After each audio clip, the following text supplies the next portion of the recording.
And now for something completely different. So, I have been suffering away at this bloody achievement for the past couple of days, actually. Not solid, of course, but I did at least 5 hours straight at first, and then I spent most of yesterday researching how the hell you're meant to do this crap. And now I'm just plodding away at it because I discovered there is no way to do it. It's random. It's pure luck. It's completely arbitrary whether the game will bone you or not. There's nothing you can do to prevent it. Nowhere to see it coming, and I am on the verge of tears. This achievement sucks. Now, obviously I'm not in a Nintendo 64 Zelda speedrunner. I don't know. I don't know how this is on a real N64. Heck, I don't know how it is on the Wii Virtual Console because I haven't played that version ever, I think. I don't think I ever had it. It was the GameCube Master Collection thingy on GameCube. Collector's Edition, whatevs.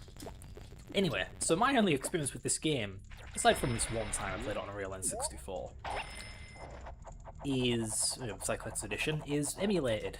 And all I know is that emulated, this sucks. This bloody pause buffering blows ass. It's awful. Anyway, I know my timing is way off, but we'll get to that when we get to that.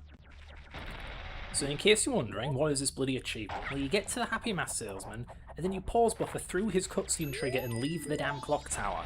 Sounds easy? It bloody ain't. Oh, bollocks. I'm not making things easy for myself. Ain't easy. So here we go.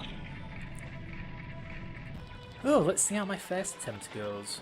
I get it, there's a rhythm, but for God's sake, some of us do not have, a natural rhythm. You know how some people are tone deaf? I'm beat deaf. Alright, here we go.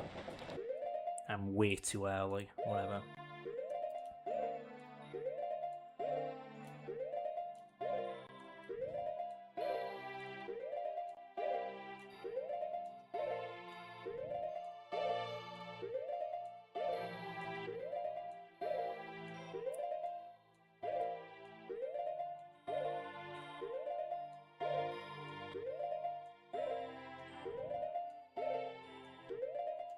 Well, so far this is going well, but I know how I am. The nerves will get to me now.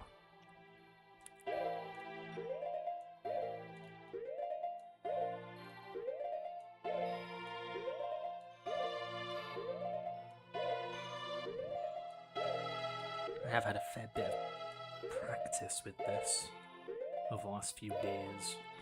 Oh, look at that. And I can guarantee you that was not my fault. So how do I know it's bullshit? I, of course, with achievements disabled, blah blah blah, used a macro system. I used a goddamn key macro to perfectly input the same pause buffer duration. And guess what? Up to no discernible factors whatsoever, it'll sometimes advance no frames, 1 frame, or 2. And if it does 2 when you're trying to do the damn glitch, you fail. You fail. The game runs at 20 FPS. I can measure, I can time within a 20th of a second. It's not me. I know it's not me. It's the bloody crappy game or emulator or God knows what, right? It's random.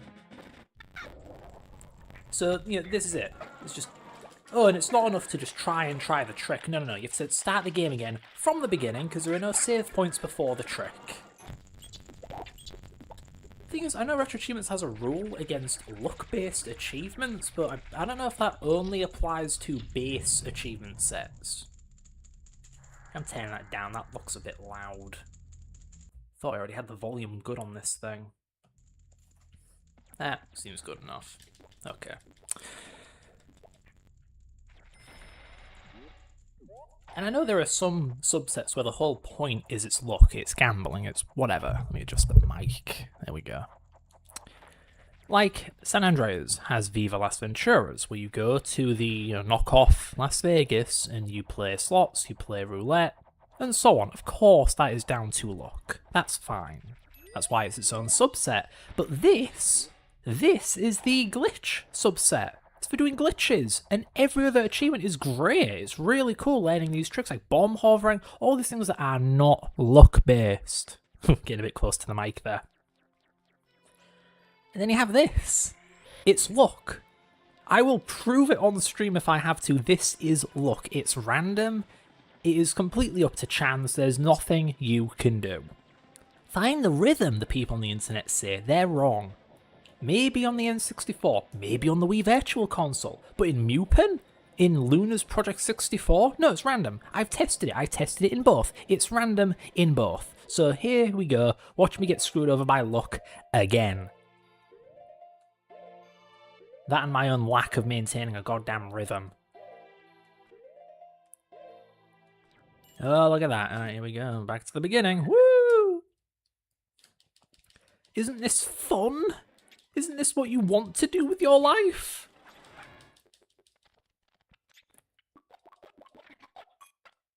I know I'm kind of asking for it going for achievements, but for God's sake. RetroAchievements normally has decent quality control and the sets are inspired and fun. Again, every other achievement in this glitch subset is fantastic. I had an absolute blast playing through them.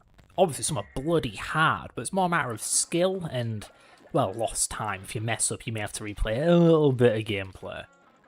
Like, I think one of the hardest ones I did was in Inverted Stone Tower Temple, where I had to do a very complicated sequence of bomb hovers, such that I was underneath a wall that juts out from a wall, and I had to go through the bottom of the wall, because there's no collision on the bottom of the wall. So I go through the bottom of the wall to enter the wall, so I can clip through the other walls, through where the wall touches the other wall, and I can access the boss room.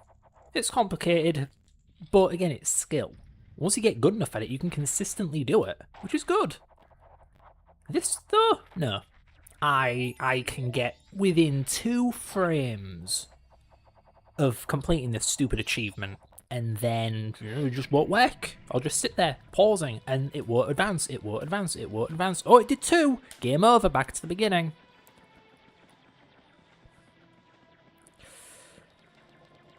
But yeah, that's the long and short of it. Admittedly, I should really have checked like how far to the left am I supposed to be. If you do this right, you can minimize the number of frames this takes. I know you can't be in the middle, but I don't know how far to the left you have to be. This is for the English ROM. It's different in Japanese. Anyway, here we go again.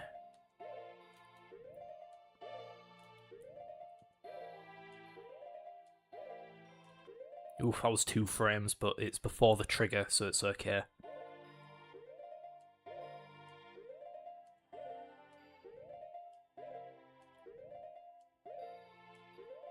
Alright, now on to phase 2.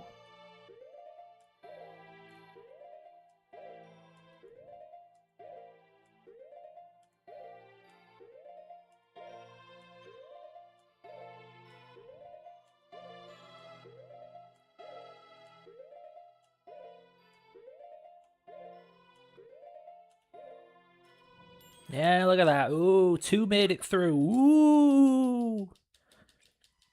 Man, I am such an idiot. I can't believe I pushed the button 50 milliseconds too late. Man, that's on me. That was such a big 50 milliseconds. That's huge. I can't believe I was that late. Except I wasn't. I was on time. The game just does that.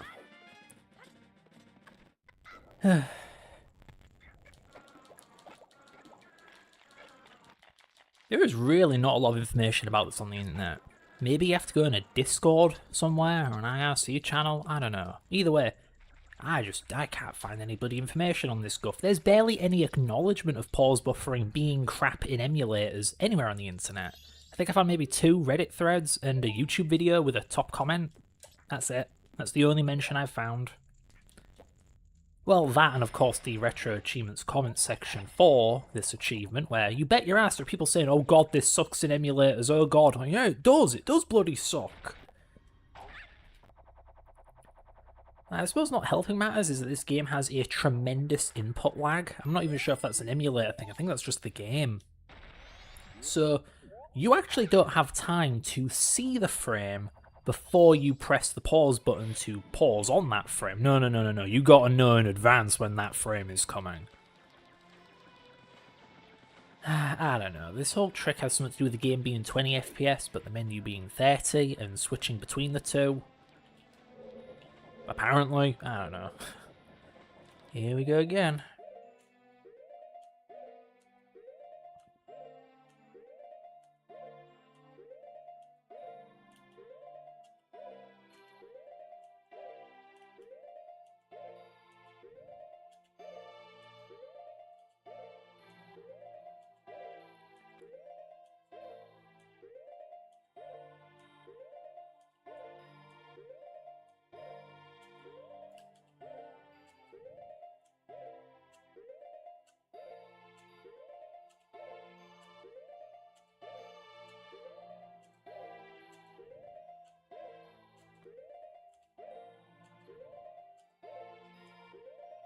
That was early. I know that was early. I get nervous whenever he turns around like, oh, I'm actually doing it, and then, you know, I bugger it up. Like that. I know I was talking, but... Anyway, I just want to double check the stream is good. What's a good way to do that? Bear with me. I just want to make sure the mic is good. The volume and so on.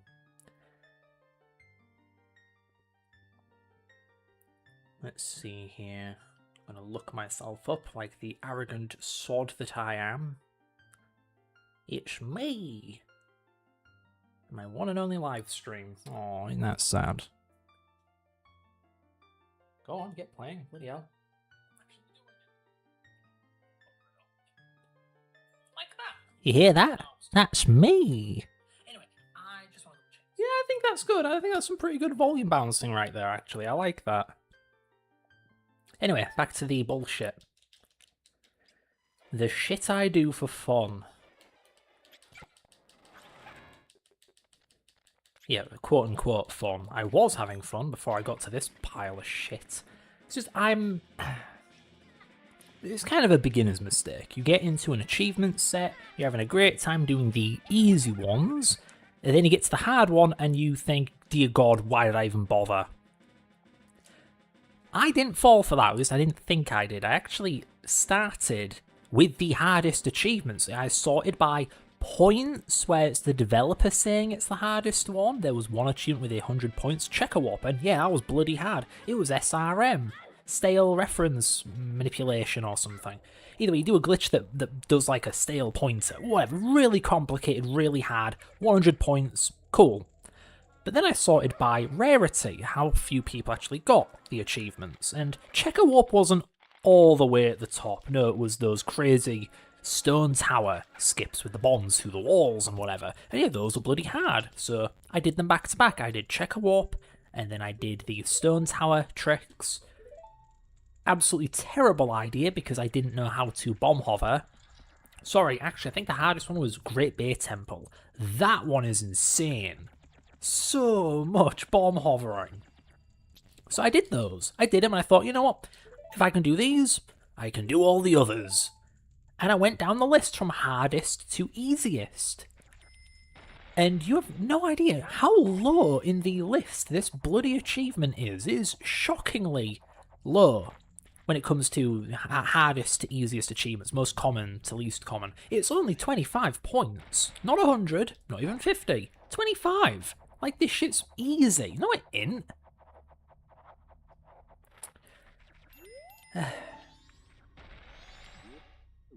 But admittedly, I also got a bit shafted, because I couldn't do this immediately. I was actually doing the achievements a bit of a backwards order. I had a leftover save from my, I think it was 4-day challenge? 4th day subset. So I had a completed save with basically none of the side quests done. And I decided to use that. And of course it's, one sec. Okay. That was... Obviously, you can't do this bit once you've already beaten the game. So I had to skip out on this and many other achievements. I thought I'll just do those on the second pass, because you know what? Those all look easy. And according to the statistics, they are easy. All of the, oh, you have to do a new playthrough for these achievements are dead simple. Milk bar skip. Action swap in Snowhead. And then this thing.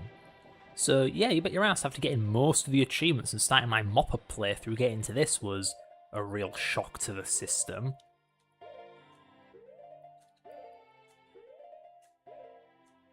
It's just, man, it's not like I don't know how to pause buffer. I pause buffer in the old Sonic games. Only that game has... Okay, maybe it has a bit of input lag, but... Nowhere near this. And it's a consistent pause buffer too. You can't pause on the same frame like you can in this bloody game.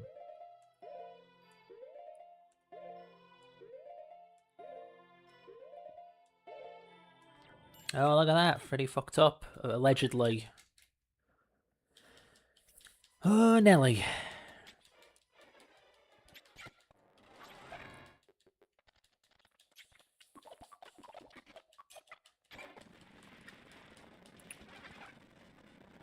You know, I've left like a report just in case the achievement does violate some kind of guideline thing. But as I say, I'm not sure if a glitch subset prohibits glitches that hinge on luck. I don't know, you know, internet's the moderation always makes some strange decisions. So, you know, hence why I'm just trying to do this thing legit, because, you know, why wait to be told, oh, just learn the rhythm, when I can just try to learn the rhythm ahead of time. Not that there is one, because I can scientifically prove there isn't one. Like, maybe if I get bent out enough trying this, I'll show you. I'll take the game, and I'll show you with key macros that it's rigged, that it's random, that you cannot possibly, consistently, reproducibly do this. And then I look on Enop the speedrunner, I look at his channel, and I see him do it all the goddamn time willy-nilly. He doesn't even do any accidental zero-frame advanced pauses, so that's either a Wii Virtual Console thing, or he is a god among men, or, I don't know, maybe my emulator has some setting. I don't know, I've tried so many settings. Let me show you. Core options, frame rate, original. If I change this, the unpausing is way, way, way quicker. So things do affect this stupid pause buffer thing, but I've checked. Even when it's full speed, it's still not really any easier. In fact, it may be harder because you have way less time to react. You know, once you lose your rhythm, you're like, oh god, what am I doing? No, not enough time.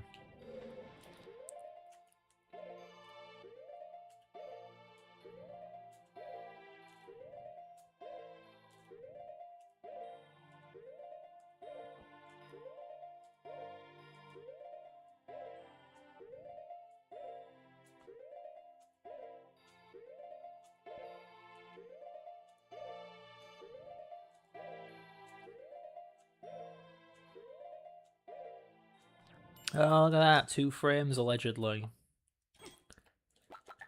Yeah. I mean, if anything, I hope this video serves as proof. Like, surely I'm not the idiot here, right?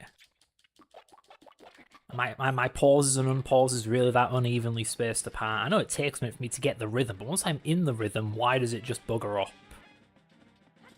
Is it me? Again, I can prove it even if I was perfect. If I was a human metronome, I would still randomly fail. More likely than not, actually. The game seems to operate in waves, I swear. There are times where, with macros, not by myself, though it does happen with me too, with macros, the game will go through phases where it'll just not do anything, no frames, no nothing, and then it'll go through phases of consistently 1 frame, 1 frame, 1 frame, and then it'll do consistently 2 frames. Just out of nowhere, it'll just start doing 2 frames back to back, over and over again. Of course, with some variation in between, but the average, it just moves all over the place. So I'm thinking maybe it has to do with the internal frame rate, because the N64 is technically a 60 FPS console, but the pause menu operates at 30 and the game operates at 20. So there must be some weird sub-frame timing going on there. The kind of thing that would trip up a key macro. Like the game's aliasing to the nearest frame or something. So based on when you do the input, it gets aliased to some arbitrary boundary. And things just go horribly awry.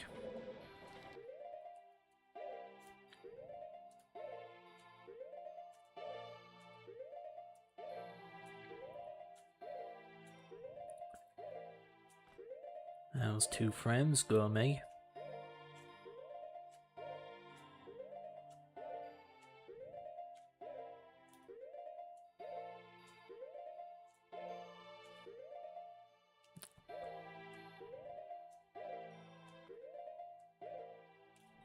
Ah, woo!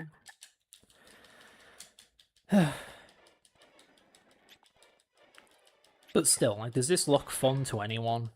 Does this seem like something that should be on retro achievements?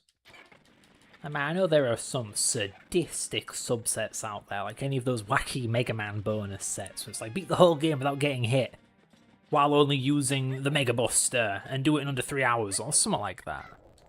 I get it, but that's a dedicated, you're a dickhead subset. I just wanted to glitch, man. This ain't glitching. It is bitching, but not in the good way. No, actually, I'm the one that's bitching, but you get the point. It's just I don't get it. I get that pause buffering is an important part of speedrunning, but I don't think speedrunners use this emulator, just saying. And I can't use the Wii Virtual Console, and I can't use a real N64. RetroAchievements won't allow those. The only hardcore verified emulators are Mupen 64, Parallel 64 in RetroArch. RetroAchievements, what was it, RA Libretto or RA Project 64? And then Luna's Project 64. I've tried all of them except the RA Project 64. Why not? Well, I don't like Project 64. And hey, the developer recommends Luna's Project 64, not RA Project 64. Which don't help, no, it may be worse in that one actually. Also, F Luna's Project 64. It is so trash, it is the buggiest, most unstable bloody thing ever. Like, no wonder N64 emulation has a bad rep, if that's what people are using, good lord. It's just crash, crash, crash, a million options. The game isn't even rendered properly by that bloody thing by default.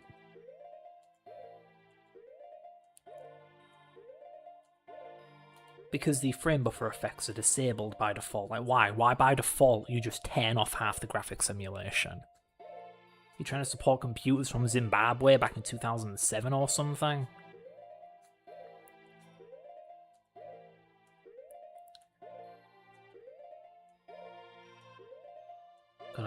God, I pause so early. All these frames, I don't even need to pause buffer these. Oh boy. But I always fail right around the time that the trigger kicks in. It sends me back 3 minutes. Honestly, man, not to get personal, but I keep having trouble with this developer's sets. Alex Hylian, I believe. Because I just got done doing the Wii version of Resident Evil 1 Remake. And damn, that thing is buggy, it's riddled with English. The descriptions are vague, the instructions are vague. Like, oh, kill the bee after the cutscene in the guardhouse. Oh, you mean the cutscene in the guardhouse where you pull down the map and a bee comes out of a hole in the wall and starts stinging you? No! The cutscene later where Wesker shows up and he shoots a couple of bees and you step on them if you wanna. Yeah, no, it's that one. No, not the cutscene everyone thinks of. No, just this random other cutscene. And what do you mean kill the bee? It's already dead. Wesker shot it. You're just stepping on it. I ain't killing it. It's already dead. You're defiling a corpse, maybe. But that's it. Yeah, of course, that's just a nitpick, but still. I don't know. 2 bloody dud sets in a row. Ugh. Because, hey, the achievements in this are buggy as well. There are a few that I probably shouldn't have triggered when I did. I was doing Naughty Index, and you meant to warp to every owl statue using the Phantom Owl statue, and I did, except for the last one, where I walked into a room which is where the owl statue I would warp to is, and it just bloody triggered. Yeah, I still warped to the statue for completion's sake, but still. Holy moly, that is... Sorry, I'm totally redoing that, come on. Here we go, much closer.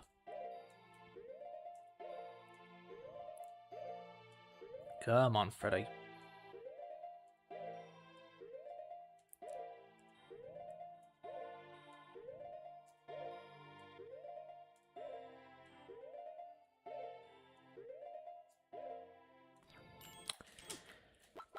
Not even one frame. I wasn't allowed a single frame.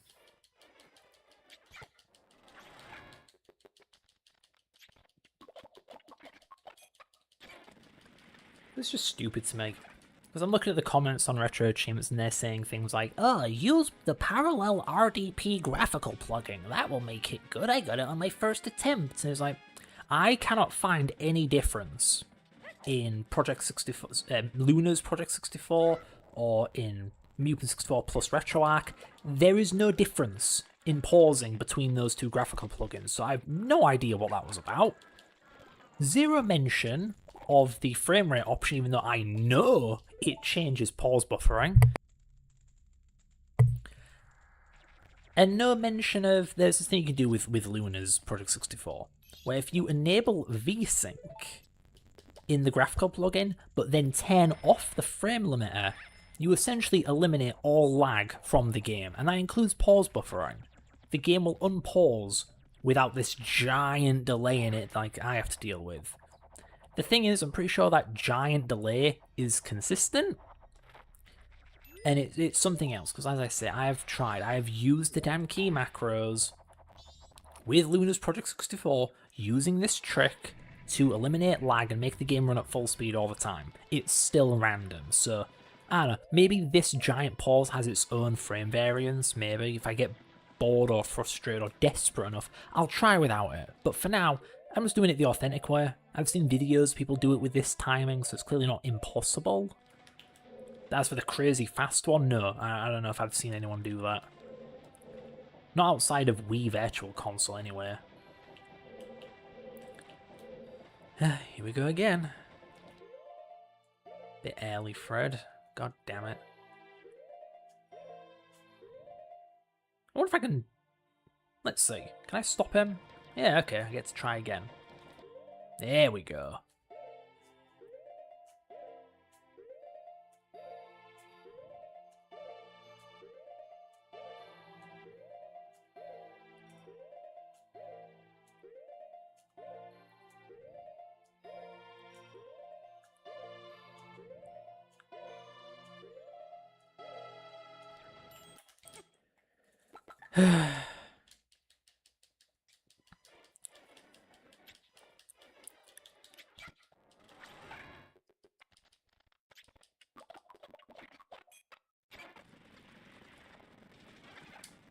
Honestly, I think achievements were a mistake. And that's not just me being facetious. No, honestly, I have a bit of an issue with achievements. I have a very love-hate relationship with those damn things, because one had I'm basically hooked on them. But at the same time, I think they kind of ruin a game. You know, back in my day, you played a game until you stopped. You know, you got bored, decided you didn't want to do it. Because what does being a game get you? Bragging rights, right? You don't have like a permanent slot on some bloody social media website saying whether you've done it or not. Like, oh, well, you know, then came the Xbox 360 and ruined everything. Now people do things not because they're fun, but because the game told them to. Only, of course, Retro Achievements is opt-in, and I dare say the achievements are usually higher quality. Stupid bullshit like this notwithstanding. I know, there are some terrible official achievements out there. Usually broken, to be fair. This is also broken.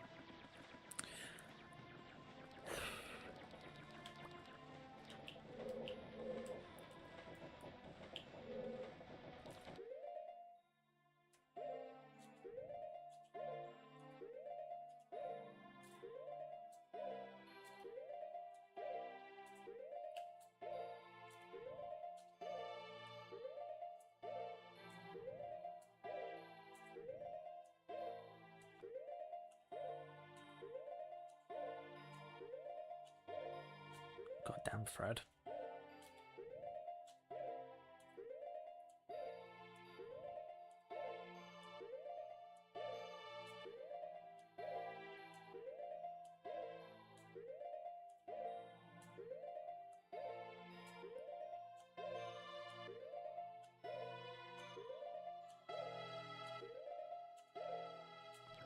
Oh, look at that. Wow.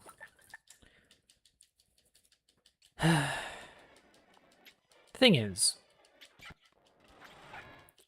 from my research, I also know that the game's pause buffering, lag, whatever, it actually varies based on where you are in the game. Different places lag a different amount. Maybe that doesn't apply with that trick that removes the lag, right? Maybe it does, maybe it don't, I don't know. Thing is, I don't know if that applies to the room or just what's on screen, because I swear the threshold changes as I am performing the trick. When Deku Link turns around, you can see his eyes. It just stops. I never make progress. I get stuck and I have to re-time myself. And if I'm lucky, I can actually get back in the rhythm. But then I get up to the door and oh look, the rhythm changed again. And then I lose. But I really don't know about that. You'd think this kind of bug would have to do with performance or something. Performance, sorry, the CPU. But a real N64, where this issue is prevalent, it suffers from bus contention. The CPU and GPU fight over the RAM. So, that's why what's being rendered affects gameplay. But in an emulator, you don't have bus contention. The lag just comes from CPU usage and that's it. So why the hell would Link looking at the camera bugger up the timing? The CPU ain't doing anything different. It's purely a GPU thing. Hope this is the right spot. Wow, that was special.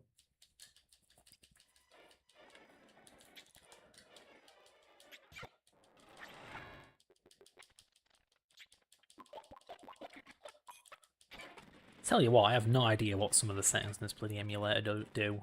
I'm using Glide in 64 just so the fast forward is really quick. And it has a setting for internal resolution, which I dialed up to 3 or 4 times native. I think it's 4 times. But then there's also a setting for multiplying the resolution. But the game's already running at a higher resolution, so what's with the multiplier? What is it, for super sampling? Why not just call it that? SSAA. I know it's a buzzword initialism, but it's pretty universally understood. It's anti-aliasing through oversampling, rendering the image way higher resolution, then shrinking it back down with kind of a blaring, basically. And you get really nice, jaggy elimination and sub-texture sampling. It's hard to explain. Either way, I know what SSAA means, I don't know what resolution multiplier means. Like, what the hell, why? I already multiplied the resolution, what are you talking about? Why is this setting here? Like, let me show you, I can show you right here. Glide N64, resolution. It says, you know, render viewport, it doesn't even say internal resolution. But then you have native resolution factor. What are you talking about? Whatever, anyway. UX, you know, UI design, that's always such a neglected aspect of software development, especially open source. My goodness.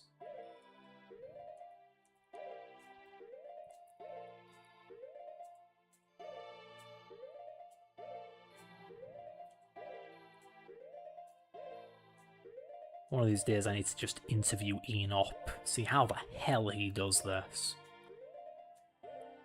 By the way, I tried a metronome, didn't help, because it's random. Consistent timing will get you nowhere with this stupid glitch. That's 2 frames. Cool, I can't wait to die. Horribly. When the game takes me out back and shoots me in the head.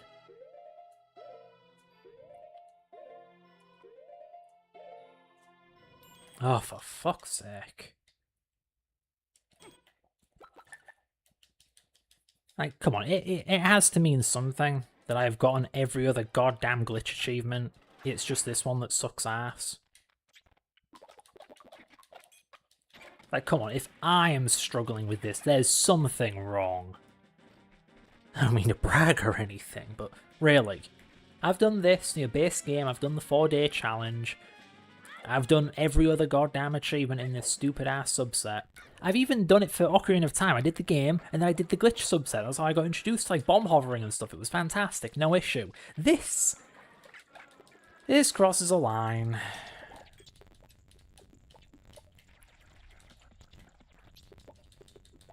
I don't know, surely it's not just me. I'm not crazy, right?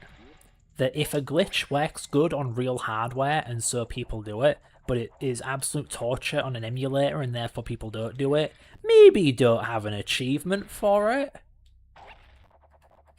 Like, for God's sake, I know it's technically, theoretically possible for a human being to pull off a tool-assisted speedrun, you know, do the same button inputs at the same time and just do the ultimate playthrough, right? Doesn't mean you should have an achievement for it, because the vast, overwhelming majority of people aren't going to be able to do it. In fact, statistically, no one can do it. It's like a 1 in 20 bajillion trillion, right? Technically it's possible, but no, it ain't. Shut up. And yet somehow 26 people have done this bloody achievement. Were they using key... No, they weren't using key macros, because I proved it don't work. So even if I wanted to cheat, which I won't, I couldn't!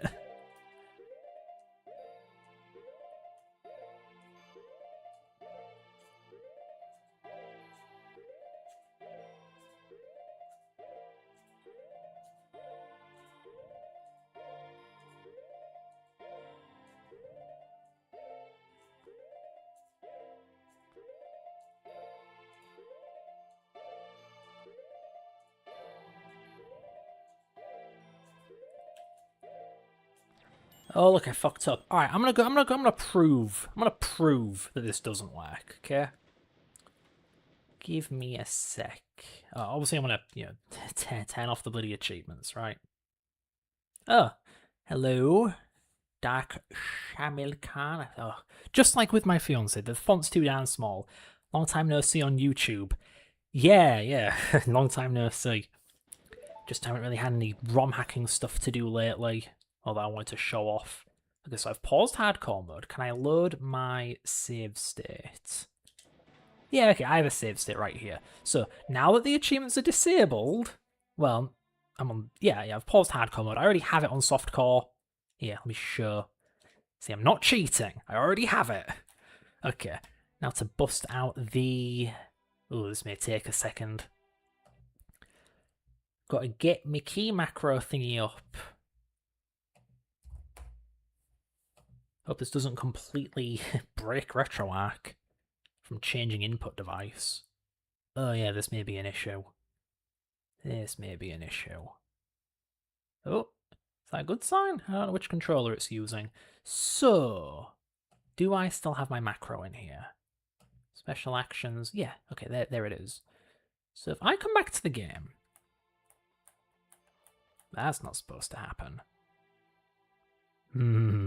Oh dear. Can I change my input device? Where is this damned setting?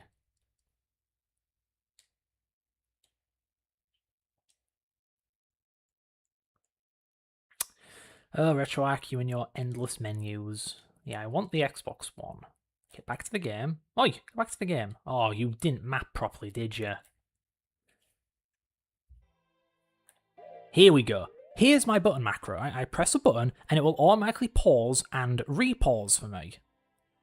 1 sec. There we go. Okay, so here I am. I'm going to make little Deculink do a spin and we're going to see. All right, button macro, go. How many frames? 0 frames. Do it again. How many frames? 0 frames. Do it again. 0 frames.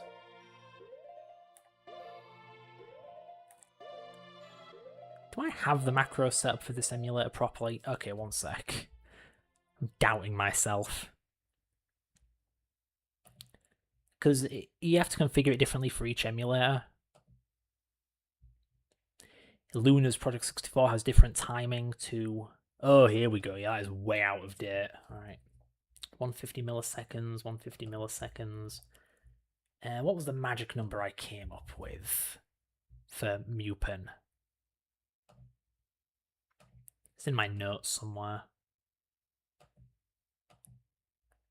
It is... Aha, 780 milliseconds. Okay, put that in, save, apply. Alright, let's see. So, Link is spinning. 1 frame. Alright, that's good. 1 frame? Oh, that was 2 frames. You see that? That was 2 frames. Good. In record time, I have proven this bollocks is rigged. I think that was 1 frame. That was 2 frames. 1 frame. 1 frame. 2 frames. 0 frames. Though the particles moving is throwing me off. Oh, that could just be part of Link's animation. Again, the... Oh, goodness me, didn't mean to do that. Again, the achievements are... Yeah, already unlocked. But here's what would happen if I tried cheating with a keylogger. Key macros. So I turn backwards, pause, hold the right buttons, advance. 0, alright. Also 0. Does the lag really differ based on where the heck I'm looking? Because of course I made that macro around... Oh, there we go, 1 frame. But yeah, I designed that macro around Link twirling, not actually trying to do the skip.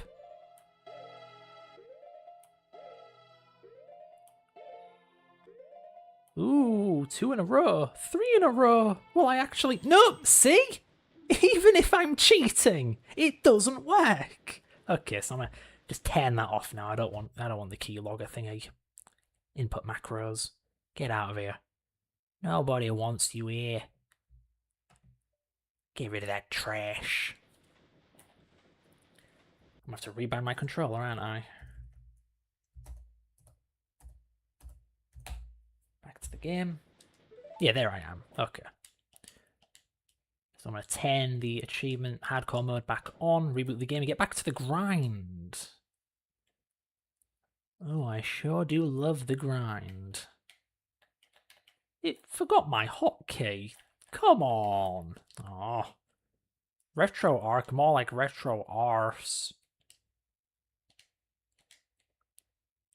Where is it? Come on. Now it's button 5. Why does it keep changing?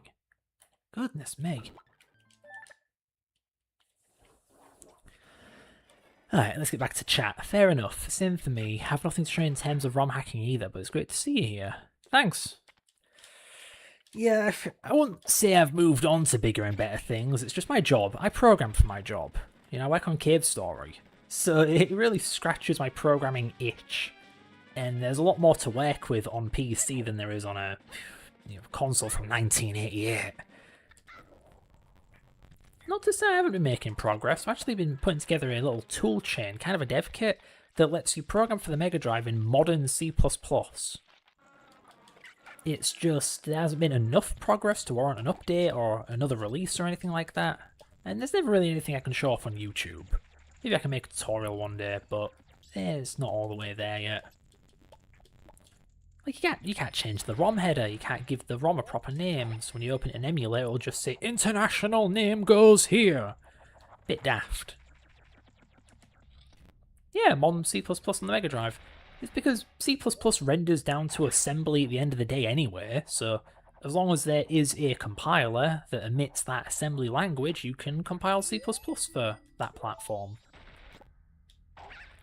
It's really useful. Assembly is just so verbose and error-prone too. You don't get type checking in assembly, but you do in C++ and C. Heck, with Rust you get borrow checking, the multi-threading concurrency. That's not a huge thing on the Mega Drive outside of interrupts. Here we go again.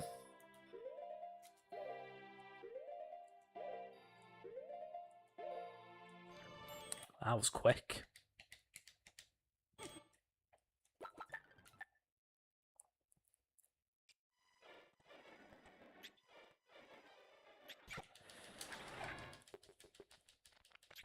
ROM hacking in C++ is going to be peak. Yeah, I wish there was some way. I've been trying to think of a way that you could bridge ROM hacking with C++. Some kind of way of like linking them together. So you can keep the game in assembly and just write new code in C++, but I really cannot think of a good way to do that. You'd have to convert the entire disassembly, if we're talking about Sonic ROM hacking, you have to convert it to like GNU assembler syntax, or we'd have to make the assembler we already use emit an object file that's compatible with GNU compiler, GCC? No, I'm not sure. The other alternative is just port the entire game to C++. Then, of course, you can write new code in C++, but that is a lot of effort, rewriting a game in another language. SGDK, oh, I'm aware of that. I just made mine because I felt like it.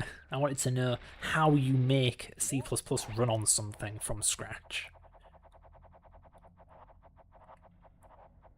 I'm also a big fan of C++'s philosophy of zero overhead abstractions, and I don't think SGDK adheres to that. I think it kind of functions as a pre-made game engine or multimedia framework. So it's using RAM and it's using CPU even if you're not asking it to. With my thing, you get total control. It doesn't use anything you don't ask for explicitly. Maybe I'm wrong though. It's not something I've really looked into.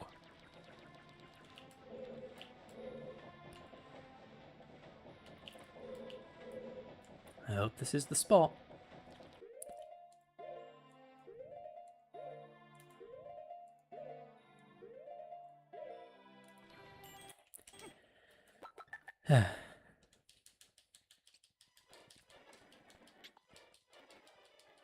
I guess luckily for me, I'm a big fan of classic Resident Evil, you know, with the door animations and all that, so I'm very used to, oh, time to look away and think about something else for 10 minutes. While the game loads. I mean, I know this ain't 10 minutes, but it sure does feel like it. And if I wasn't fast forwarding it, it would be 10 minutes. I really feel for poor speedrunners having to do this every time they start a run. Just sit through these damned cutscenes.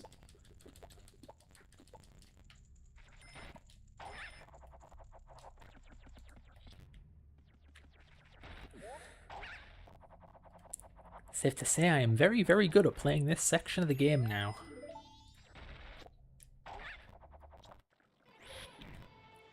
I sure hope me sporadically fast forwarding isn't too nauseating. I just look away. When I'm fast forwarding, I'm not looking at the screen anywhere. Alright, back again. Oh yeah, I'm gonna have to keep reading chat. Unlike my fiance, I'd have an overlay for that. Then again, doesn't YouTube keep the chat if you watch an old stream broadcast? Speedrunners trying to sit through and skip, yeah, torture. How ironic. To speedrun, you must sit and you must listen.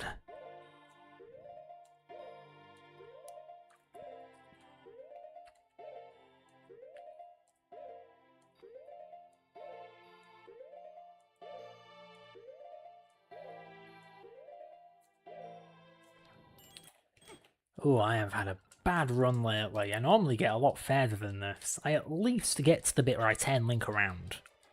The visual cue is the top of Link's hat lines up with this big metal buckle thing on the big rod in the middle. I don't know. I don't build clock towers. It looks more like a windmill than a clock tower. Whatever. Anyway, internally. But yeah, once Link's hat lines up with the big metal thing on the big wooden thing, you turn around. The idea is that makes it so it takes the fewest number of frames to make it through the cutscene trigger and perform the skip. Obviously, the fewer skips I need, the fewer pause buffers I need to do, the better. So that's what I'm going for. But yeah, I usually get to the bit where Link turns around. But through either bad luck or just ineptitude on my part, I'm getting worse at this. Practice is supposed to make you better. Oh no. Please don't tell me it's always going to be like this from now on.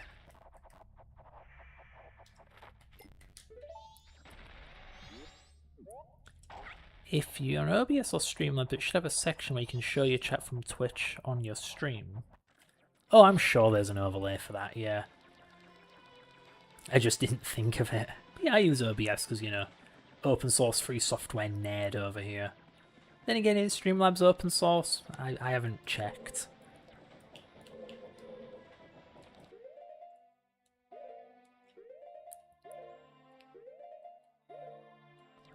Damn it. I think I'm getting way too loosey-goosey with this pause buffering. It's just I start and I think I'm doing this way too quickly. And then I try adding a few milliseconds here and there, and before I know it, somehow I'm 50 milliseconds late. Yeah, sure I am. Actually, if I'm going from 0 frames to 2 frames, that would be 100 milliseconds. That would be a tenth of a second. Am I really that far off?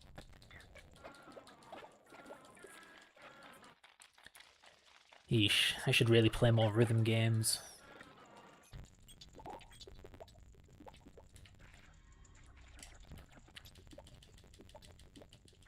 Because yeah, I'll admit, when it comes to pressing a button on Q, I suppose I have a little bit of trouble differentiating between when I should start pressing down and when I should have pressed down. Like, if I have a beat in my head, do I start pushing the button down on the beat, or do I time it early so that the actual button press lands on the beat? DDR. Oh, I ain't that active. Oh, come on, up the bridge.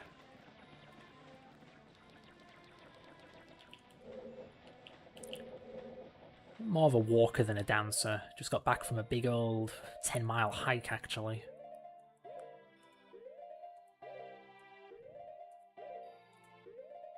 Trying to beat the out-of-shape nerd allegations.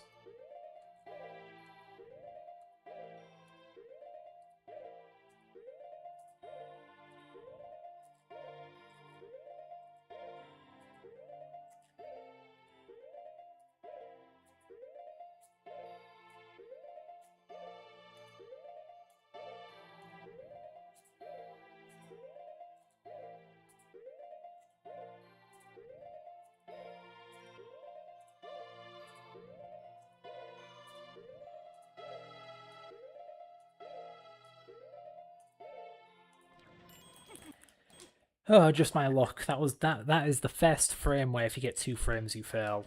And of course I got 2 frames.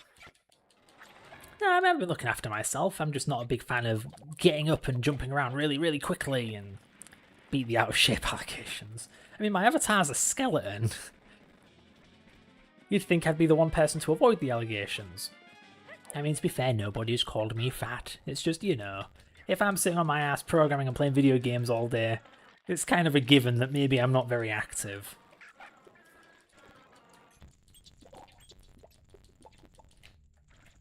Still though, hiking 10 miles every Saturday, I think I'm more active than most people. Who knows?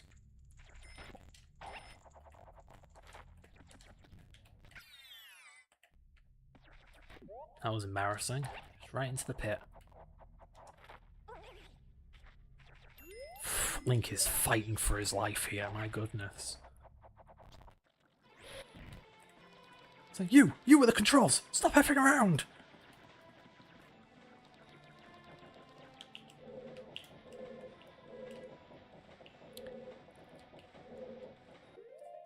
Yeah, me and my dad normally do close to 8 miles, but today was a bit different. Closest route we could find that was any good was 10.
I'm really buggering this up.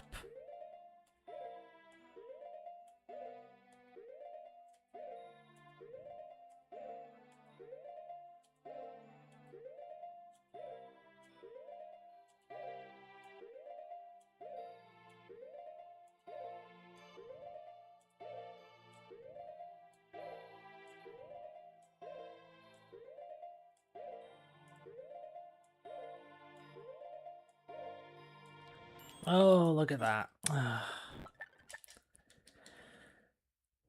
Lock in, get that achievement, which it seems to be stupidly hard. It really is stupidly hard.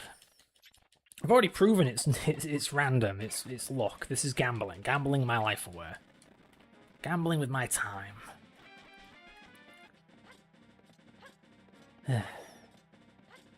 It's just the completionist in me just won't leave it alone. If I got every other achievement, I have to get this one too.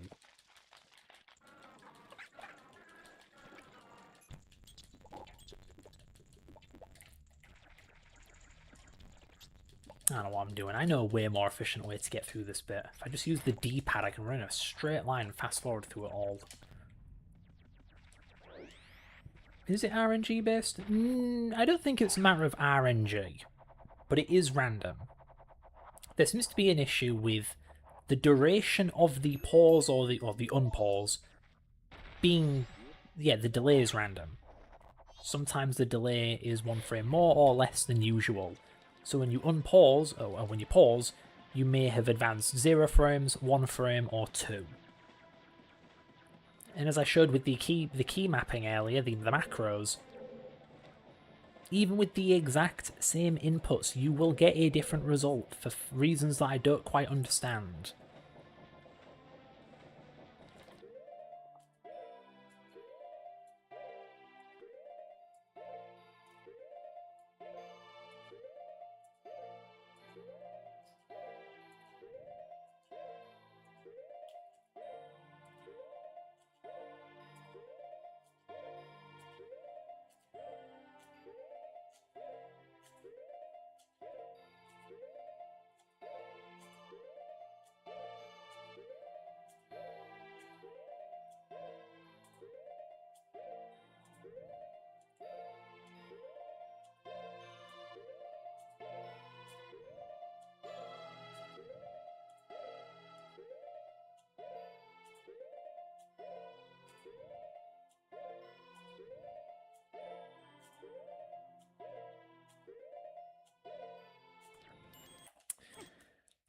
it feels like I inch closer and closer, slightly longer and slightly longer, and then I go from 0 frames to 2.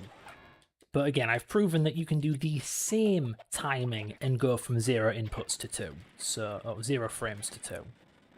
So, I don't want to repeat myself too much. It's rigged, it's random, and I hate it. Ah, no, people on the internet just say, just find the rhythm. I can prove that a rhythm will not save you.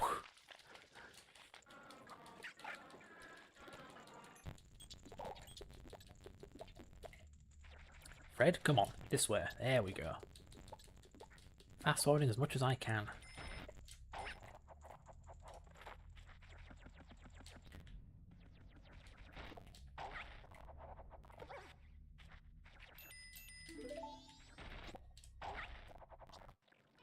Especially this random. Yeah, if it was a 1-frame variance, maybe I could live with it. If I just do the same timing, I'll get 0 frames or 1 frame, and that's okay. It would take a while, but it's okay. But the fact it's 0, 1, or 2, I mean, am I supposed to time myself so early that if it was 0, it'd be 0. If it were 1, it would also be 0. And if it were 2, it would be 0.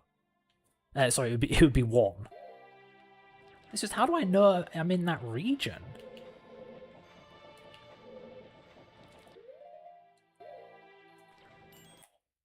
And not to mention, it's not like that's what people actually do.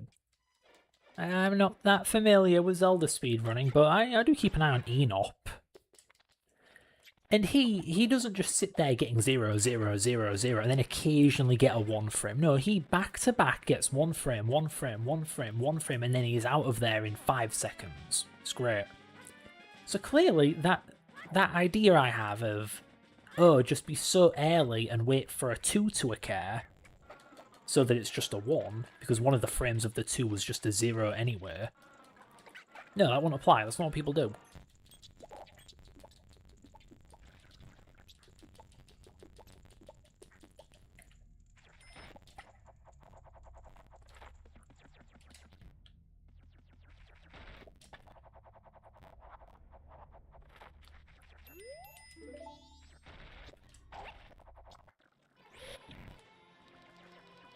I wonder how long this run back is. It feels like a couple of minutes. Okay, hope that's good.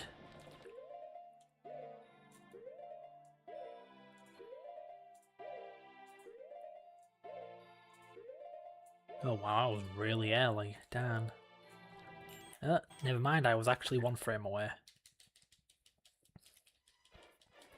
Thing is, so I do have this achievement unlocked in softcore mode, the one where you can cheat and use save states. Thing is, I don't believe I was fully save state abusing. I know I have a save state at the point where Link turns around, but I don't know if I was using that at the time.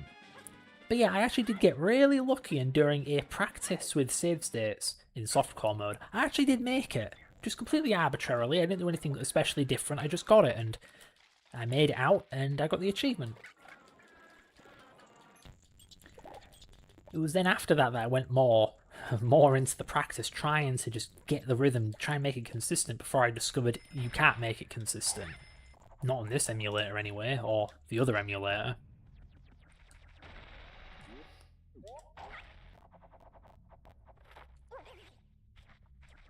It's just weird, because one of the guys in the comment section for this achievement was saying, practice it in softcore mode. But just, no, that doesn't work. If it's random, if I can practice for 5 hours and I cannot make it consistent, I don't think practicing is going to help. It's why I'm doing this. Why am I not practicing with save states? Because there's no point. I'll either get it on a fluke or I won't. And if I'm going to get it on a fluke, I would be better off doing that in hardcore mode than softcore. Because I've already done this once, and it wasn't good enough. See, it's a softcore thing, so it's not actually unlocked. Alright, back in chat we have either pure luck or being good at it. Perhaps look at speedrunning or achievement docs or explains how to get the right frame. Softcore is different, I see. Yeah, I've tried looking for information, but I can't find anything. All I've seen is, oh yeah, emulators are terrible for pause buffering. That's it. And even that, there are scant few references to it. You go on like speedrunning.com? No, it's not there.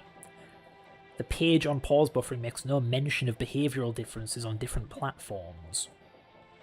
The most I can scrape up are people in the comments section on RetroAchievements and maybe a couple of Reddit threads here and there.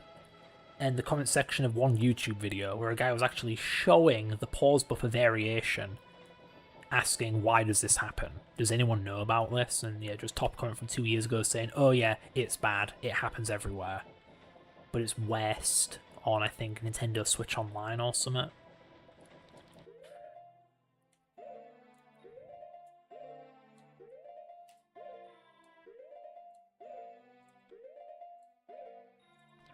Oh, look at that. I had such a good thing going there.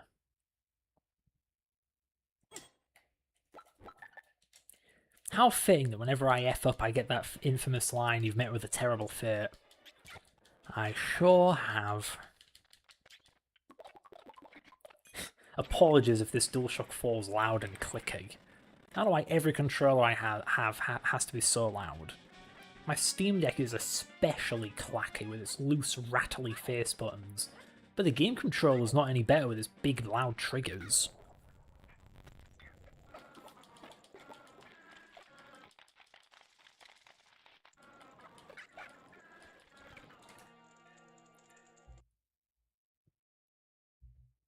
Oh, sorry, one sec, just adjusting OBS. I noticed it didn't have my stream active in the corner. Good to know my connection is good.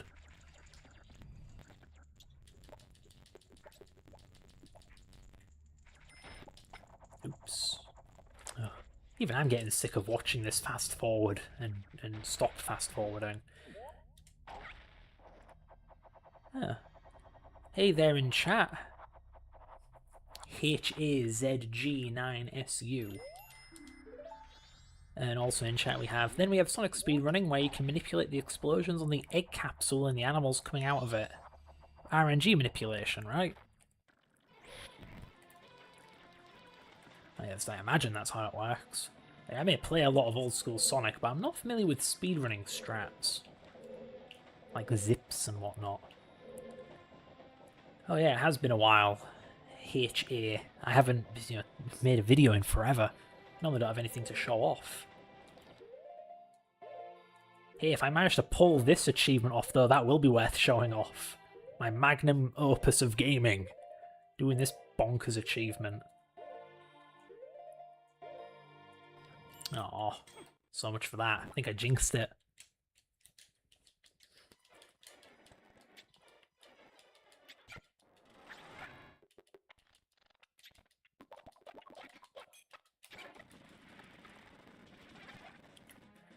Yeah, I was saying earlier about how one of my projects that's been taking up my time but it isn't really worth showing off, not on YouTube anyway, is a thing that lets you program for the Mega Drive in C++.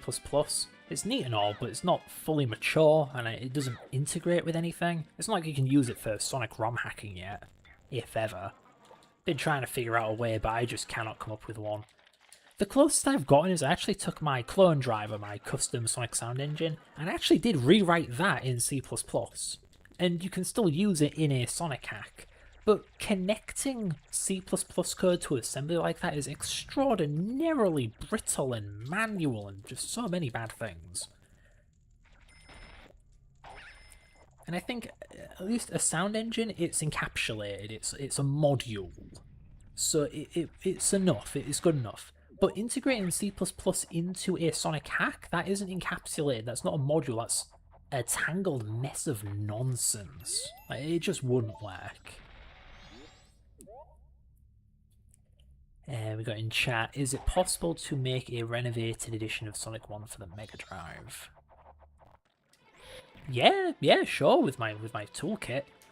You need to convert the code from assembly to C++ or rewrite it from scratch. But either way, yeah, it's totally capable of doing it. I actually have an old project, an old attempt at rewriting Sonic 2 in C. Not quite C++, but still. And I actually did compile it for the Mega Drive with my toolkit, and it works, though it's really slow.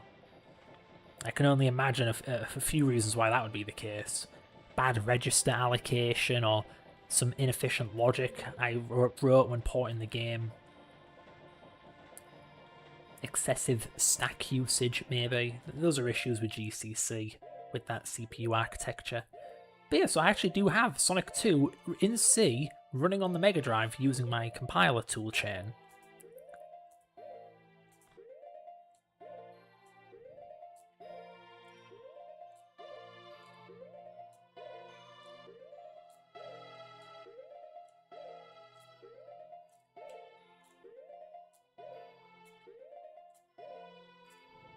There we go again, always when Link 10's around.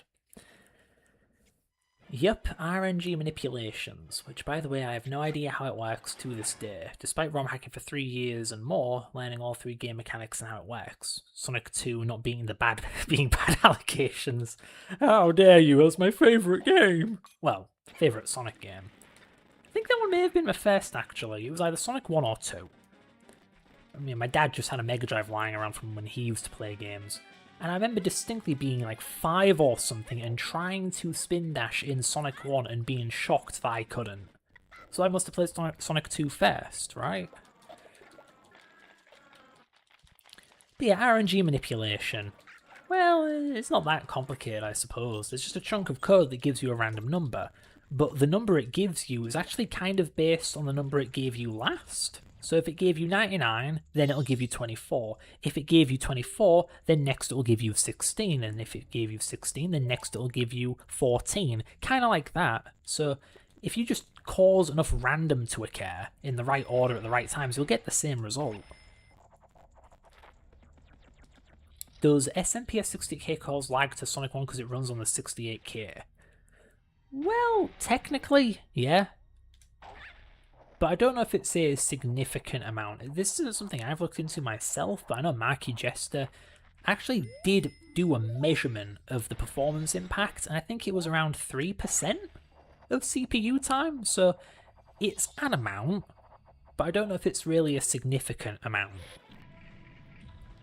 Like, if this thing was eating up 20% of CPU, that would be awful, but 3? You know, it's barely a tenth. Barely over a tenth of 20%.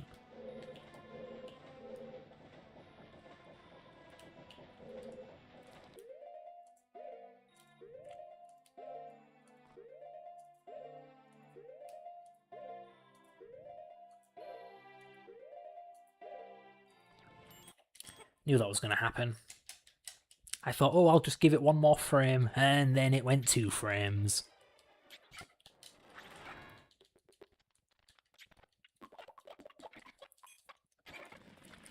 I know Sonic 1's a pretty laggy game, but that's not just down to the sound engine. It's down to the game generally not being that well optimised. For instance, all of the rings are objects, even though they're very, very simple. They're technically just as advanced as Sonic is, or a boss, or an enemy. Sonic 2 improved that, making rings their own distinct thing, which is way less complicated, doesn't require anywhere near as much processing.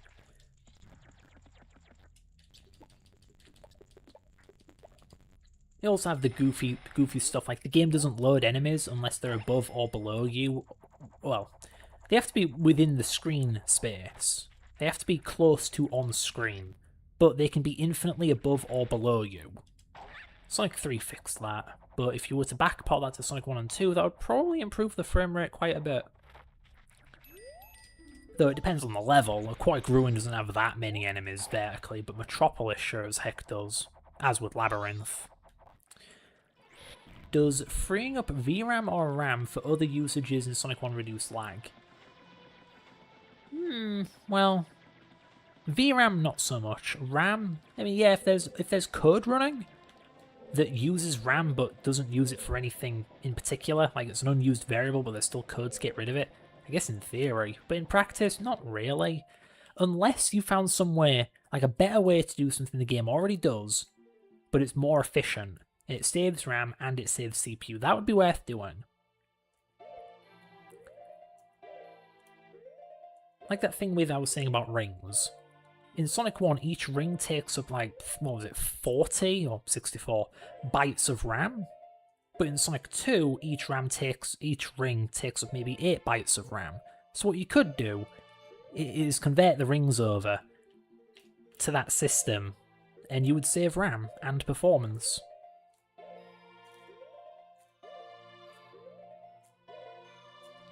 Oh, come on. I thought I was so early with those inputs, and I go a little bit later and I somehow double input. I mean, I didn't, it's random, but still.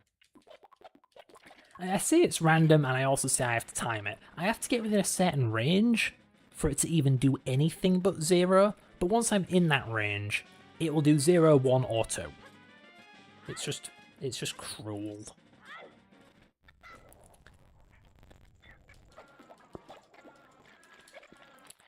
Yeah, the thing about improving performance in a game, reducing lag, is when I was being taught programming at college, university and all that, they were telling me about this thing called big O notation, and it's a way of determining or measuring how slow something is. If you have a chunk of code and it's what they call O1, that means it's pretty much instantaneously quick, and it's not really worth optimizing. What would a good example of this be? I guess deleting Sonic. That's not a particularly slow operation. It always takes the same amount of time, and that time in itself is pretty small to boot. But then you have an ON operation, like Sonic performing collision with every single enemy. It's ON because the more enemies there are, the more objects there are, the longer this operation will take. So if there were 100 object slots, the game would scan all 100 of them to do collision with Sonic. That's what makes it slow. The more data there is, the slower it is. And then you have the nightmare scenario, ON squared, where the more things there are to do, it is exponentially slower. So if you can determine whether a thing is ON, O1, ON squared, you want to catch the big fish. You want to go for the ON squareds. If you can get an ON square down to ON, that's a huge optimization, really worth doing. If you can get an ON down to O1, that's also pretty good.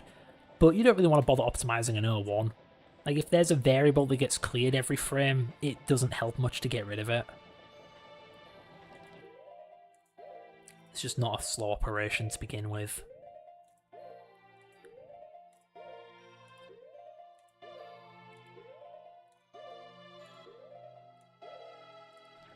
Damn it.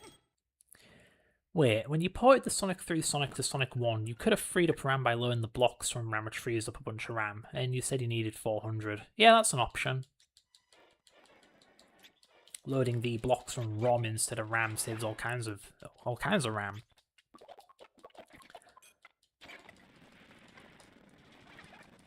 It is interesting, really, looking at the old Sonic games, because it's kind of clear to me that the Mega Drive had way more RAM than the developers even knew what to do with.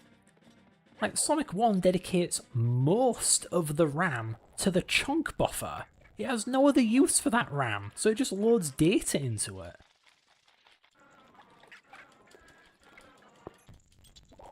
Obviously it saves a lot of cartridge space, but I'm not sure if that was entirely necessary.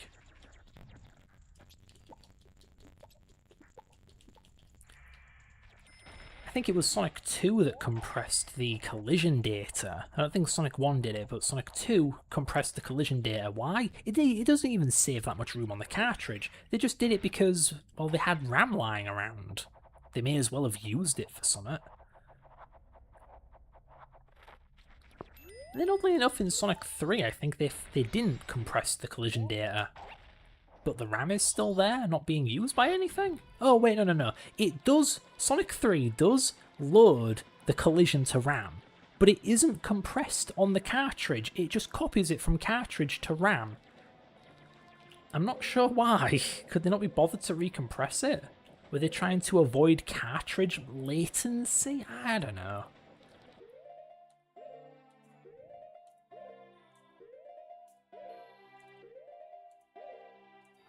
Oh, come on. Also, man, was that video really back in 2020? That was like 6 years ago. I'm getting old. I must have joined the ROM hacking community around 2013. That was a flipping while ago.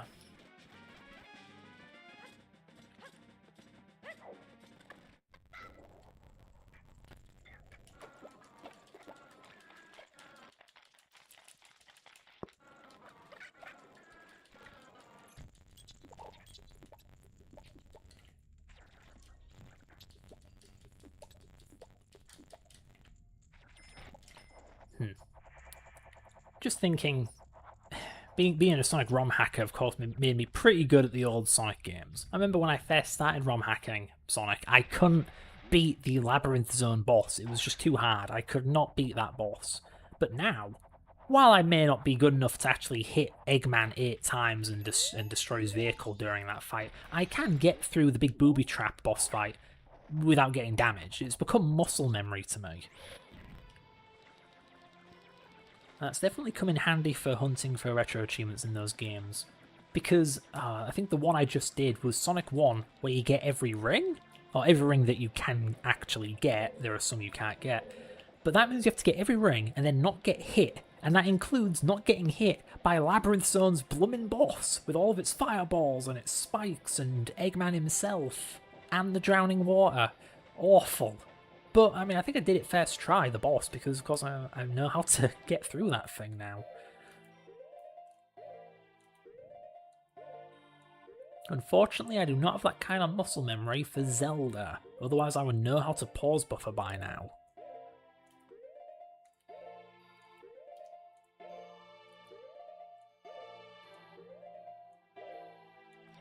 Damn it, come on, that's bogus. I actually unpaused rather late there, but I then repaused at the usual time. So if anything, I should have undershot and gotten 0 frames. But instead, even though I undershot, I got a 2 frame.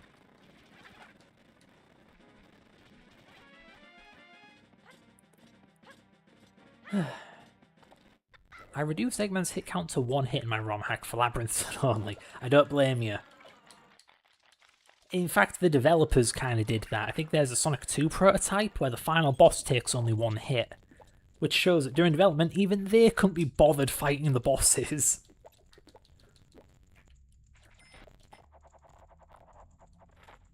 That's a shame, really. I do like the boss design of the old Sonic games, because unlike a typical Mario affair or even your Zelda affair, the boss is always vulnerable. It's just a matter of defeating it as quickly as possible. Of course, there are exceptions, but generally, the bosses are always vulnerable. Which makes sense for a fast-paced platformer. It's not about sitting and waiting for the boss to reveal its weak spot. No, its weak spot's always there, you just have to get it as quickly as you can. And then the later Sonic games completely forget that, and it just becomes a typical Mario deal. Wait for the boss to show his butt, then kick him in the butt. Ooh, how inspired.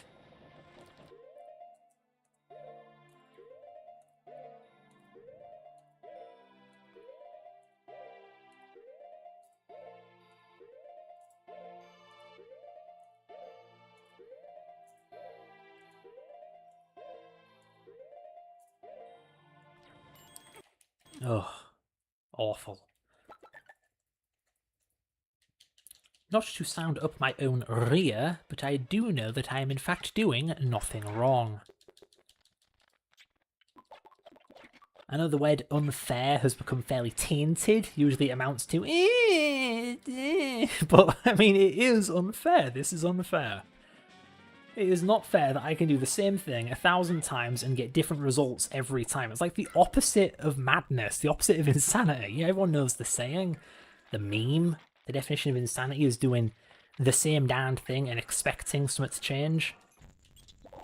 Well, in this case, I'm doing the same thing and I am getting a different result. For some reason, things are changing when they shouldn't. I live in a mad world.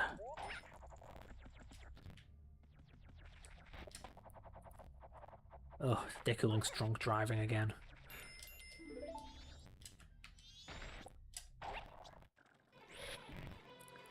Just again, like this is already a bad achievement, but the run back does not help. Like, that is just adding insult to injury. Honestly, if it wasn't for the run back, I may not have been attempting this on softcore. Then I would have actually gotten this achievement already, because I did it once before in softcore.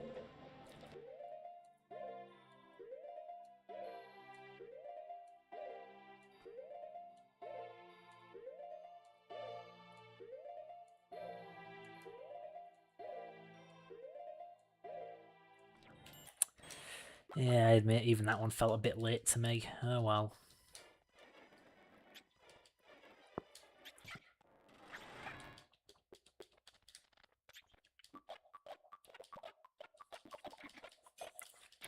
Is Sonic 1 actually better in widescreen, like you mentioned in one video, until you lost an extra life by falling to a bottomless pit at the end of the video? Nah, I was being sarcastic. I'm a purist. Yeah, I think the game was intended for 4x3, so it should be in 4x3. Whether it's better in widescreen, I mean, that's subjective. Yeah, you can see enemies coming, but are you meant to? A good Sonic level doesn't put enemies in front of you in a speed section anywhere. But again, that's me being a purist, like, whatever. But no, I prefer to just stick to 4x3. I mean, heck, I'm playing this game in 4x3. I know RetroAchievement doesn't let you cheat or anything, but... I'm okay with it. If the game's made that way.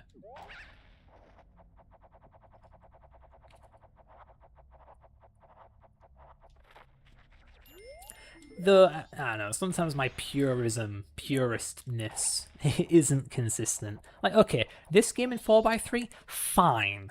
But 20 FPS, oh, this looks and feels so horrible. No, if I could play this game in 60 FPS, I would. Though, to my knowledge, the only thing that can do that is Ship of Harkinian, and it only achieves that through interpolation. So there's still tremendous, awful input lag, in theory. Maybe I'm wrong, but, you know, that's my impression.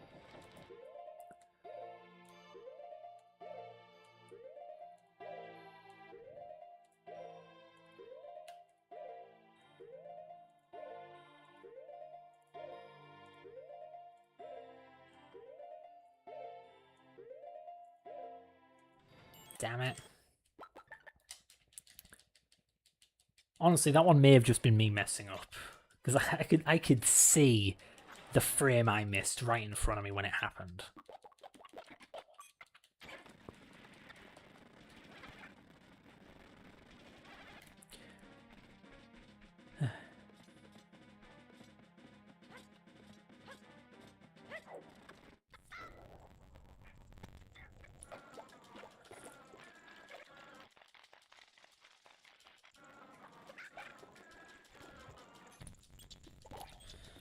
It's just, man, I could be working right now, I could be being paid to grind away at something, and instead here I am doing this one for fun. Well, it should be fun, but it ain't. This is a soulless, soul-crushing grind.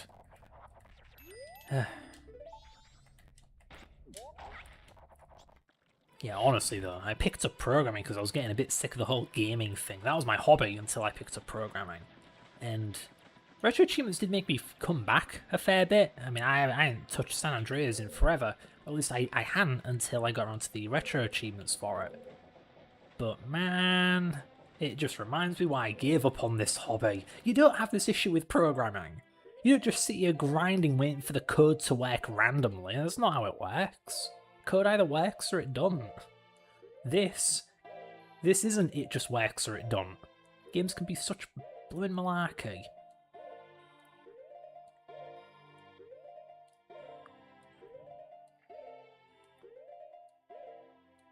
Wow, I was really early with this one, huh? I have like 2 perfect frames and I'm not even at the threshold yet.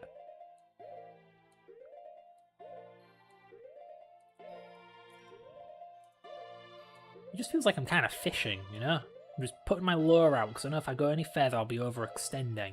And I just have to time my pauses and hope that the game bites and it gives me a 1 frame.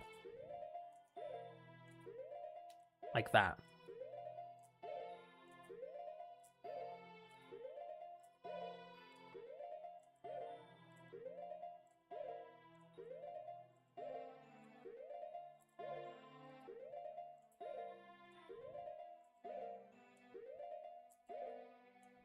Oh, look at that. Ugh. I'm not even sure if it's the nerves getting to me. My heart isn't racing like it used to when I would get that far. I'm pretty indifferent about it now, and I'm still messing up at that part.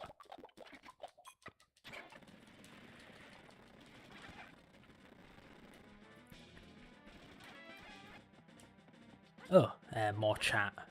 How do you convert Sonic 1 to use AS instead of ASM68K? Since AS has more features. It's pretty difficult, really. Because while they're both assemblers for the Motorola 68000 assembly language, they're subtly different. Now, the actual instructions are fine. It's all the other stuff. It's the macros. It's the directives like DCB.W. The stuff that isn't actually an instruction. Those differ. And of course, you have to migrate the build script over. You have to somehow convert your build script from like a batch file for ASM68K to some crazy Python Lua, whatever the heck amalgamation for AS. Yeah, it's silly really. ASM68K, with one command, you can turn an ASM file into a bin file. AS can't do that. With AS, you turn an ASM file into an... what was it? A P file? .p? And then use another program to turn that .p into a .bin. It's a little needlessly convoluted. Like even a C++ compiler, as advanced as it is, can turn a CPP file into an exe file, with no silly in-between steps.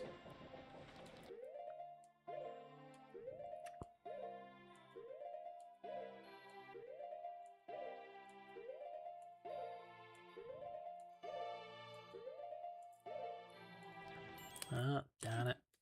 Remember when I said the peel-out sprites in the Ready Sonic assembly that you used had the sprites a little high above the ground? Yeah, it sounds familiar.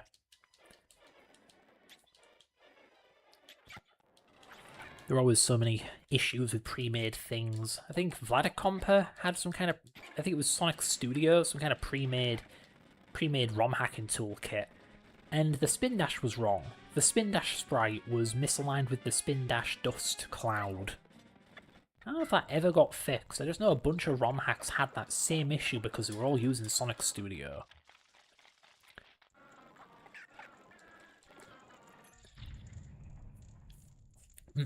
Well, I meant to say, how do you make the sprites centered correctly even though the sprites are in separate folders?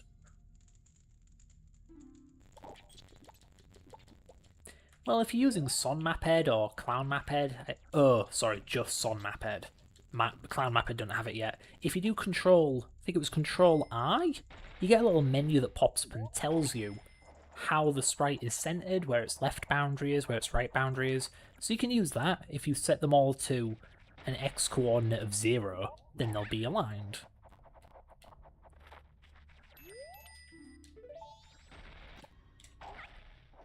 It's funny thinking of all this stuff because it's been so long since I did any Sonic ROM hacking. If I had an idea of something to do, I probably would get back into it, but I really haven't. I think the last time I did anything was when I made Sonic 2 widescreen. Just to test my emulator.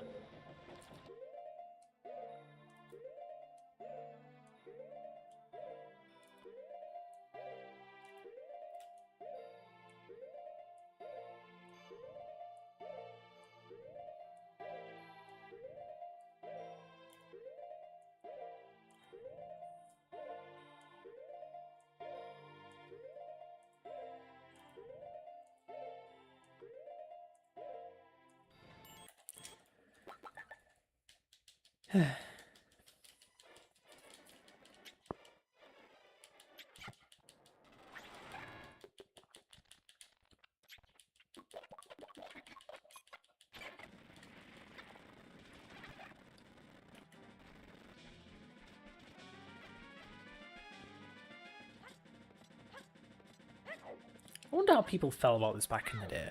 Because at one point, the only games were 2D. Then they go 3D and they have these big epic cutscenes and ooh, loads of dialogue and stuff. Like, how did people feel? I know nowadays people like to complain about movie games, but I don't know if people really had like, that concept back in the mid-late 90s. How did people feel going from A Link to the Past, which was very, very gameplay heavy, to Ocarina of Time and Majora's Mask, which is just way more heavy on the cinematics, at least at the beginning? Were people rubbed the wrong way by that, or were they too awestruck to really care? Were you ever attempting to make a renovated edition of Sonic 1 back in 2014 because of your test video and your NL? Yes, yeah. Somewhere I have a dusty old Ready Sonic disassembly with a bunch of I just did whatever the heck I wanted with it. I'd try and optimize it, I'd try and fix bugs, did all kinds of stuff with it, but at some point I broke the object manager and I could never figure out what was wrong with it. All I knew was you get certain part into the game, it crashes. To this day, I don't know what the heck happened. But I don't use that old disassembly anymore. If I were to make a ROM hack nowadays, I wouldn't use that thing as a basis. I would use that thing I did where it's Sonic 1 and Sonic 2 and Sonic 2 Knuckles in Sonic 2. All three of those put together into one game engine. I'd use that.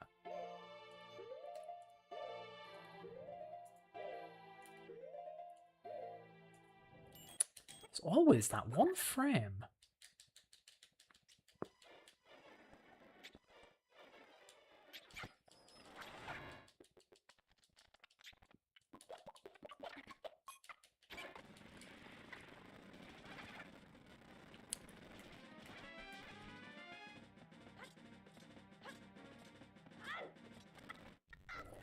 Are you planning to attempt to do it again at some point in the future? Not really, because like I said about me becoming a bit of a purist, I don't feel the need to change Sonic 1 and 2.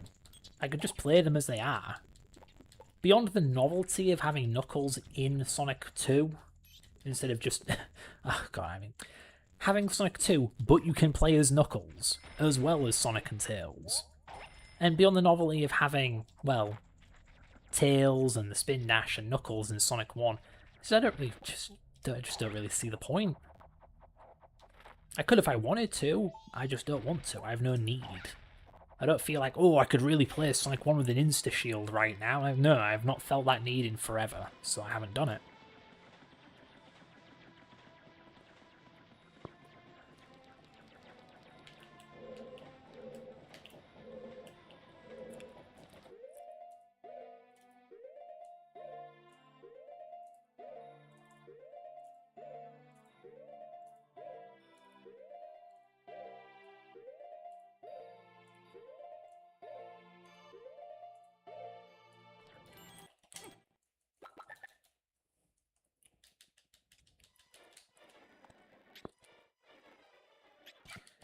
It's funny to think that at one point I was actually a cave story modder. Well, not really a modder, I never made any like custom levels or anything. I just made the game widescreen, made it support HD textures and things like that. Of course, nowadays I work on the official version of the game. But that's how I got my start. Modding the thing. Wait, what object manager were you trying to port back then? The one from Sonic 3? The one where enemies don't load unless they're within a vertical radius as well as a horizontal one? But somewhere I just went wrong with it. To be fair, the guide I was using back then, it was really not good. It was really vague. And I think it didn't use things like RAM equates, it just used raw RAM addresses, which will overlap with all kinds of things in a modern disassembly.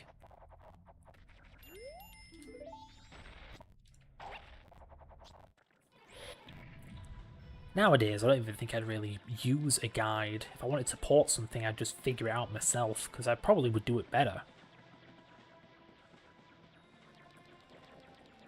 Or better yet, I could just...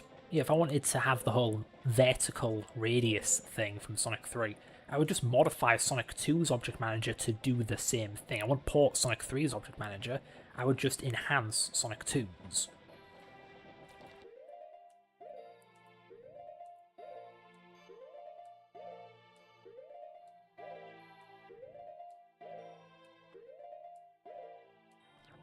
Damn it. Got a bit overzealous there, I think. That, or, you know, it was luck, because this whole thing is luck.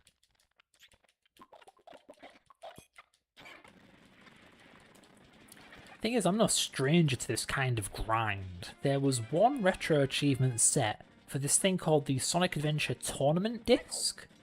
And yeah, it was this disc that had recently been unearthed, where it's a modified Sonic 1 that was for use in tournaments where you have to beat a level, Emerald Coast, really quickly with a lot of rings. And one of the achievements is for getting something like 800 or 500 rings. And you think, well, that's easy enough, right? No, it's random, because there are monitors, and they drop a random number of rings. And you need to get like 4 out of 5 of these random monitors to drop the absolute maximum number of rings, which is like a 1 in 8 chance. 1 in 8 to the power of 4, or something ridiculous like that. It's something like a 1 in 8,000 chance of you getting all of those rings. And you need to do the level lightning quick, or you will not have time to collect all the other rings. So once I realised that, I gave up and I didn't get all the achievements for that game, because I tried, you know, before I did the maths, I tried. I played it, didn't get anywhere, then I looked up the numbers, why I wasn't getting the result I wanted, and then I realised I was being an idiot, hoping for a 1 in 8,000 dice roll. No way is that ever going to happen. There's a tutorial to port Sonic 3's Object Manager the proper way on Sonic Retro. Huh, that's good to know. That dusty old guide was a nightmare. That was like the final boss of the Sonic Community hacking guide back in the day. If you could do, if you could follow that guide, you could do anything.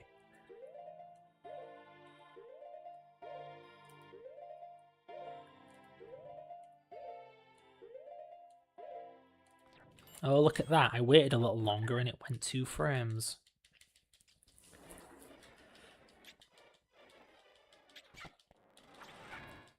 I tell you what did fascinate me lately though. For retro achievements, I played Sonic Jam, and what's really cool about Sonic Jam is it's kind of a port. It is kind of a port of Sonic's 1, 2, and 3. I say kind of because those games were written in a completely different assembly language. You can't port that. What they did was more akin to a modern static recompilation. They took the code and they kind of transliterated it from one assembly language to another. So it's kind of somewhere between a port and an emulation. It has the crappy performance of an emulation, but it is superficially similar to a port. Anyway, I just kind of found it really novel that they did that way back in 1997. And I was curious if I could make some kind of modern alternative, because it would be cool if there was perhaps some way to take a Sonic ROM hack, maybe have it still be written in assembly, but you could compile it not just to a Mega Drive bin file, but also to like a Windows exe. And I don't just mean a bin file running in an emulator, no, I mean like it turns the assembly into x86 assembly, or ARM assembly for smartphones. I mean, you could do that, a direct assembly to assembly conversion, but I want something a bit more general. I was hoping there was some way to have the assembly turn into C++, and then you could have any old C++ compiler turn that into assembly or machine code. So I wanted to recreate what Sonic Team did back in 1997, and I'm pretty stumped. It's not an easy thing to do, because you're basically writing a CPU emulator that works more like a preprocessor than an interpreter. It's complicated. It is a mess. I already know how bad it is making a CPU interpreter. I made one for my emulator, and I don't want to make one again. Heck, I made 2 for my emulator because the Mega Drive has 2 CPUs. So, yeah. That project is on hold because it was boring. Really, really boring.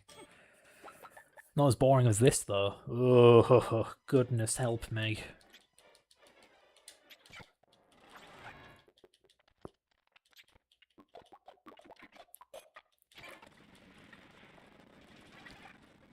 Unfortunately, I can't just reuse code from my emulator. Maybe I could copy and paste bits of it and then reword them, but beyond that, I'm out of luck. I have to write all that stuff from scratch.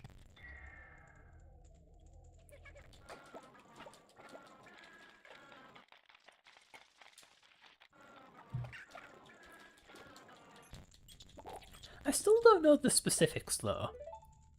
I'm still not sure exactly how Sonic Team ported those old Sonic games to the Saturn. Because it's like, did they run it through some kind of converter? And then it spat out this abomination blob of SH2 assembly, and then they assembled that? Or did they cheat? Did they make like a bunch of macros for their assembler that pretended to be the original instructions? Because AS lets you do that. AS lets you write macros that pretend to be instructions. And so they could have done that and then just made it so the fake instruction, instead of turning into valid machine code for the Mega Drive, it turns it into machine code for the Saturn. It's horribly inefficient to do it that way, but that appears to be what they did. It's just when I delved into the subject, I found there were a bunch of edge cases and issues they would have encountered if they had gone that way, and I swear some of them just weren't fixable. So I'm not sure if that really is how they did it. It's a shame so much of that development history insight is maybe not quite lost to time, but it is unknown. Maybe one day we'll get an interview with Yuji Naka or something and he'll tell us, but he hasn't done that yet.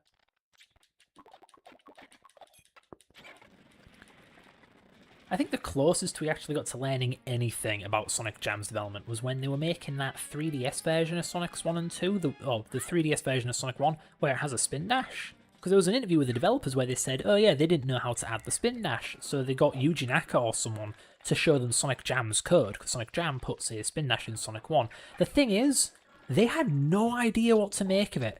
It doesn't translate well, this interview, but from the sounds of it, they just could not understand what the heck the code was doing. So from the sounds of it, Sonic Jam had some hideous source code. Just incomprehensible rubbish from the sounds of it.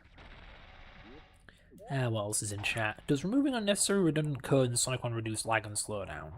And free cartridge space, and does it free up RAM? Useless code. Generally no. I think a lot of the unused code in Sonic 1 and 2 and 3, it's not used, like it doesn't run. It would save cartridge space, yeah, but it wouldn't really save RAM unless there's RAM that's only used by that dead code. And it wouldn't help the CPU if the CPU isn't running that code anywhere. It's just taking up space and that's about it. Here we go again.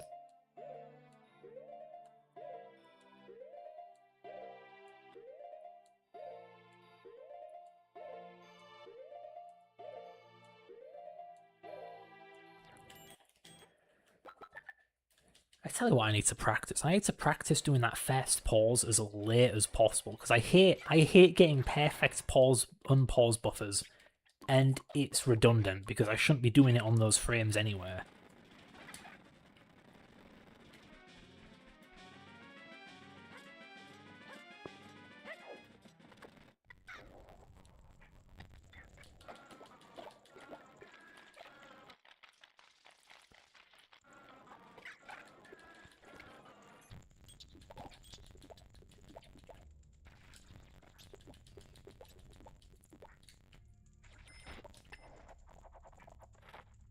I'm considering using a different emulator, but I'm not sure if it's simple and easy to set up Luna's Project 64 with like a fast forward hotkey on the controller like I'm using. It would be a pain to get OBS to recognise it.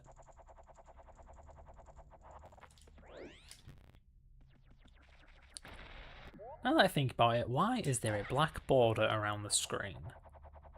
Do I have RetroArch set to integer scaling? Or is that just the N64 being weird?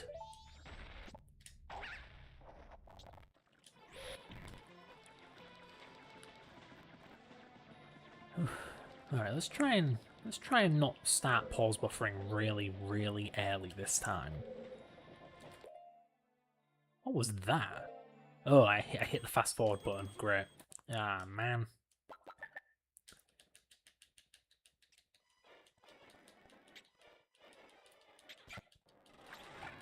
Man, how long have I been at this now? Does it say anywhere? Oh, bloomin' heck. An hour 46. That's nothing. The first day I attempted this achievement, I put 5 hours into it straight. Because I thought this couldn't possibly take a moment longer. It can't be random. I'm just not good enough. Practice makes perfect. Because I hadn't checked yet whether it was random. I didn't use the key macro thing until a day later. So for that first day, I was convinced that I was just an idiot. That I was really bad at maintaining a consistent rhythm. That if I just got serious, maybe used a metronome or something, I could pull it off. No, the metronome, which I did use, did not help.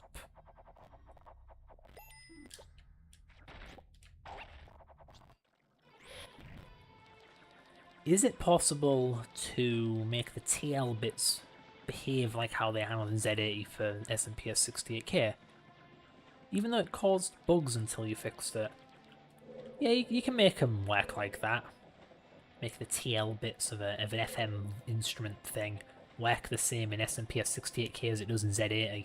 The bugs, it's because there are bugs in the sound data, it's just they're hidden. By changing how the TL bits work, the bugs become obvious. So you have to fix the bugged sound data when you make the TL bits behave differently. There are a lot of bugs in Sonic sound data actually. They're usually subtle, but Sonic 3D Blast especially has some really awful ones. Like, the volume is just set to a completely gibberish number that coincidentally works, but when you port the song to a different game engine, different sound engine, it won't work anymore because it doesn't work the same way for completely gibberish numbers like those.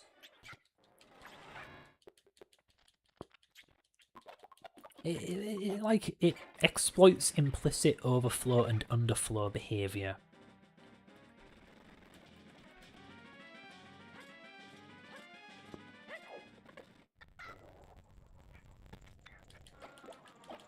It's a shame really, because it means you can't quite make a sound engine that works with all music from every game that uses that family of sound engines.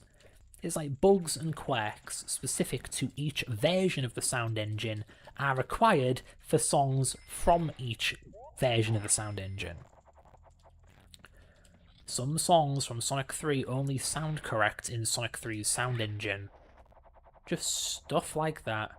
It's the kind of thing Valley Bell tried to solve with his SNPS Play utility, which is like, I think it's Battletoads. He took Battletoads' sound engine, rewrote it in C, and then ported every feature from every other sound engine, every other SNPS variant, to it. But you still has to maintain this huge list of bugs and quirks so that dumb games work proper, broken sound data works properly. Such a shame. It's the kind of strife that emulators have to go through. You can make an emulator that in theory is fine, but buggy games won't work properly because they exploit hidden, undefined behaviour of the console. People will blame the emulator when really it's the game that's to blame.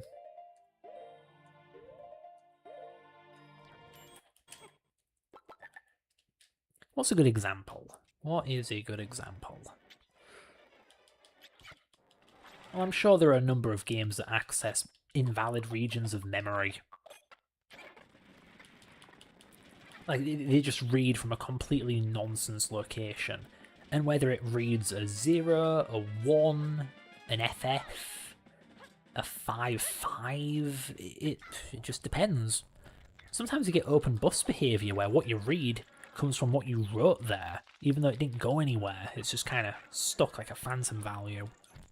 All kinds of nonsense like that. Decap attack is a really stupid one, where it's like it reads the controller wrong, but on real hardware it accidentally works, but on an emulator, oh no it don't, it just doesn't read the controller properly. Did the rolling sound when you made Sonic Roll not fade away properly because of the bug in Sonic 1, where you modified the sound engine to work like Sonic 3? I actually can't remember. I cannot remember why the roll sound stopped working.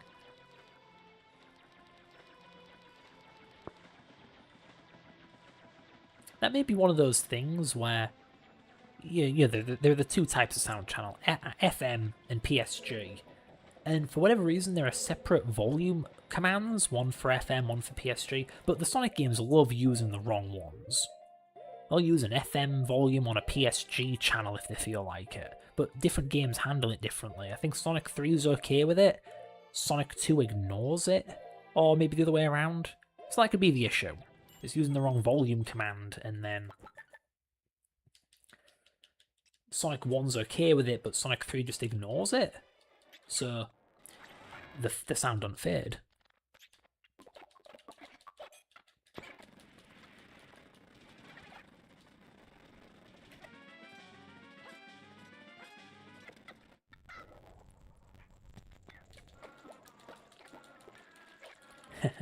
Looking at the stream stats here, apparently there hasn't been a single dropped frame. That's pretty good. You know, with internet stuff, I'm used to, dropped IP packets or whatever. I'm not that familiar with low-level networking stuff. Try watching part 8 of your Elemental Shield video to see what I'm talking about. I try not to go back and watch my old videos, they're a bit embarrassing. Just because in my later tutorials I actually started not editing them, but cutting out the blooming dead air. Man, those old videos are practically streams. Oops. You know, like this. Only recorded ahead of time.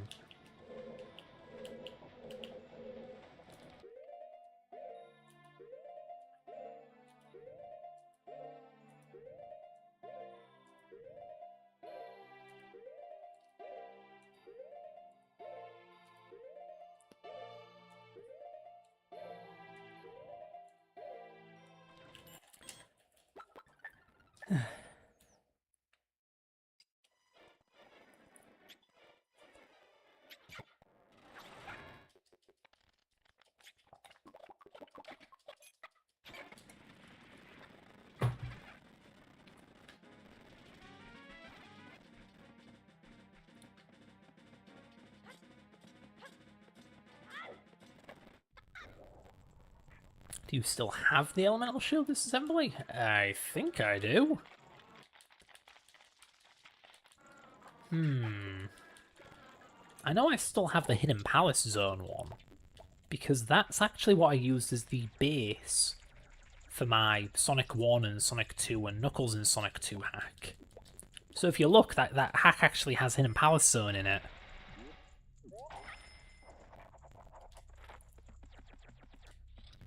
But it doesn't have the elemental shields. No, that wasn't part of it.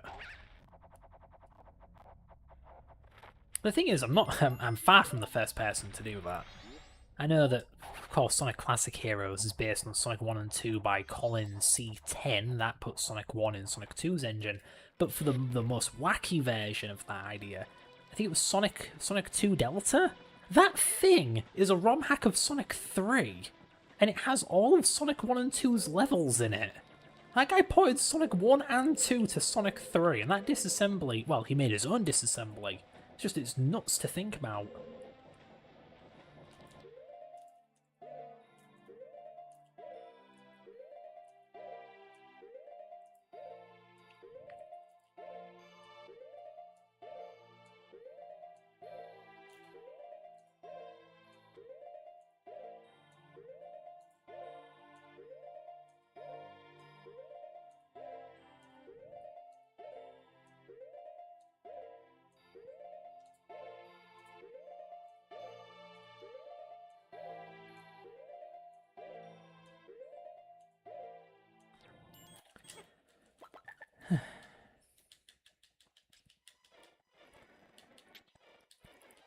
Thing is, it's not like I ever delete or lose my disassemblies. They're just knocking around on an old hard drive somewhere.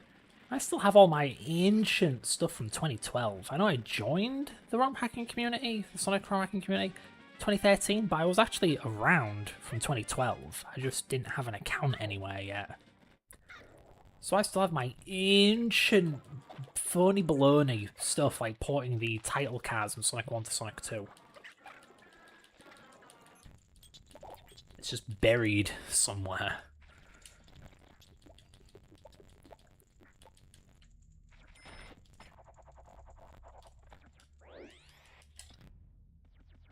Do you update the Sonic 1 disassembly once in a while to add bug fixes and optimizations? Not nowadays. There was this ridiculous scandal a few months ago where people were complaining about how I was working on the disassembly. Like when I added... oh, what did I add? Oh, I added a system where the Sonic 2 audio data compresses itself. Instead of you needing to do it, I just made it do it automatically. People got all upset about it. And then this other maintainer showed up, Selby, started maintaining the disassemblers, and I figured, you know, if he is here, well, why do I need to stick around?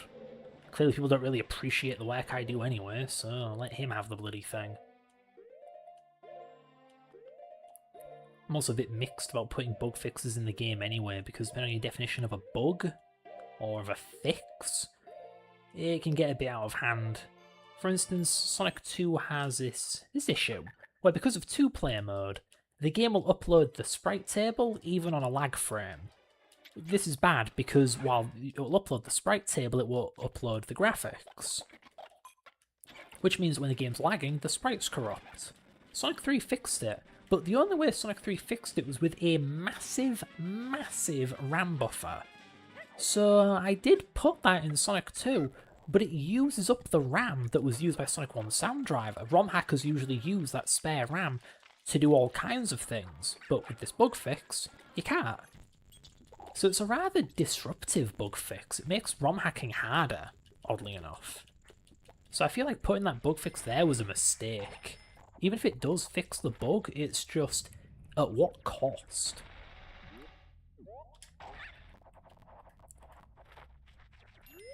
And usually bug fixes are small, but sometimes they're not, like how Oil Ocean Zone doesn't show its entire background, but adding code to show the full background is like, it's 200 lines, it's an entire new function that's heavily duplicated of code from Chemical Plant Zone and Scrap Brain Zone, because they are horrible 200-line duplicates of each other. So it's no quick fix, it's a giant complicated solution.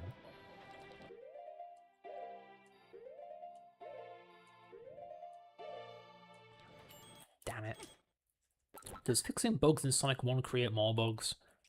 Good question. Good question. I'm trying to think of any.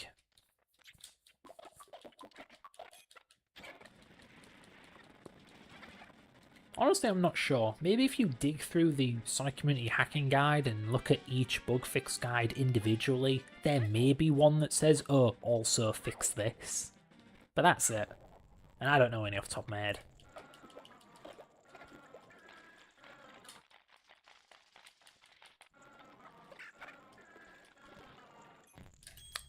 What is that? Oh, junk mail. Get out of here.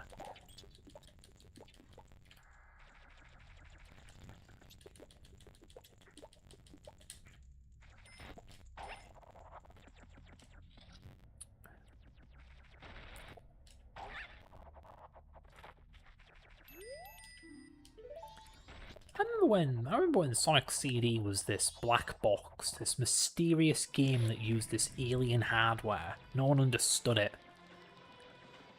And now it has a disassembly, it has a decompilation, based on the old PS2 port. And me, having made my emulator, I know a thing or two about how that game works internally as well, and ironically it's not that impressive. It's very, very rudimentary and doesn't make great use of the hardware. Kind of barbaric, really, because it's taking a game made for a cartridge and jamming it on a CD, and whereas a cartridge, all of the code and data is just there all the time, with a CD you can only load little bits of it. It's awful. They chose the weirdest solution to work around that issue. Because like each level is its own game. Why would you do that? It just means that some levels are based on older versions of the engine, older versions of the game, so they have different bugs, different behaviours. In Wacky Workbench, the camera doesn't move when you spin dash. Just, ugh. Awful, awful stuff.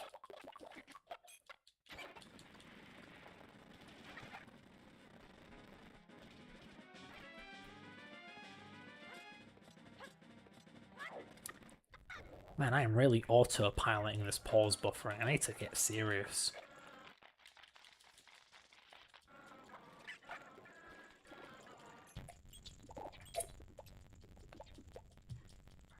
How the heck does a speedrunner do this all day?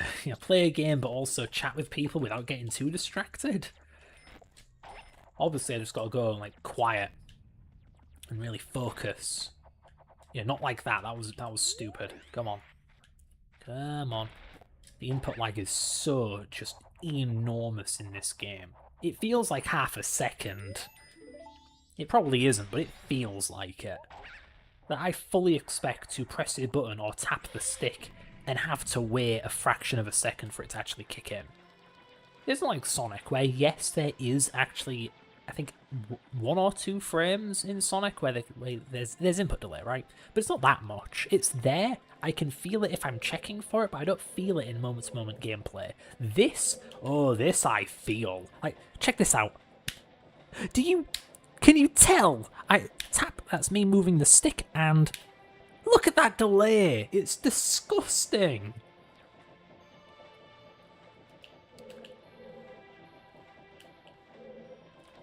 Here we go again.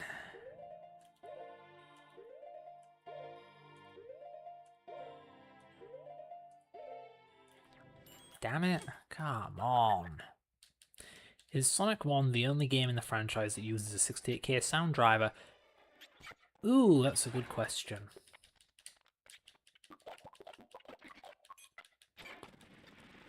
Technically, Sonic CD uses one.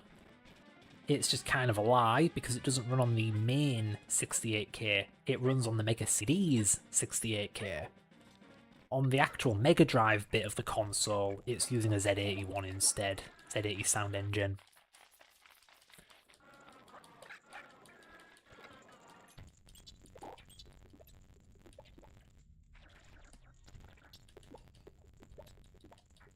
Yeah, honestly, I can't think of a single other game that uses the 68K version of the sound engine.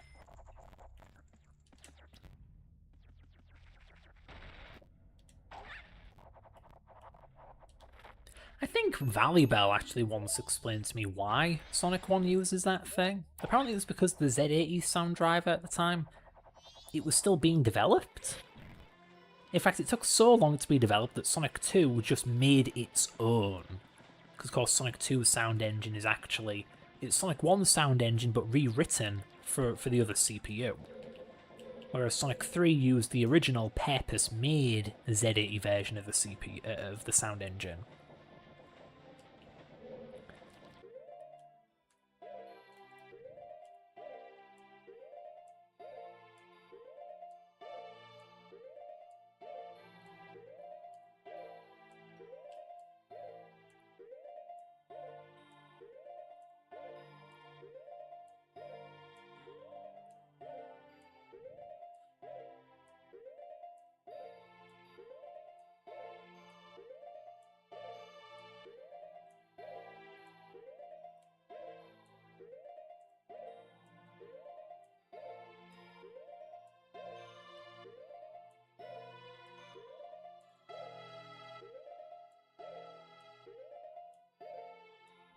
Of course, every time I get to that frame.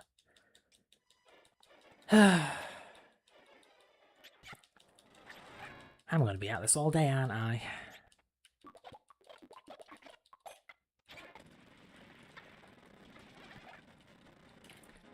I was at it all day yesterday, I was at it all day the day before, and I'm going to be all at it today as well. Oh, starting to get my hopes up there too.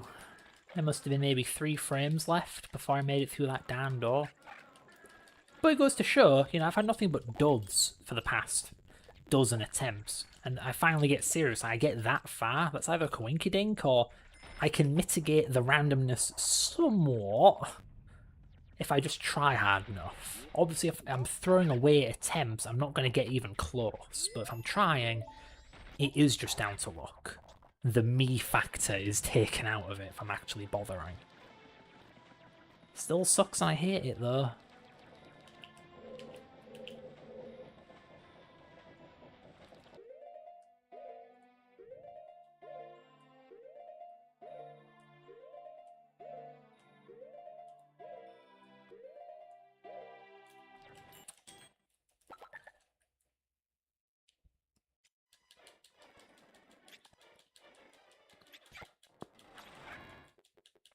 planning to get a friend of mine to voice Sonic for my ROM hack. Is it possible to add his voice to the Mega Drive even though it takes up a lot of space?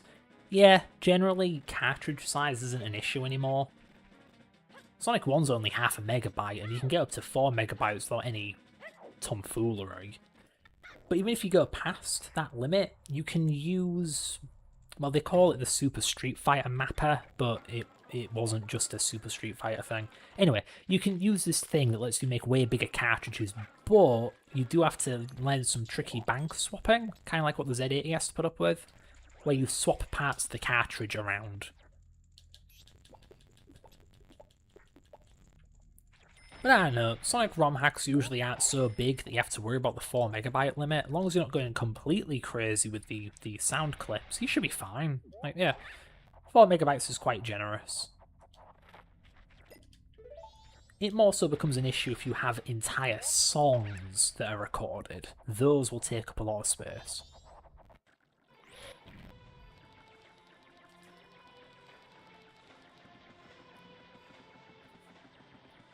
I remember way back around 2014 I was trying to put the Sonic Generations version of Green Hill Zone's music in Sonic 1, and I succeeded, it's just it was so gargantuan I could only fit one song.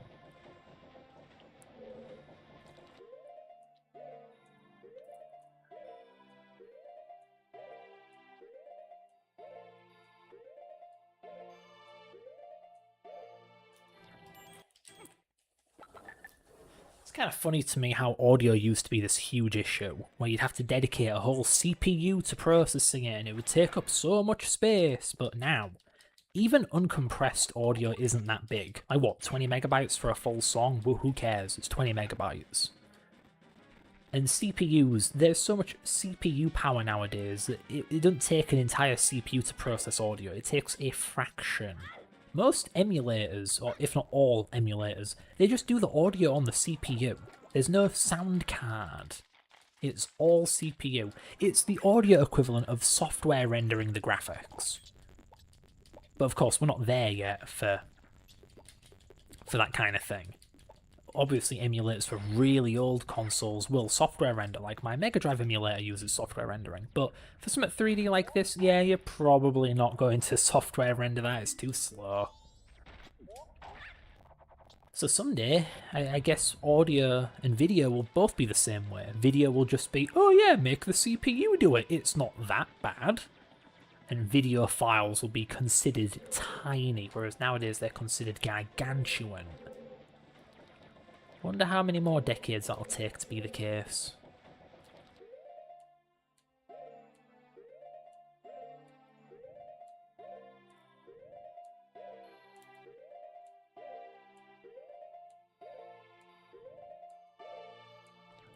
Damn it. Do you think my friend's voice is perfect for my Sonic game even though you didn't hear his voice yet? I mean, how many voices has Sonic had at this point? He had his Sonic CD voice, his Sonic Adventure voice, and now the Sonic Colors voice, Chris Redfield, Batman. I swear, in Sonic Frontiers, he gave up even trying to sound like Sonic, because he's gone from being like, whoa, you be careful, Tails, to like, come on, Tails, we gotta find the Chaos Emeralds. Like, nothing like Sonic. He sounds more like Shadow, for God's sake. Whatever. Either way, you can't do worse than that, okay? The bar's pretty low now.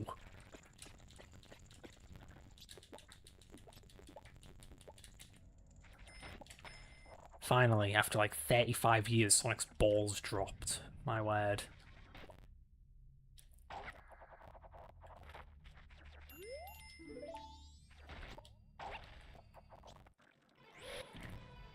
Though it's kind of hard to beat his Sonic CD voice, that lispy-ass voice they gave him. Yeth! It's like he doesn't know how to pronounce the letter S. I mean, to be fair, neither did I when I was a kid.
Oh, come on.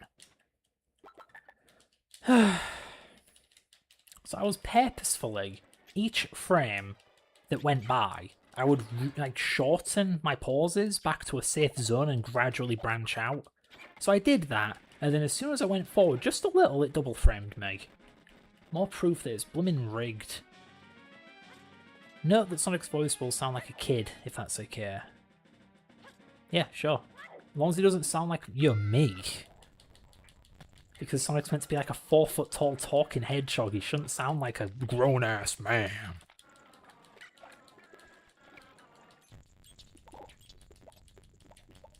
Like he does in Frontiers, my goodness.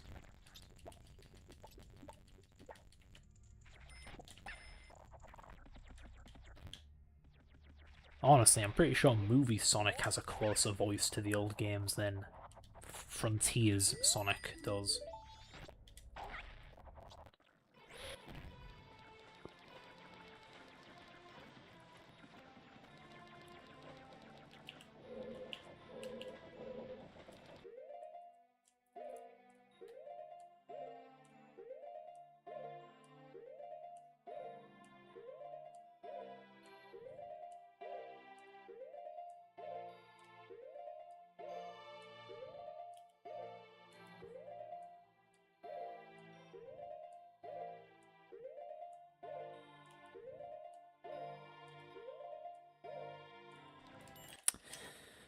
Oh, why does it always happen to me?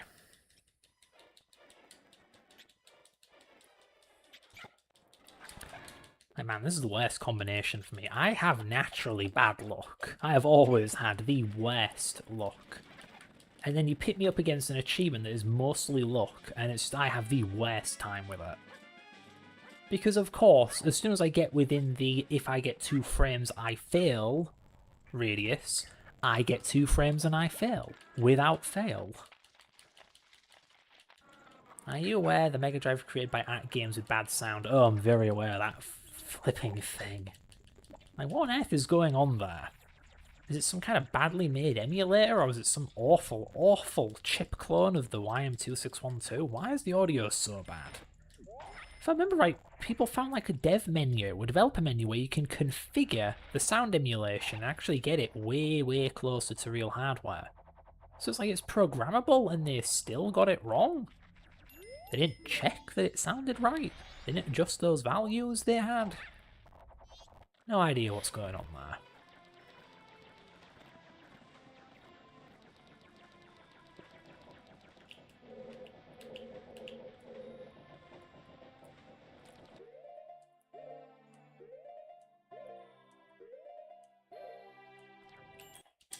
Man, how close am I to that damn load zone? I thought I was miles away. I thought I could afford a double frame, but nope. The thing I have to keep an eye out for when I'm backpedaling as Deku Link is there's a brief bit where he's going up one step where his face just completely obscures the camera. Once his face obscures the camera, I need to do that thing where I get his hat level with the metal. So I should pause after I see his face cover the screen. Though again, with this game's ginormous input lag, I don't have much time to do that. But I should. The closer I can get to the load zone before I pause, it's fewer frame perfect pauses and unpauses that I need to do this stupid achievement. Like, if I keep coming within 3 frames of succeeding, then I shouldn't start 3 frames early. I should start bang on time and get in the average number of successful unpauses.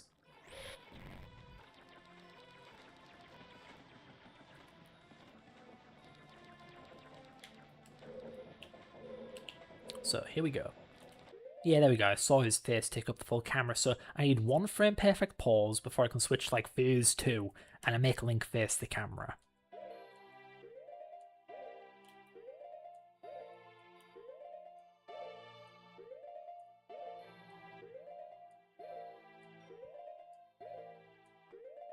Oh, there's another frame. Never mind.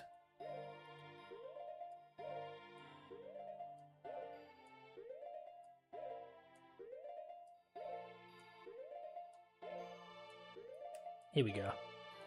Damn it! God. I'm not doing anything different. That's just the random stuff getting me.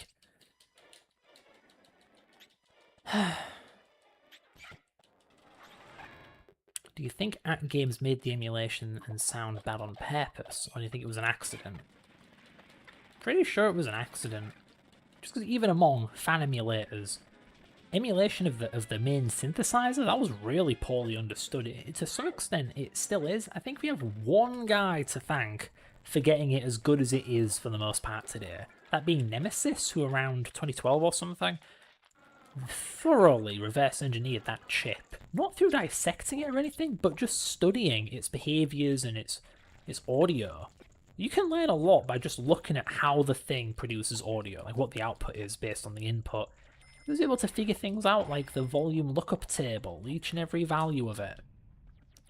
I referred to his documentation a ton when emulating the chip for myself, but there are some things he leaves out. I don't think he ever went and broke down how the low frequency oscillator works. So I would have been in the dark with reverse engineering that, were it not for that nuked OPN2 thing. In case you don't know, that's when there's this guy who took a sound chip, kind of delaminated the top layer, took a high resolution photograph of the internal circuitry, and then rewrote that circuitry in C. So it's like a snapshot of what a real YM2612 does. And you can study it and figure out how the chip actually does things. So I used it to figure out how the low frequency oscillator works, and now it's emulated in my emulator with presumably 100% accuracy.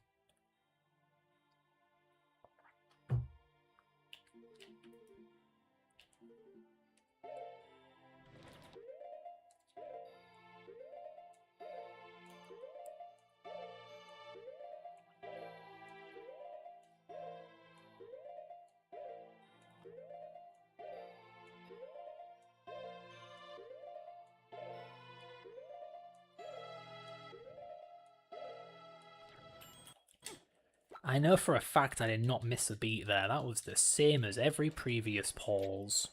And it still got me.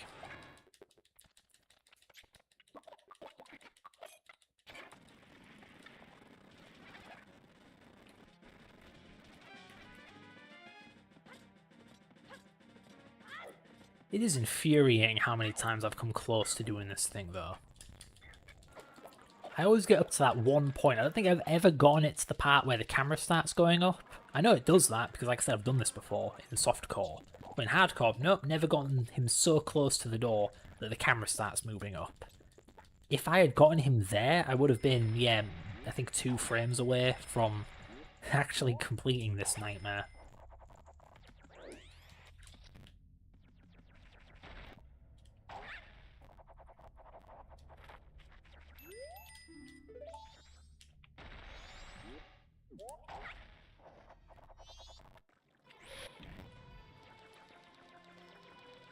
It's strange to me. One of the things with AtGames is it's not just the YM2612 emulation that's bad, the synthesizer, the FM.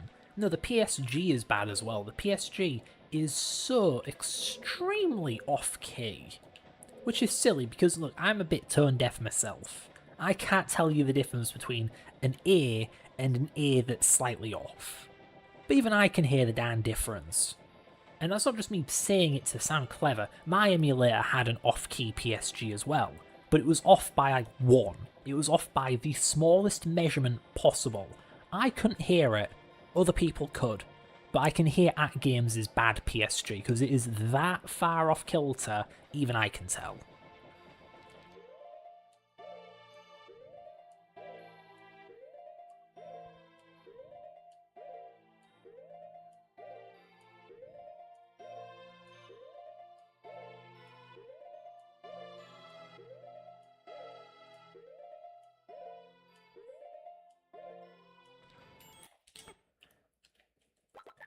I have truly met a terrible fate.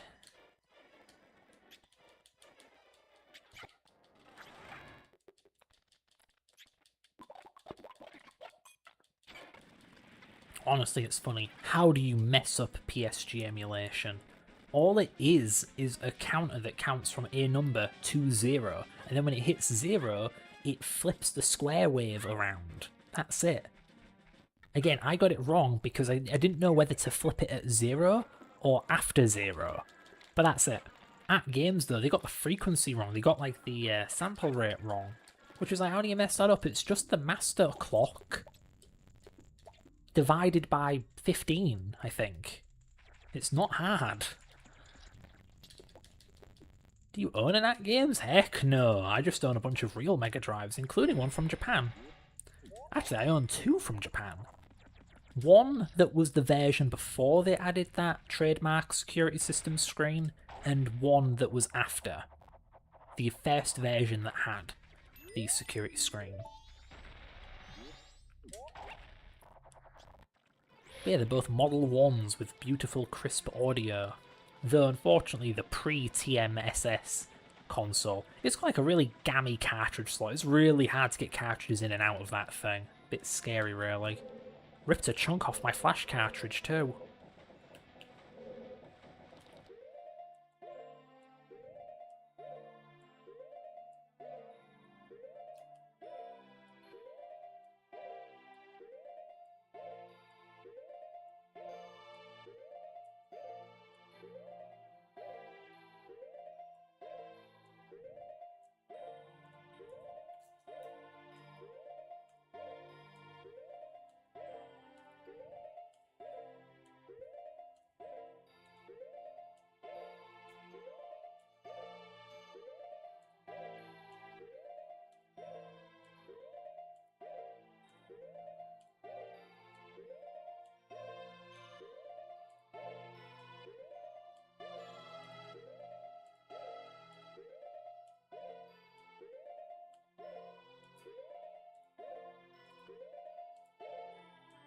Oh, for fuck's sake, again? God damn it.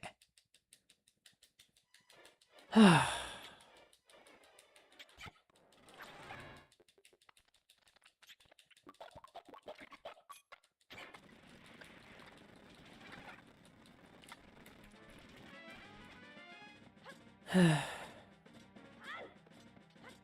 I wish I could rewind, but I'm using retro achievements in hardcore mode, so they won't let me. It's considered cheating, even though this game's cheating me right now.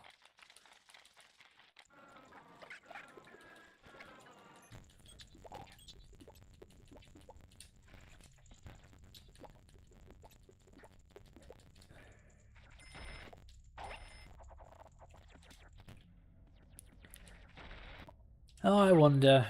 I could get used to this, aside from the stupid, stressful, random number generator gameplay. I kind of get. I think I kind of get the speedrunner mentality now. Just chatting and playing a game over and over and over and over again. Because after a while, it just becomes background noise. I'm not even really thinking about it. Like, I start thinking when I get here, you know, and I start doing the hard bit, but everything up until that point, nah, I'm just autopiloting it. My mind's elsewhere.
Oh, look, I fucked up at last second again. Oh,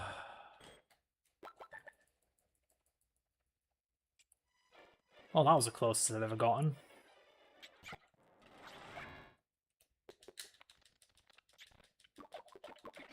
Goodness me, how many frames away was I there?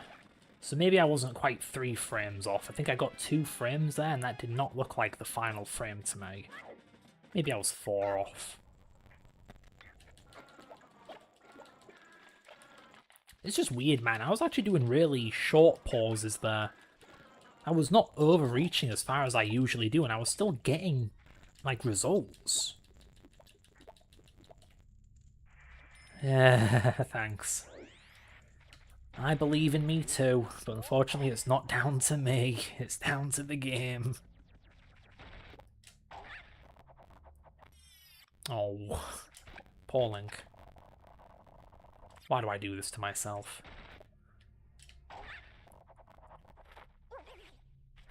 No, I think I may just have a bit of a problem. I've actually done like the Halo Lasso things. Not all of them, but I have done Halos 1, 2, 3, and ODST. I think I have Halo Reach and Halo 4 left. But otherwise, yeah, I've done them. They were awful, especially Halo 2. Just absolute masochism. Ooh, yeah, kill me in 1 hit. Also, my shields don't regenerate. Also, I can't see my weapons. Also, everyone's invisible. Also, they are extra aggressive. Like, why? Why would anyone do this?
For fuck! God damn it, that was 1 frame off! Oh, I hate this.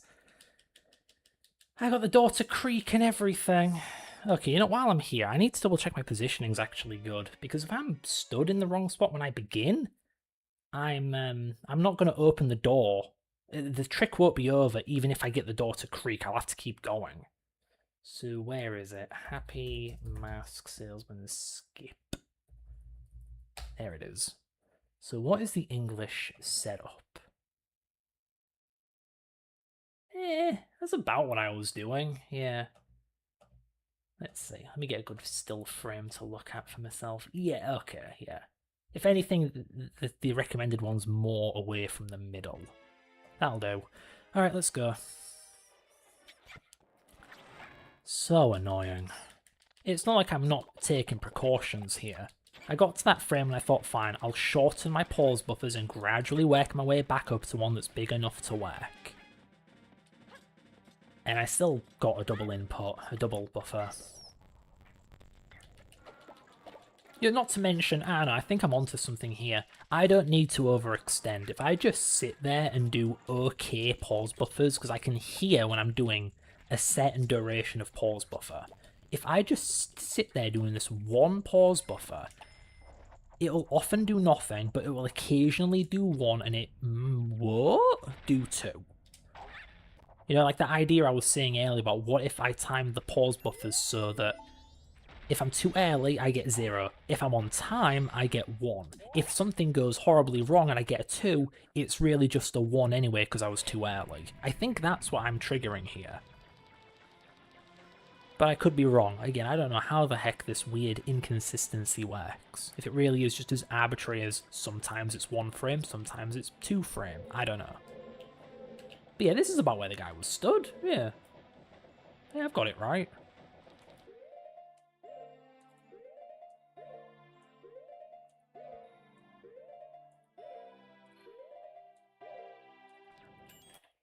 What was that? Come on.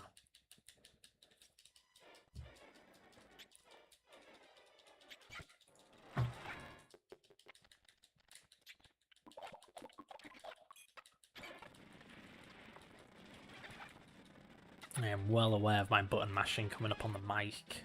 Unlike my fiance, I don't have any like noise reduction enabled on the mic. Though I do have it in... I have it in directional mode. It should only be picking up sound from the front of the mic. My controller's behind the thing. I guess it's just that loud. Maybe it's bouncing off the ceiling. It is very echoey in here. You still working on that Sonic 2 PC port thing? Not really. I realised years ago that it was boring to work on, and very error-prone too. So many bugs slipped through that even some I don't even know are there. It's like how when I was porting the random number generation algorithm, I didn't realise an arithmetic shift left does not preserve the sign bit. Only an arithmetic shift right does that. For all intents and purposes, flipping heck, I can't talk. For all intents and purposes, a logical shift left and an arithmetic shift left are the same thing. Didn't know that when I ported the random number generator function, so it's wrong. It's doing the wrong thing. It's producing the wrong numbers. All kinds of stuff like that has slipped through, undoubtedly. Me just misunderstanding what the code's doing.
Like, not only is the tedious process of converting assembly to C just annoying, but for the sake of having the code behave correctly, I would rather make an automated converter, be it some kind of parser that intelligently reads the assembly and figures out what C would also do the job, or doing, like I said, what the Sonic Jam developers did, where they made some kind of bizarre assembly to C++ transliterator, oh, not C++, you know, assembly to whatever the heck transliterator.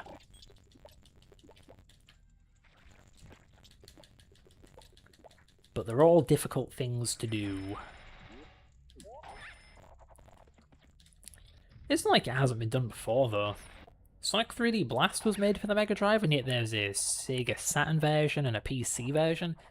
And someone claiming to be the guy responsible for that one showed up on Sonic Retro.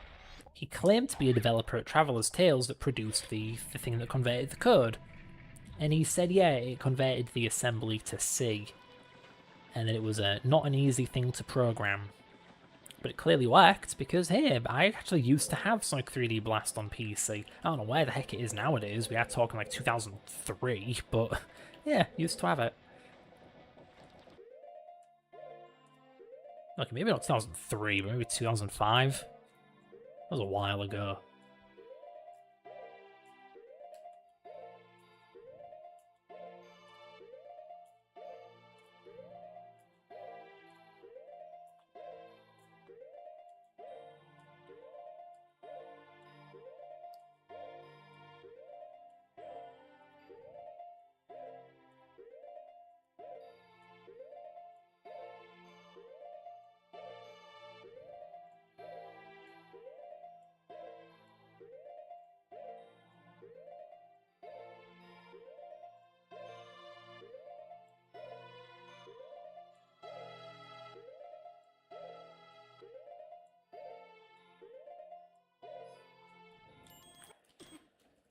I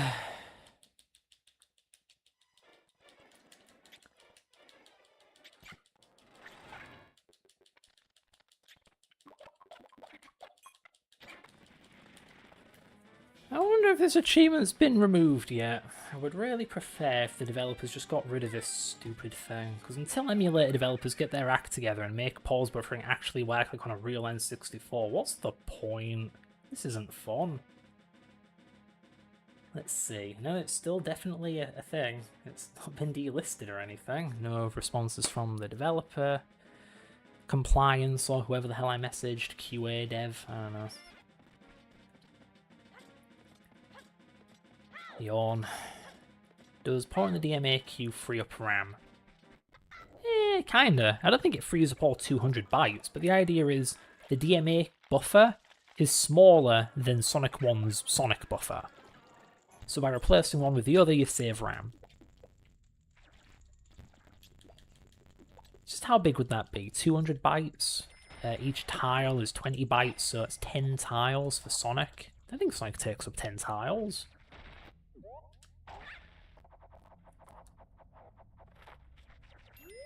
It's a weird feature, really. Why did they do that? Oh, actually, I believe someone actually found out. Sonic 1's cartridges are very, very slow. So DMAing from the cartridge to VRAM would have been a bad idea on such slow cartridges, which is why it gets loaded to RAM instead, and then DMA'd to VRAM.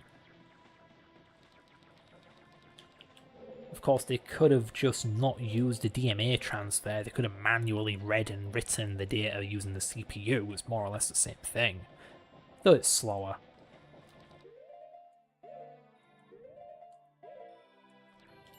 Wow, that was pathetic.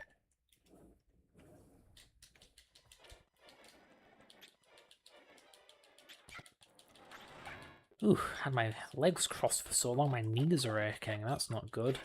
After a big long hike.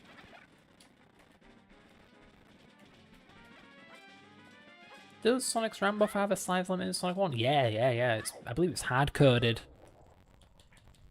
So if you try using more tiles for Sonic, they just won't fit. I think that's the issue I had with my Sonic 3 and Sonic 1 sprite. Goodness me. Sonic 3 sprites in Sonic 1 tutorial. Sonic 3 Sonic uses more tiles than Sonic 1 Sonic. So I had to get rid of the buffer to make room, ironically, to fit it.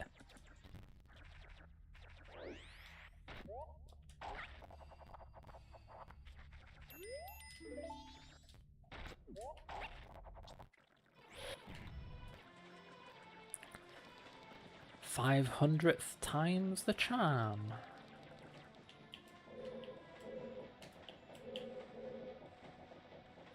Yeah, it's probably good enough.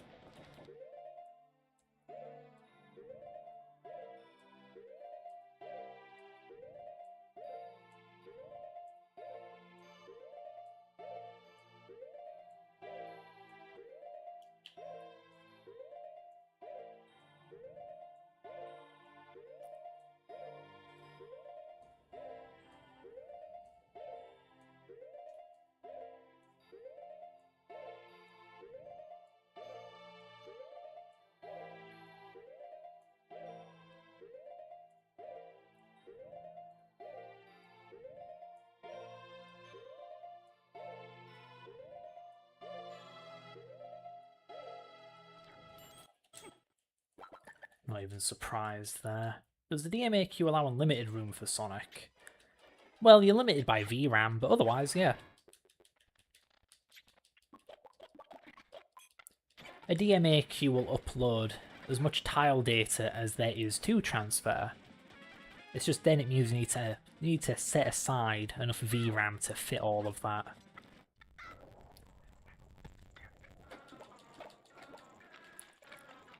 There are all kinds of ways to save VRAM though. A lot of them were pioneered by, I think, Sonic 3 actually.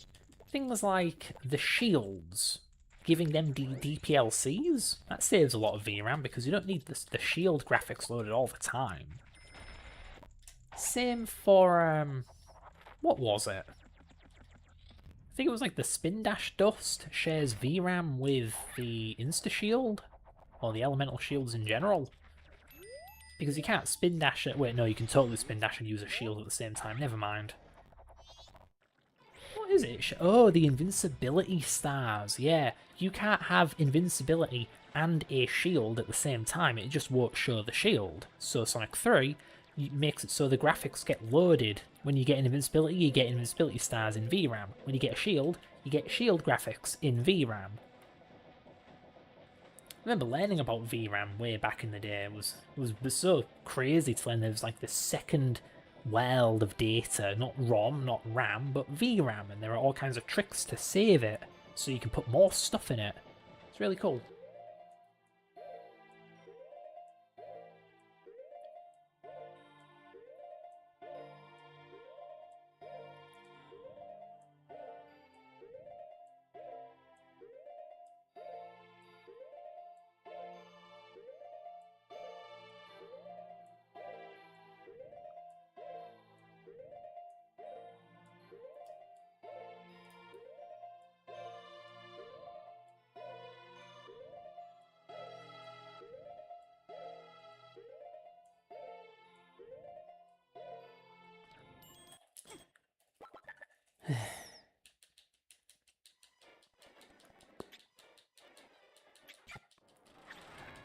One thing people like to do to save VRAM to give Sonic more room is they get rid of the points, the little points that come out of enemies when you destroy them. They just get rid of them because who really cares?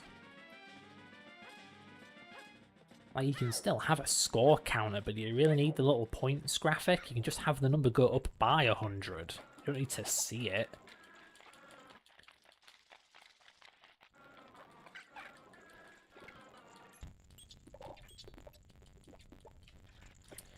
But honestly, in retrospect, 64 kilobytes may be tons of RAM, but it is a pitiful amount of VRAM. If only they went with the 128 kilobytes that the console was clearly originally designed for. Is it possible to transform Sonic 1 into a whole new game? To the point where it's not even Sonic 1 anymore? Yeah, oh yeah, easily. It's like using Unreal Engine to make your own game. Instead you're using the Sonic engine.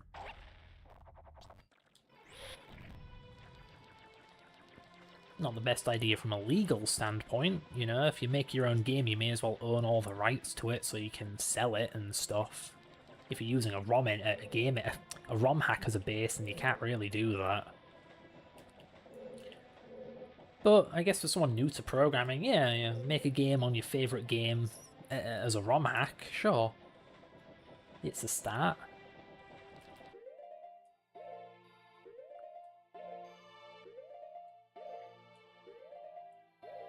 One of these days I want to see someone crazy enough to turn Sonic 1 into a JRPG. You know, something like Paper Mario where you touch an enemy and it goes into a little battle mode where you have to pick a move.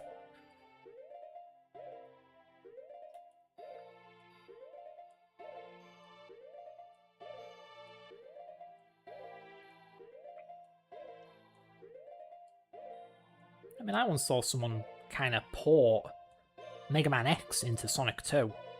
So you just played as Mega Man X. You had a Mega Buster and everything. You could wall jump. It was just in Sonic 2.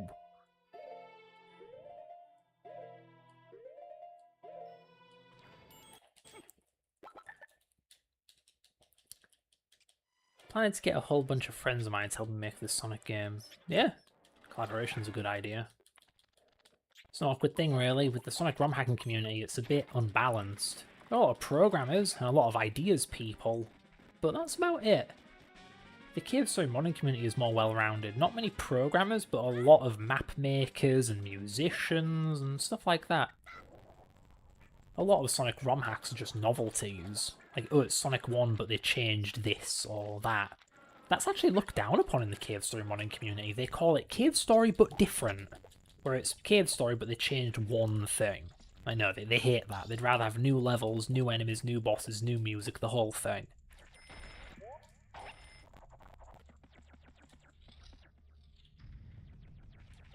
I'm trying to think if I ever actually had any collaborative ROM hacking things.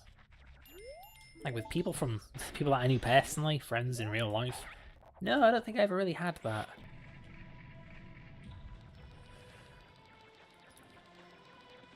I mean, back in primary school, I had friends that were into Sonic. But in secondary school, college, university, heck no, none of them were interested, so they didn't really care about the whole ROM hacking thing.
Oh, for fuck's sake. May have unpaused a little early there. Then again, I did that 1,000 times earlier, didn't do anything. It still went 0 frames.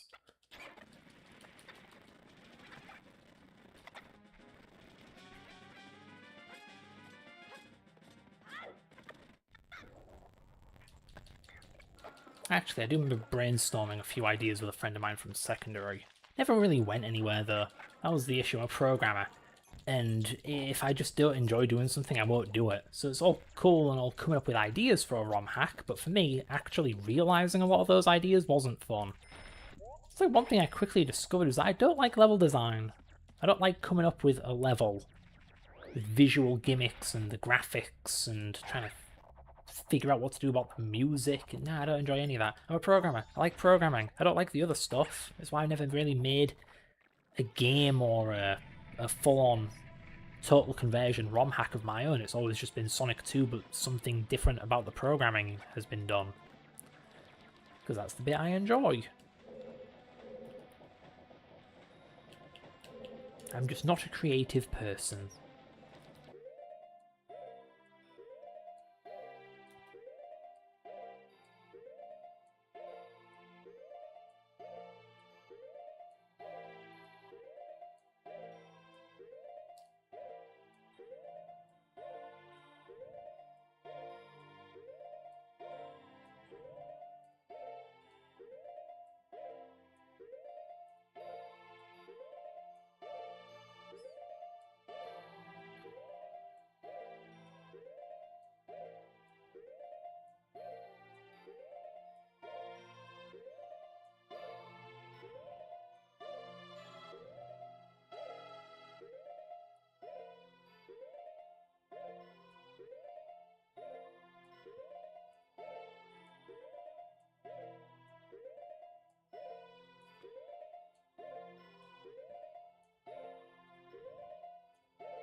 Joker!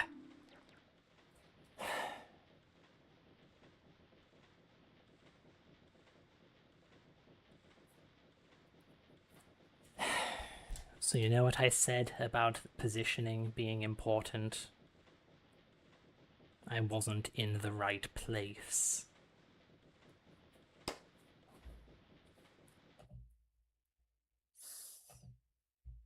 Where? Where was I meant to be standing? That looks like where I was standing.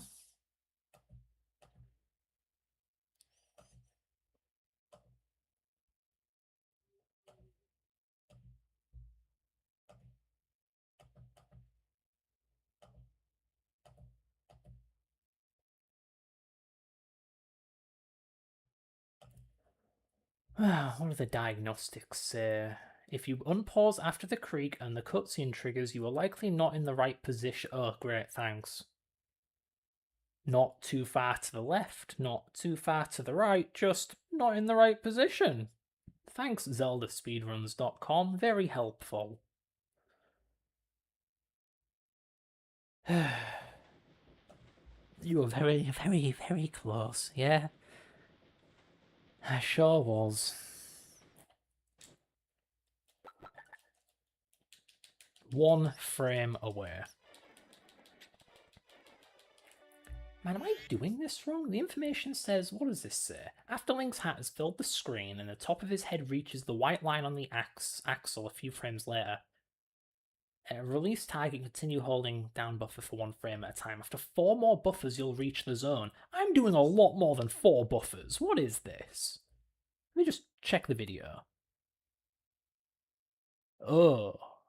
No. Oh my goodness, I've been doing it wrong. Oh dear. I'm unpausing way too early. I see the frame I turn around at. That's not the frame you turn around at. Let me go back further. I need to see this from the beginning. Goodness me, God, come on. Yeah, keep going. He fills the screen properly this time. Keeps going. Now you want him to block it, but only halfway. This is going to take some getting used to. I have to beat my own muscle memory. My own muscle memory of, oh, time to turn around. Oh man, I could have been done with this ages ago. For goodness sake. So the problem really was me. I could have done this in 4-ish pause buffers. Actually, when does this guy start pause buffering? I know you have to turn around, but what? Whatever, I'm not going to double check this again, just in case. Like, yeah, he starts backpedaling, whatever. Yeah, Link's head fills the camera once, then he starts pause. Start pause buffering. There's the frame I turn around at. Go 1, go 2, go 3? Whatever. Either way, once his hat covers the metal. Not is in line with it, covers it. Oh, I'm such an idiot. Will this make it any easier, though? Because now, even though I've gotten so many more than just 4 or whatever pause buffers, I'm going to be in so much more trouble now. I'm going to struggle to get even 3. I just know it.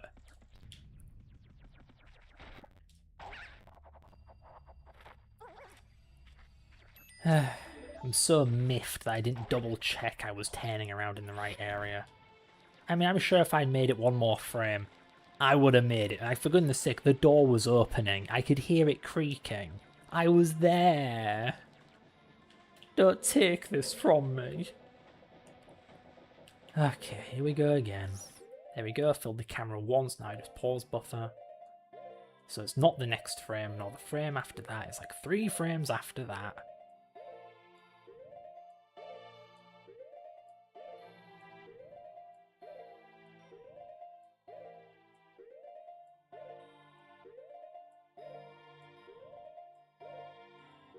Not this frame.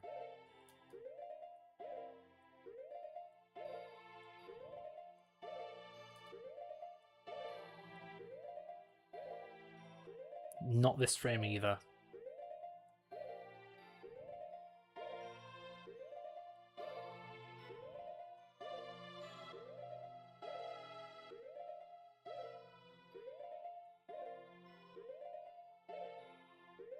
Not this frame either.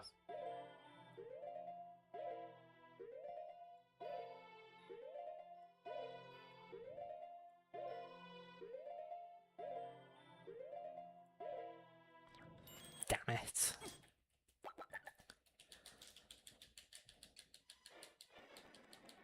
Honestly, with how many extra frames I have to do, it may not even actually save any time.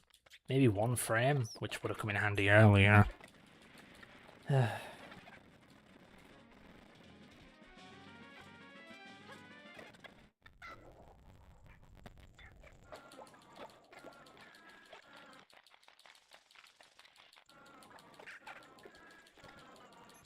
Honestly, this reminds me of the absolute psychological torture that was getting every ring in Sonic 1's Their Special stage. It's not even like a glitch thing, you don't have to glitch it. It's just, it is so difficult that you will wish there were glitches. The best you can do is pause buffer. Absolutely spam pauses, but Sonic 1's special stages, you actually have a shockingly small amount of control.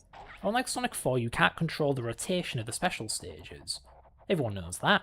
But what people might not know is that you can't control the height of Sonic's jump either. Unlike in the main game, when you jump, he does a full jump every time. So if you jump up to grab a ring, he may just keep going and touch a goal block. Link looks like a pea shooter. He does, doesn't he? Also, hi Drunk Beef.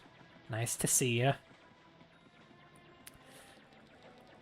But yeah, Sonic 1 Special Stage, you are navigating around edges, you're getting right up against goal blocks, and there are bumpers everywhere. True torture.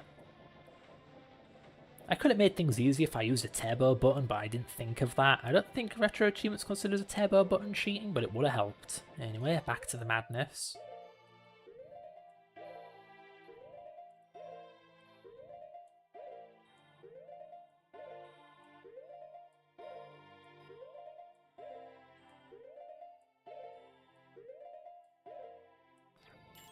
Damn it. Alright. Back to the start. But yes, Drunk Beef, I am trying to get this awful achievement. It's supposed to be skill. It isn't. I can factually, scientifically prove it's luck. I demonstrated it earlier in the stream. I can program a script to press the buttons at the exact same time every time, and it will still randomly do 0, 1, or 2 frames. I cannot control it.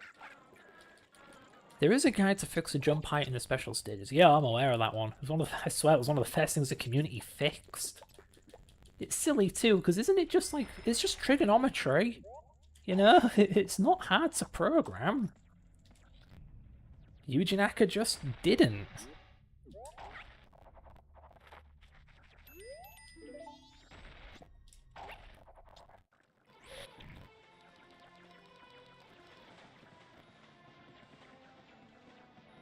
I'll admit though, off the top of my head, I don't know how you would program that. I don't know, you have an angle and you can do some crazy vector mathematics, I'm sure.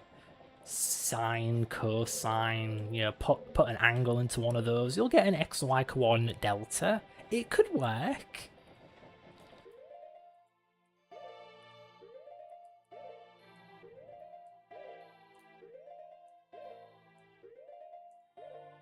Man, I hope my muscle memory hasn't left me. After coming so close to succeeding, I don't know if my body can handle the stress anymore. Look at that, I'm not advancing once. I must be doing something wrong. Do you think Yuji Naka was lazy with the code in Sonic 1? Good question. I do think that engine could have been way more efficient. Stuff like how the special stage and the main game, they use separate RAM. The game doesn't swap RAM, like repurpose it, to my knowledge. Which is pretty darn inefficient. When you have only 64 kilobytes RAM, yeah, I know it may have been a lot of RAM, but generally, the title screen, the options menus, the game, the special stages, they should all be swapping out chunks of RAM because they know that the special stage won't use the title screen RAM. You know, they can't coexist. Darn it.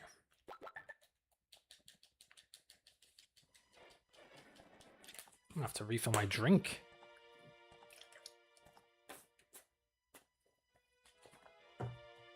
Well, next time I need a drink anyway, then I'll refill it. But yeah, sometimes he was lazy. Like how Tails in Sonic 2, his code is a slightly modified copy of Sonic's code. That is horrible, because it means if you fix a bug in Sonic, it won't be fixed in Tails, because he has his own code with a copy of the bug. That's why in Sonic 2, it's somewhat like Tails has a different speed when rolling underwater, because Tails is still using the Sonic 1 formula for that, whereas Sonic is using the Sonic 2 one. They kind of learnt their lesson for Sonic 3. Tails is still using his own bloody code, which is ridiculous, but Knuckles is just a modified Sonic. Like, Sonic and Knuckles share code. That's the way you do it, Yuji Naka, what the hell? Like, I get that sometimes you just want a quick result, but geez, man. Bad programming is going to bite you in the ass sooner or later, especially if you're making sequels using that code that you butchered to get the game out the door. That only gets worse as it goes on. I'm not sure if I agree, but a lot of people say that Sonic 1 has the best code. It's like the most modular, the most reusable, the most modder-friendly, hacker-friendly. But then you get to Sonic 3, and every bit of code has an awful little hack in it for this zone, or that zone. And it's just really, really bad to work with. Official Silly Monkey channel, hi. Hello back. Message retracted. Oh, I'm sorry.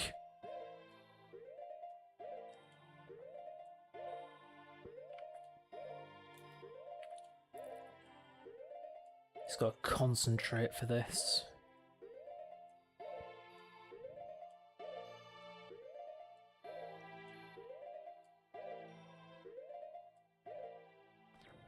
Oh, come on. I'm not getting anywhere now. I was 1 frame away, and now I'm 0 frame into it. Can't even get one right. Big fan. Oh, good to know. Glad I have a fan base. Does make me feel bad that I don't do more stuff, though. I mean, if you want to see one of my more recent works, check out Cave Story Plus. I work on it. I made the big update that came out a few months back.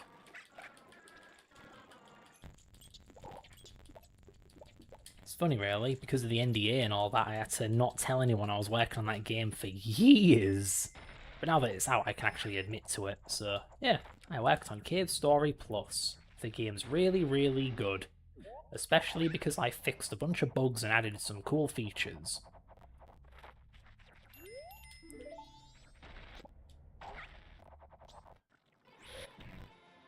I'm pretty sure it's not an illicit promotion if I clearly state I am a developer.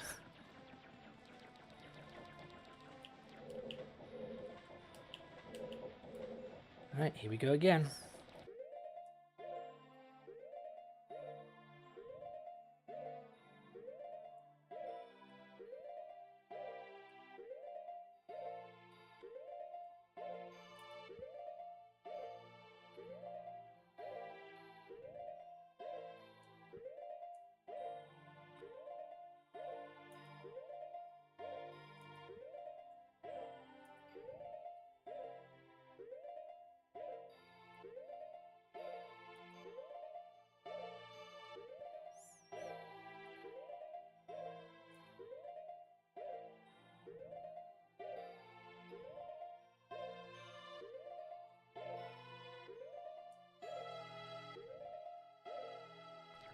Damn it. Can't even get to the frame where I turn around. You may have missed it earlier, silly monkey, but I actually got right up to the end and then messed up at the last frame. At least I assume it was last frame. How much closer can I get than the door is open and I am entering it? Like, surely that was the final frame. If I had just gotten that, I'd be done by now after 8 hours of trying. This stream's 3 hours, but a couple of days ago I did this for 5. Heck, there are a few hours of trying in between as well, so I think I'm around 10 hours now trying to do this awful, awful achievement.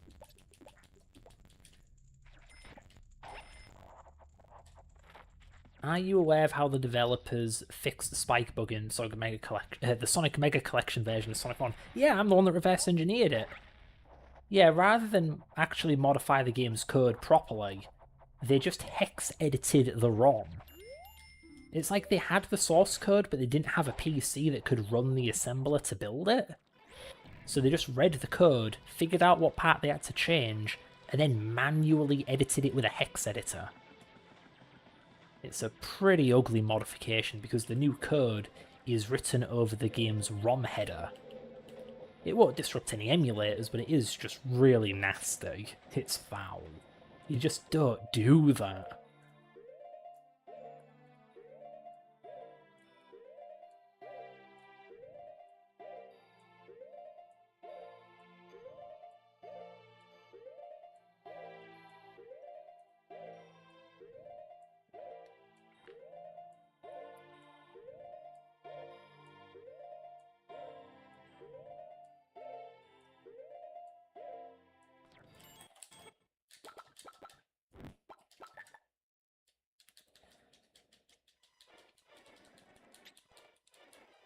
What's interesting is that isn't quite the case with Sonic 2. Sonic 2 has its own bug fix, but it's not for the spike bug, it's for the 14 continues glitch, where if you do the 14 continues cheat code, the sound engine crashes and plays Oil Ocean Zone forever.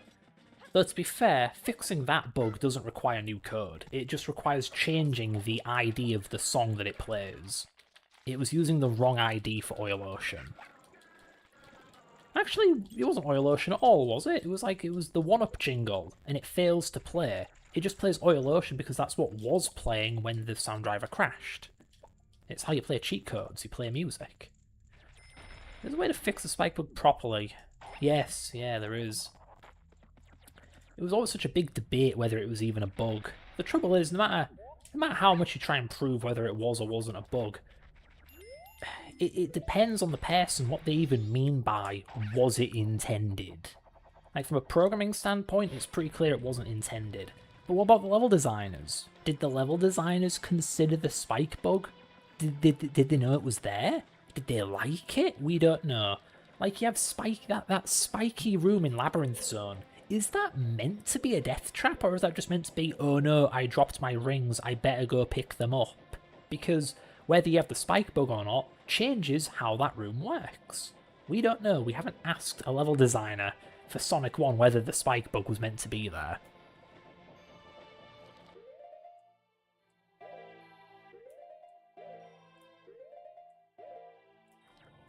I should have just... Ugh.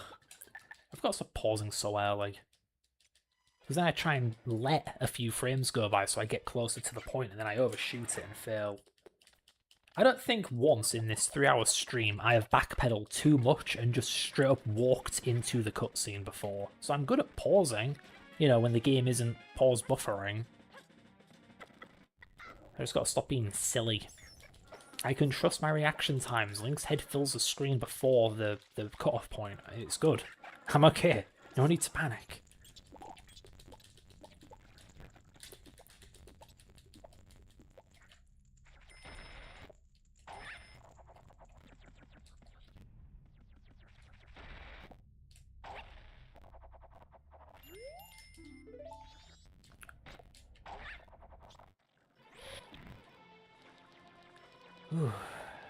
I'm so miffed that I'm doing this wrong.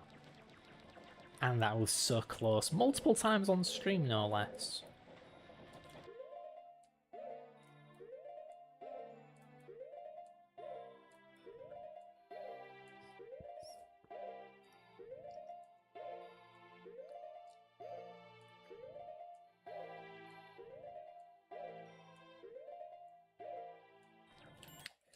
Oh, dearie me.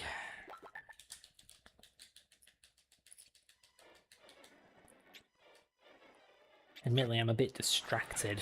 I do need to refill my drink. I'll give it one more go, then I'll take a quick breather, and then I'll be back. I think I will give up when I hit the 5-hour mark, though. I'll come back to this tomorrow or something. Just because there's no point in continuing if I'm, like, so worn out and tired that I'm just doing it wrong. Man, there was a good time when I kept consistently getting pretty far into the trick before messing up, but now, ugh, having to relearn the beginning is throwing me off something fierce. Do you think the roll jump in Sonic 1 is annoying? Yeah, I'm aware of the roll jump behaviour. I always find it weird. As a kid, it always knocked me off. But I think that's just meant to be part of the mechanic. When you roll, you can't control Sonic.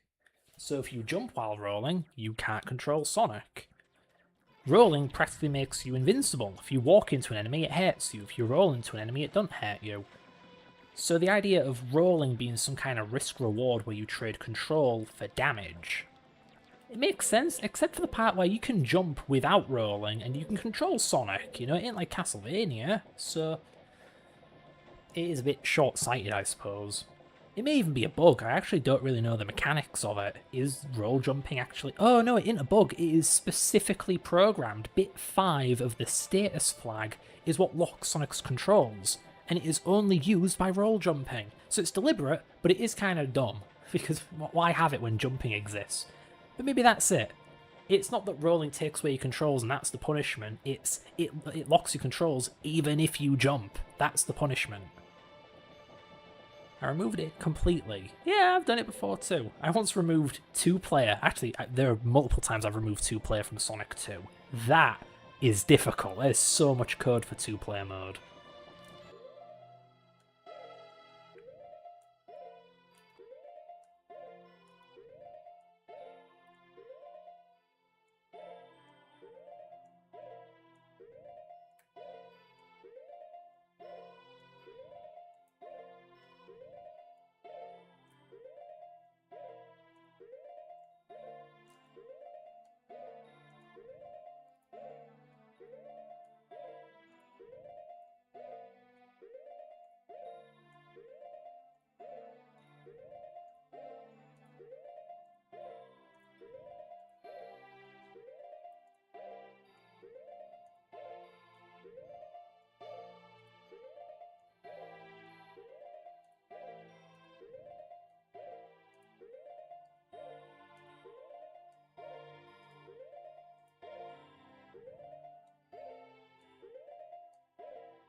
Ah, oh, for goodness sake.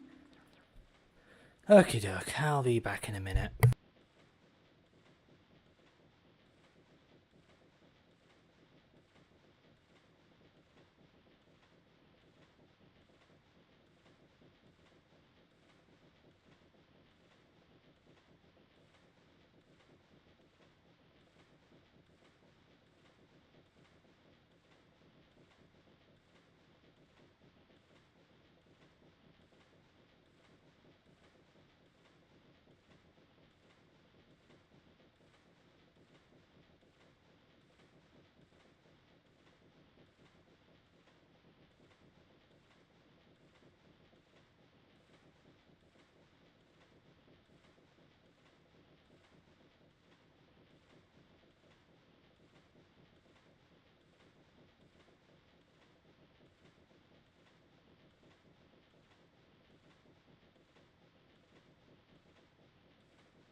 Okay, I am back with refreshments, ready to grind some more.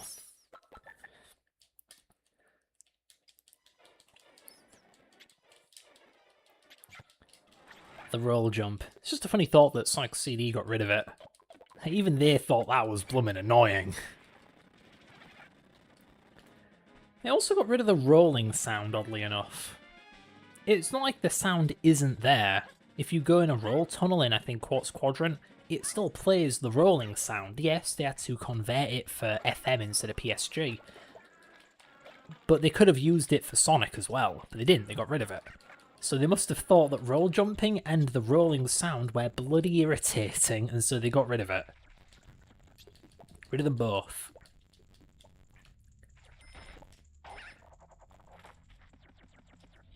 Man, I need to sit back. I've been leaning forward a bit too much lately.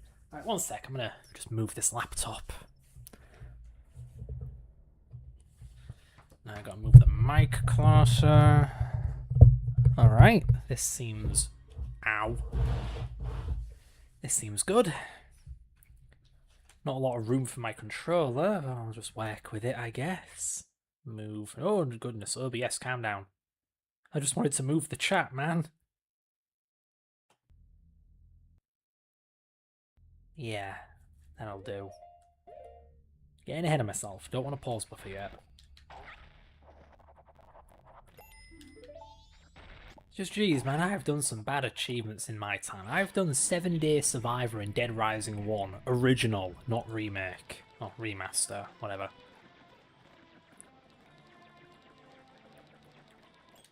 Wait, why did I do that? Goodness, come on. I'm not trying to trigger the cutscene deliberately. The autopilot, it betrayed me.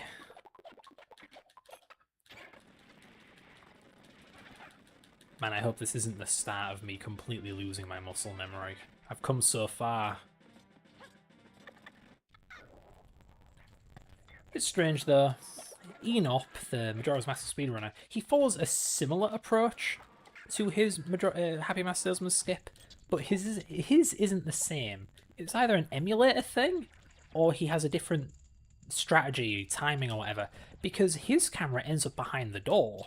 Or maybe that's a Japanese thing actually, maybe because he may be playing the Japanese version. Whatever. Because I know there is a difference there. I have to set mine up the English way. Because I am an Englishman. And because I can't read Japanese yet, unfortunately. Trust me, I am trying.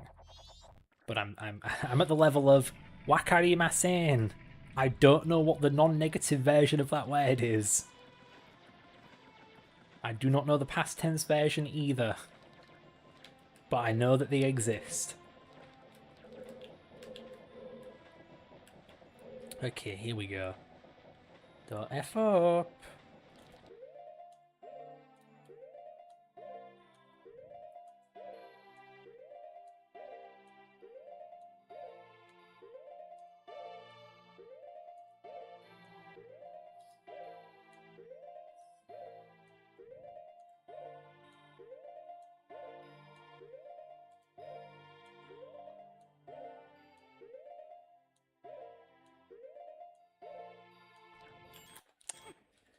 Yeah, that felt a bit off to me. I think I just messed up there. Is it possible to add extra zones in Sonic 1? Yeah, sure. It's a bit tricky because you have to make sure to update every single little array or table that references zones. Otherwise, if you try loading your new zone, it'll read invalid data and crash. That is what we in programming call poor code locality. If there is code or data that is related in purpose, it should be all bundled together. That way, if you want to add or change something, all of the stuff you need to add or change is right next to each other. Sonic fails a lot of those kinds of quality control criteria, really. Data's all fragmented and such. there isn't really any defensive programming, you know? If you do something even slightly unusual, the game will just crash. Like in Sonic 1, if you try to delete and display an object on the same frame, the game would just, well, it would dereference a null pointer. In Sonic 1 this is fine, in Sonic 2 it crashes the game, just because of circumstance. So for Sonic 2 they just fixed every bit of code that does that, that draws and deletes an object at the same time. But they could have just made it a non-issue and saved themselves a few days of debugging. All they had to do was add a check. I know it's a bit slower, but I'm sure there could have been a way to make it efficient enough. In fact, I think Sonic 3 has a check that filters out those null pointers, so what the hell. Anyway.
Fuck. I mean, that wasn't super close. I was still like 3 frames away, but god damn it.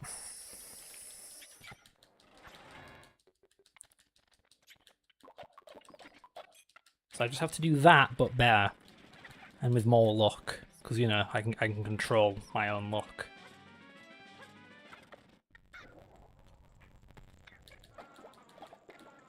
This is so much more difficult than it needs to be. If this game actually properly frame-paced itself, or this emulator or whatever, it's 20 FPS. It is not hard to pause buffer at 20 FPS. But whatever this is, on top of being random, it feels like I'm dealing in 60ths of a second, not 20ths, not 30ths, 60ths. That's way worse. That is so much worse. I can so consistently do frame perfect tricks in normal gameplay. You know, I can bomb hover with the blast mask really consistently.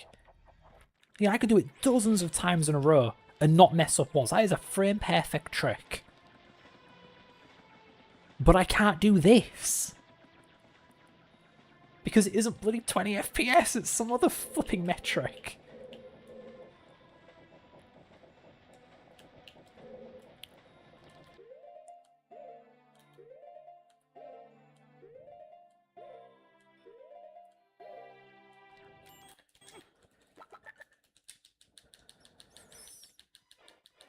Wow, that is picking up way more on the mic now, dearie me.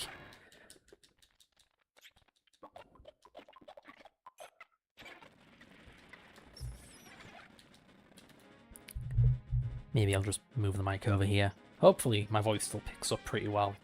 Either way, the game ain't that loud, so it should be fine. I've checked.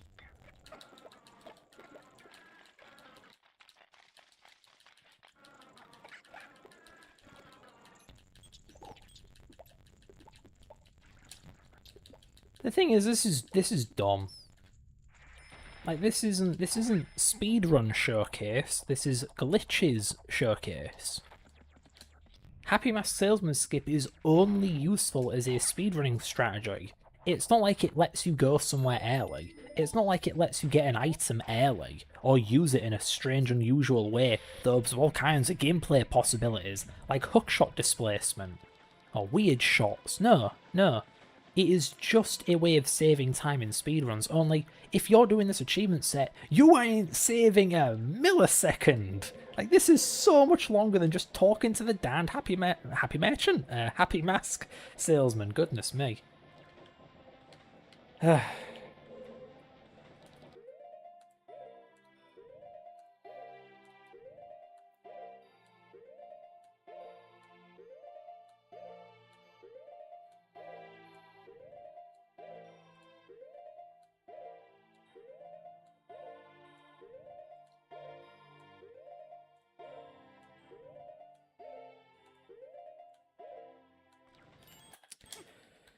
Wow, it won't even give me the time of day. Might sound unrelated, but you're aware of Go animators and Barniera creators?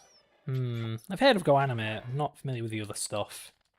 Go Animate, it's the thing that kind of has that Cal Arts, Family Guy art style, and a lot of amateur animators use it on YouTube.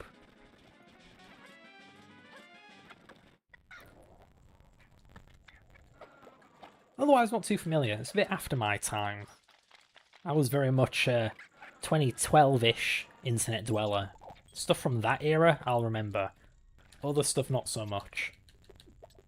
I mean, I was around since maybe 2008 as well. You know, give me some quality Nyan Cat and This Is Sparta and I'll be right at home.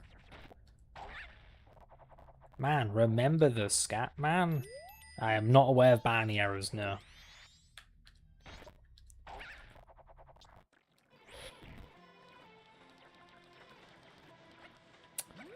Wow, even Deku Link wants out. He's trying to drown himself.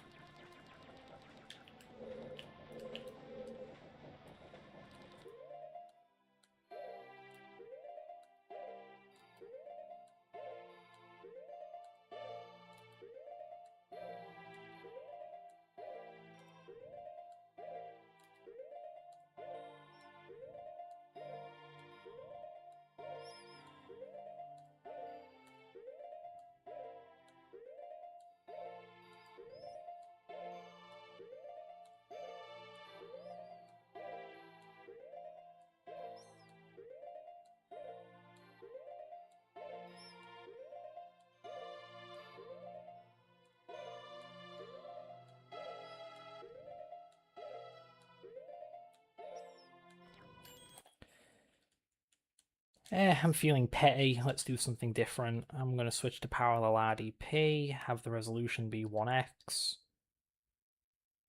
This may take a sec. Alright, one minute. Boop. Did I just crash RetroArch? Get back here. The thing does in fact appear to have crashed. Oh my. Thanks, OBS.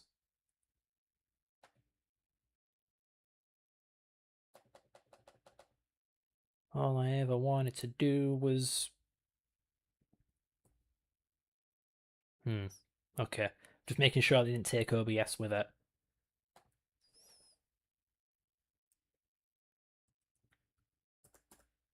But yeah, I'm going to switch over to parallel. Just because I have so much experience now with the pausing behavior of Glide N64.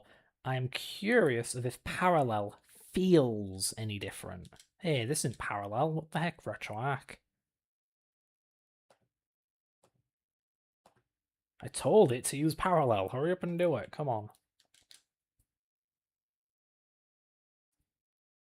Alright, are we using it now? Let me check. Core options. Yeah, that's parallel. Get my mouse thingy back over reset, and then I'll turn it on in... Oh, good, my hotkey disabled again. God, RetroArch, you suck. Why don't you actually save anything? Oh, look, R1 is button 10 again. Jeez Louise, get your act together.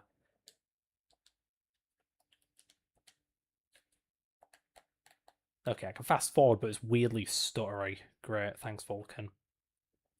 So, just turn that back on. Yeah, that's coming through. Good, good, good.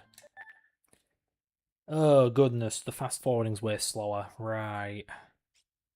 Yeah, this ain't gonna last long. I do not need the run back to take even longer. Man, even at 1x, this is so much slower than Glide N64. I mean, I kind of get it, but, like, man, this is running at 1 times resolution. It's not like I'm running it in 1080p, like the other one was.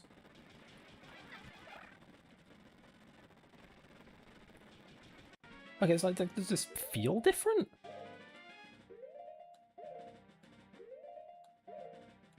I should really be doing something. How about a backflip? Oh, RetroArch crashed. I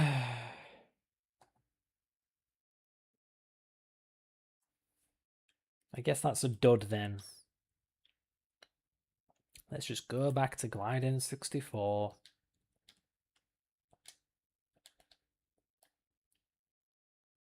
It's a funny thing, really, Glide 64. Why does it have that name? Because it used to use the Glide rendering API. Now it uses OpenGL, but it's still called Glide. Bit of a misnomer. So let's see, definitely Glide. Right, back to the game. Oh, look, my fast forward isn't working.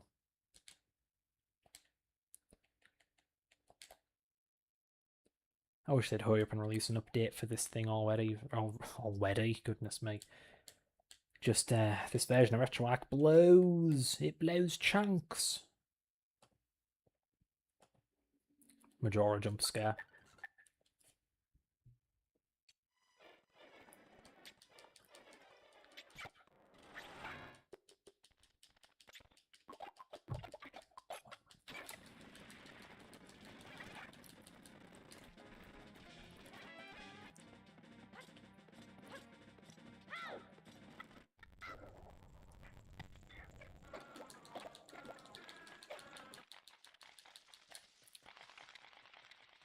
Just gonna move the window a little. That's better.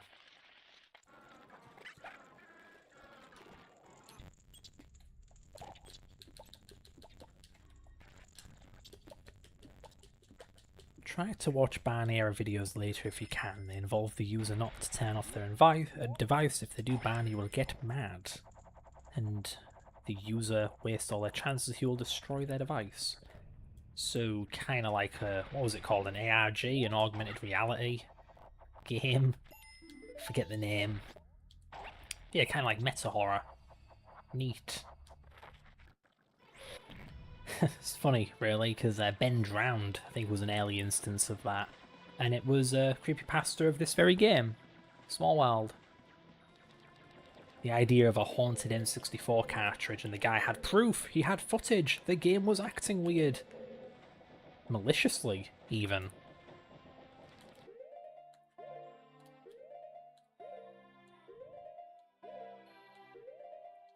Oh, no, don't undo it, go.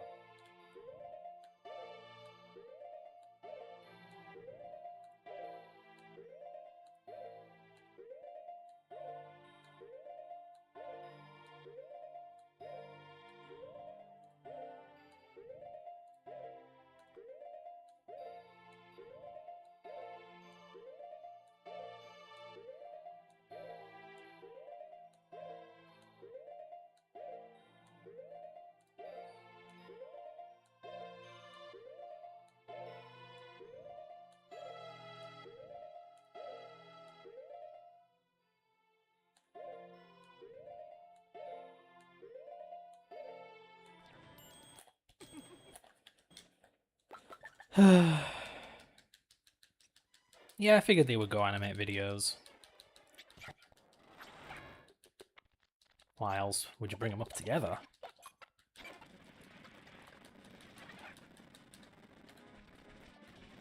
Man, this laptop is running so hot I can feel it through the laptop rest I have on my lap.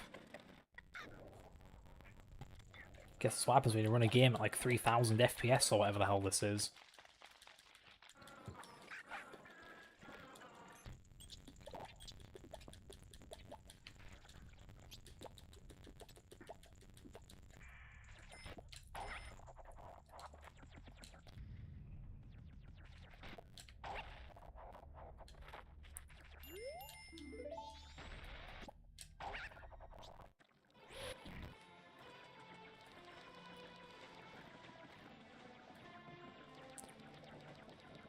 Here we go again.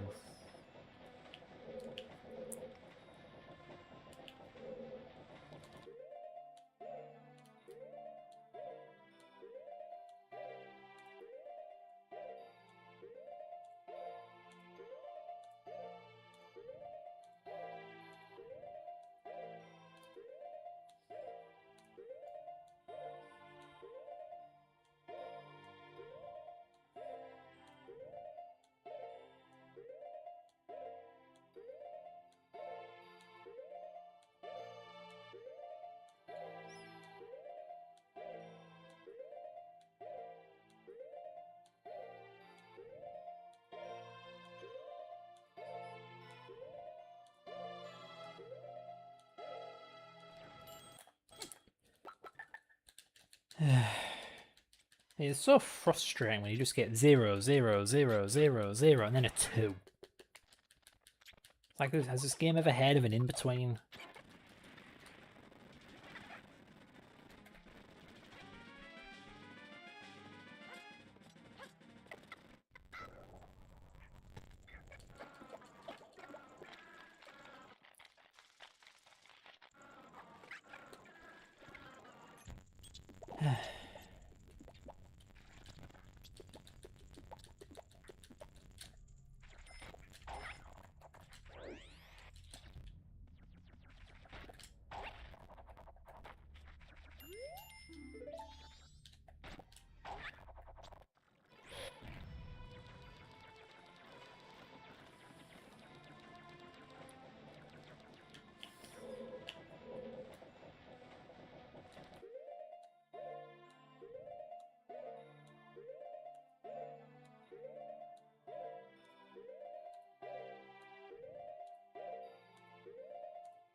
Are you aware of the ROM hack I'm making on my channel? No, I tend not to stay up to date on any of that stuff. The last time I checked, Marky Jester's most recent ROM hack was that Sonic Next Level. I don't know if he's made anything since. I think the most recent thing I'm aware of from Vladicompa is Sonic 1 Blastless DX getting some kind of update. It's actually surprising, I didn't play many ROM hacks back in my day, and I was once a judge for the Sonic hacking contest, but outside of that, yeah, I mainly played just Sonic VR, Sonic Classic Heroes, Sonic 2 Recreation, Sonic 1 Mega Hack Ultra Edition, Sonic Winter Adventures. That was it, really. I never liked that S Factor, Sonia and Silver. It's just too different. That was weird. Yeah, just too different.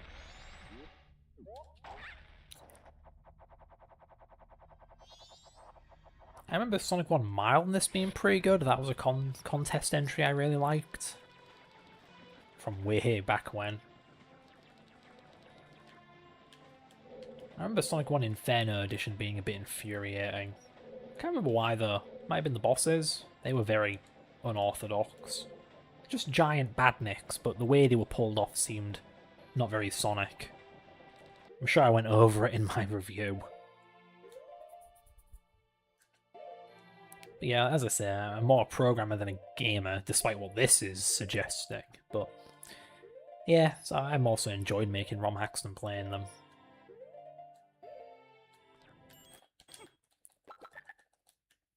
Man, this game won't even give me 1 frame. Not 1.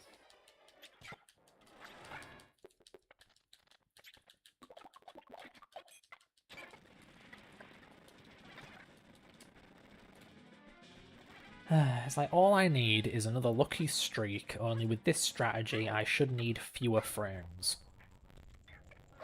I say that though, I'm not too convinced. It may very well be almost equal. Just because... What is it? I get into position, and the point of no return, it's pretty early. I don't pause terribly early. Maybe with 1 or 2 frames of excess. But then after that, now I have to get into a new position, which is around, I think, 3 frames after I normally turn Link around. I have to go 3 frames longer than usual, whereas before it was maybe two frames in, past the point of no return, I would turn him around. Now I have to get him 5 in, and then after that I have to pull off 4 more perfect frame advances. So it's still something like 10, right? 10, 11, 12...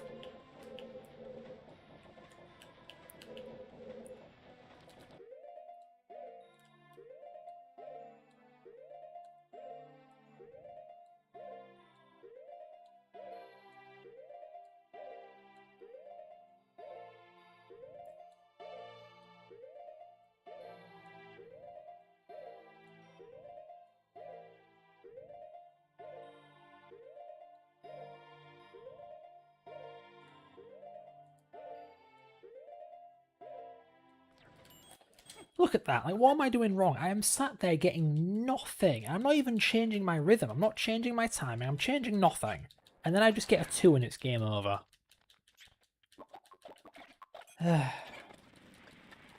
Really, if this was skill-based, it would have been done a long time ago. Is the DMA queue basically a RAM buffer similar to Sonic's art buffer but smaller and less restrictive? It's kind of a to-do list. It holds the ROM cartridge source address and the VRAM destination address and the length for each DMA transfer. So Sonic would take up maybe 8 bytes instead of 200. Just 4 bytes for the ROM pointer, 2 bytes for the VRAM pointer, and then 2 bytes for the size. And that's it. Then during the vertical interrupt it goes over that list and performs those DMA transfers.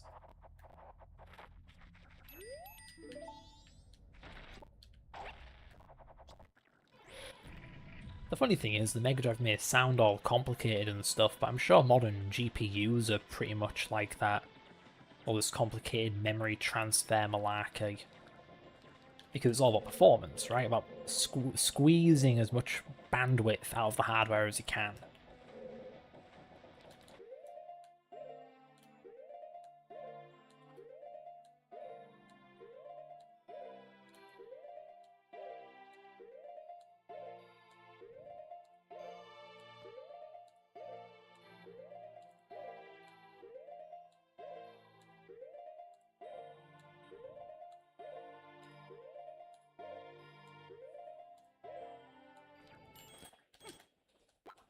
I think this entire time I've gotten Link to turn around once.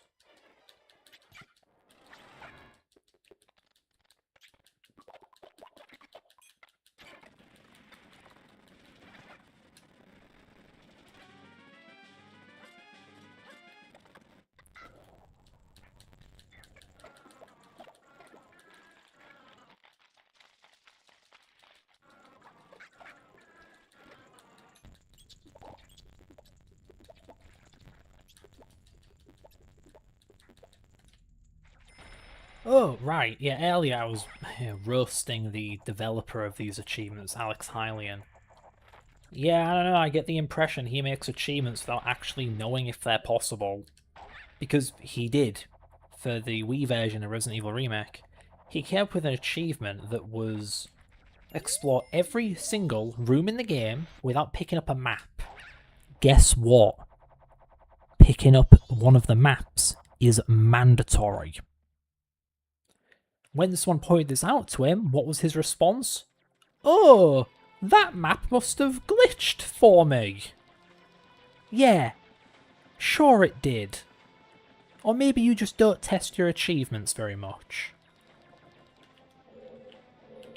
Because I'd like to see him pull this off. He claims Luna Project 64 does it better, but I don't know, man. Seems the exact same to me.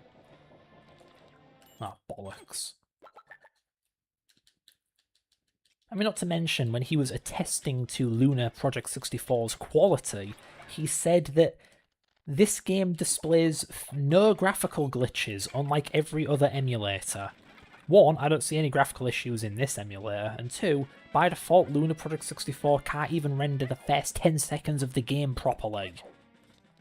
Because frame buffer emulation is disabled, so I don't know, I'm beginning to think he's telling porkies. Telling porcupines.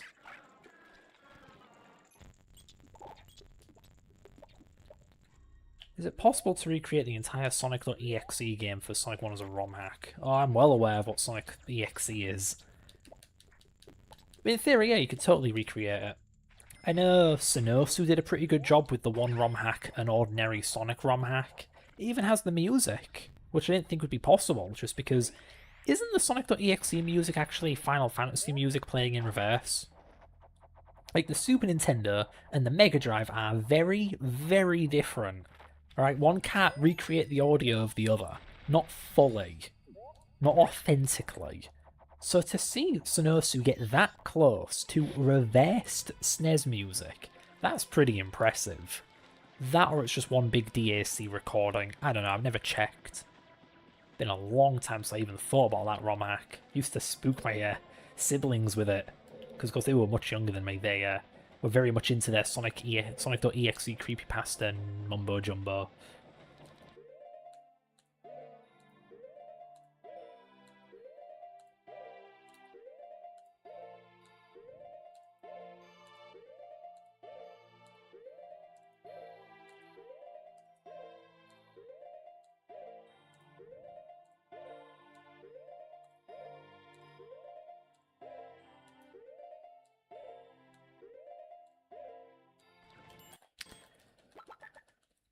So nonsense. I sit there doing the same rhythm, get nothing. Oh, I'll just go a little later. Too late.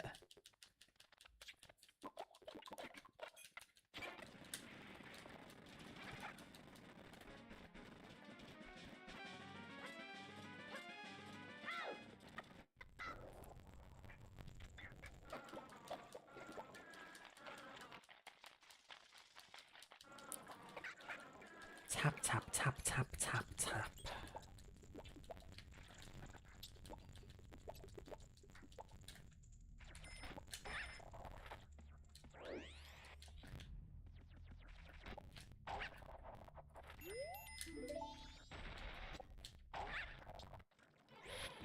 I feel like I've committed some sort of crime and I'm now in video game jail. Prison. I have to save my time by doing this nonsense for 5 hours.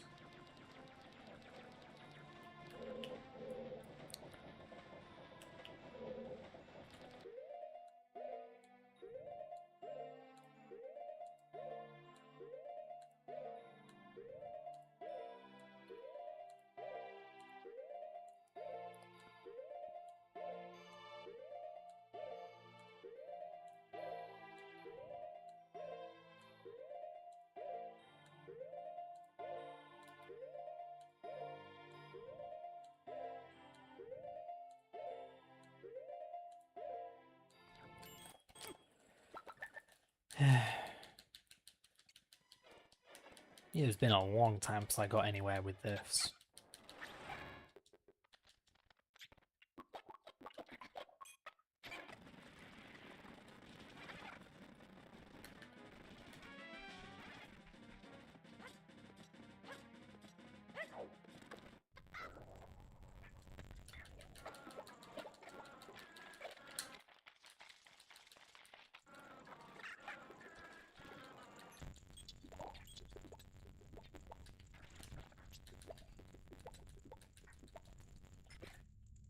Oops. Don't want to be down here. Good enough.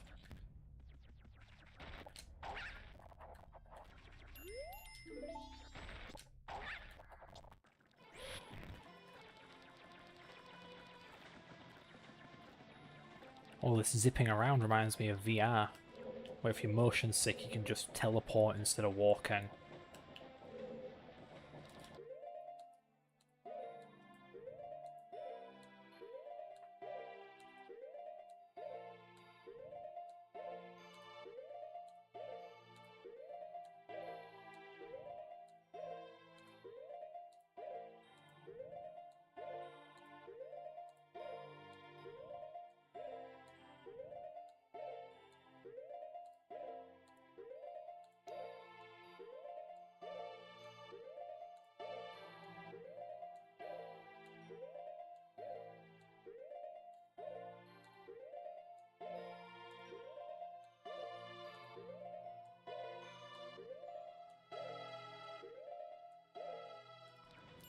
God damn it, this is all that happens now. Goodness, did crashing RetroAch have some kind of awful, horrible effect? Where now my button inputs just don't work the same or something?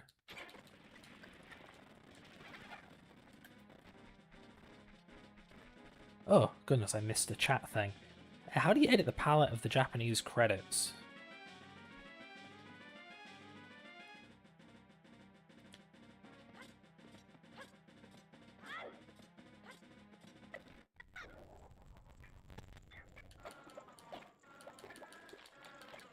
Honestly, I don't know. I've never tried it. I don't know where it gets its palette from, because it changes. I'm not even sure if the palette is like a file like it normally is. I think that one may be code. Because normally the Normally I think the colour's just black so it blends in, but then it becomes white or something out of nowhere if you put in the cheat code. And if I remember right, it's not that the graphics are unloaded, it is, yes, that the colour is black by default.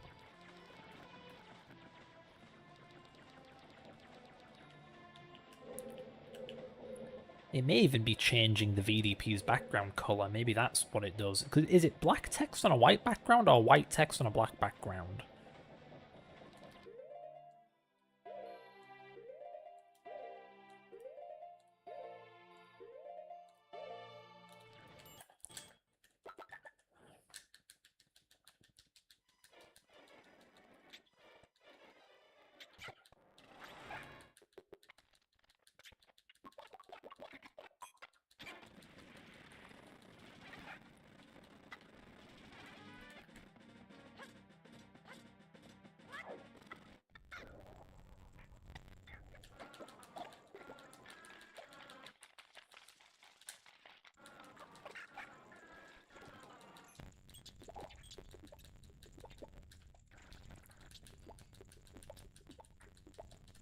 Yeah, the thing to me with this achievement is, maybe the developer knew. Maybe the developer knew it was actually luck based, and that skill can only get you so far.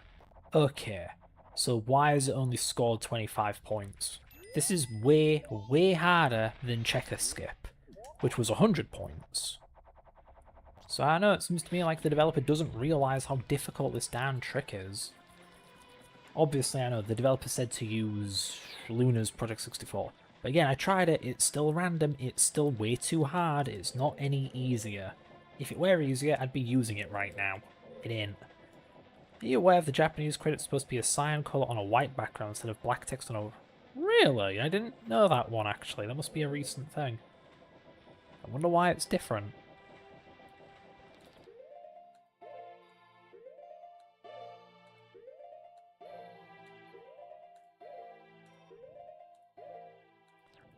God damn it.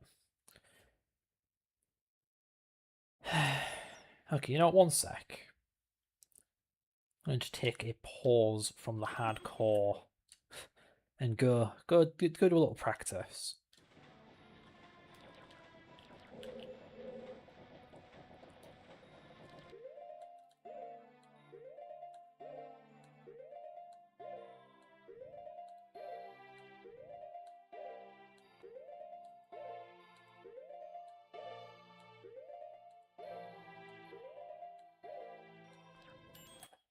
Yeah, it's just as unforgiving as ever. Okay, so now I'm going to go change the frame rate. Load the state.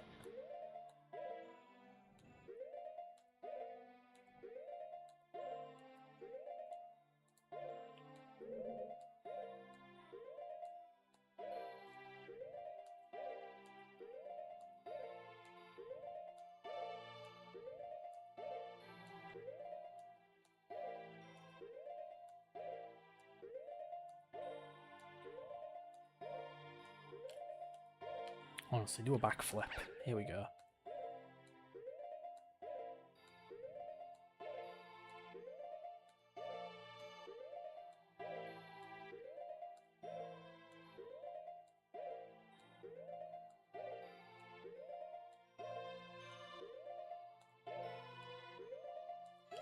Yeah, I don't think it's counting that. I've changed the frame rate, but it feels like it's the same. So, alright, one second. I'm gonna have to reboot the damned emulator.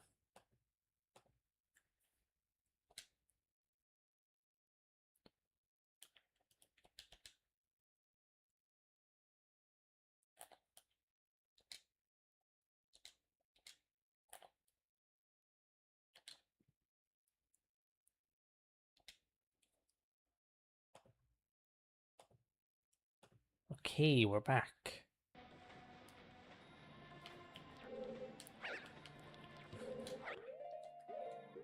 Oh yeah, there we go. See, by turning the frame rate up to full speed, you get this turbo pause menu.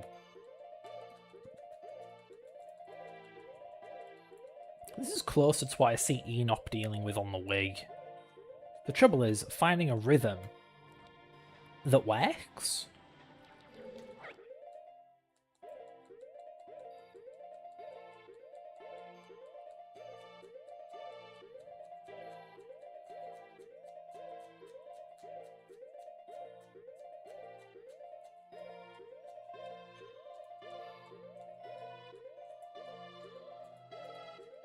I don't know if you can hear the squeaky button, but I am getting slower and slower.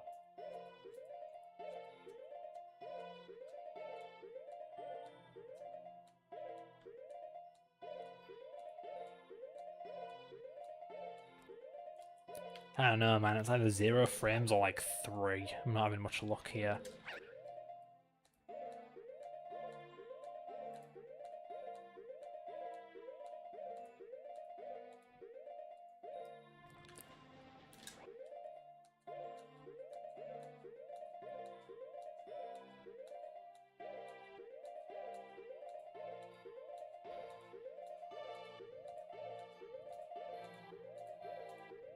Two frames. 1 frame. 1 frame? It's kind of hard to tell. 2 frames. See, like, geez, man. Nothing works. It's the same damn rhythm, and I'm getting different results.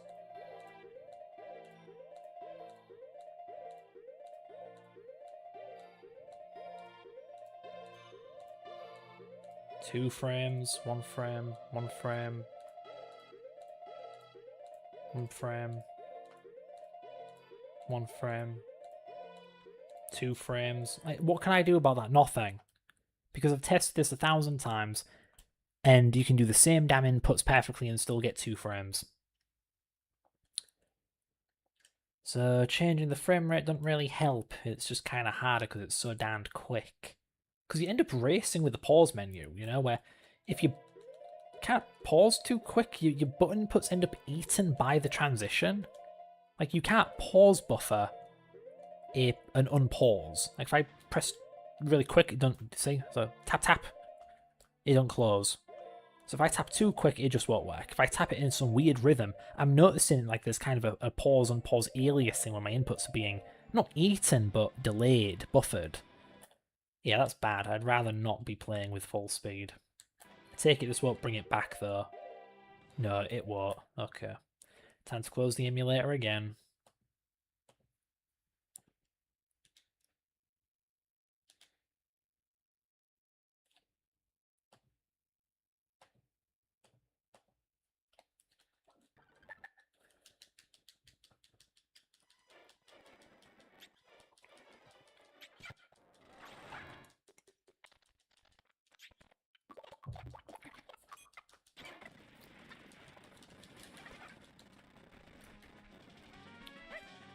I'm still surprised that so far into the stream I haven't dropped 1 frame. Pretty impressive. I remember when Wi-Fi was just not viable for, well, anything, really. Too damn slow. Ethernet all the way and all that. Honestly, the bandwidth of Ethernet still impresses me. I don't have any Ethernet cables that I bought in particular for their speed. I just have Ethernet cables. And I was still able to get, what was it, 100 megabyte a second transfer rates between 2 SSDs and 2 laptops over an Ethernet cable. It's like not some special gigabit Ethernet to my knowledge, it's just a regular Ethernet cable, and it can outpace 5G at top speed. My 5G tops around 60 megs a second, whereas this dusty old Ethernet cable from who knows where, who knows when, almost doubled it. It's pretty cool. Alright, looking at chat again. You may also want to open up in the CRM editor to see what I'm talking about. Yeah, I'll have to look into it. It's novel, I've never heard of it before. It sounds vaguely familiar, but maybe it's just like placebo.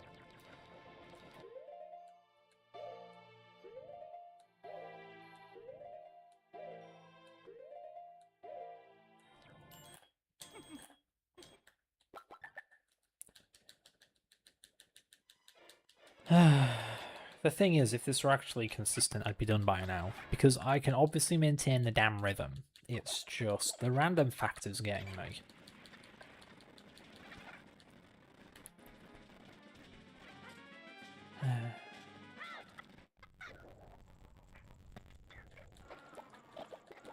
It's like, you know what's worth 50 points? Double what this is worth.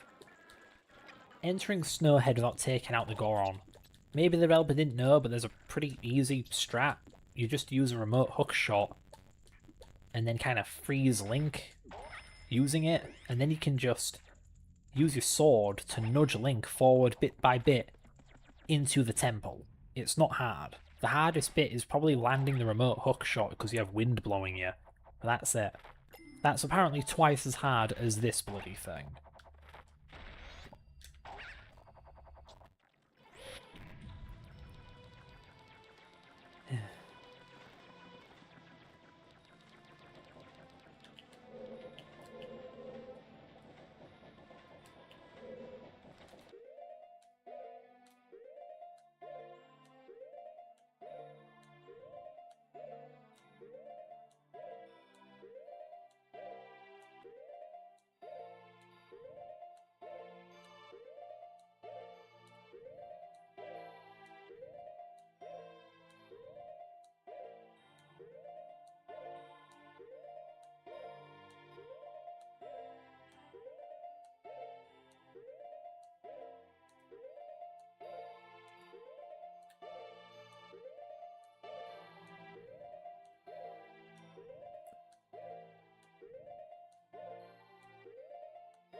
I did nothing wrong there.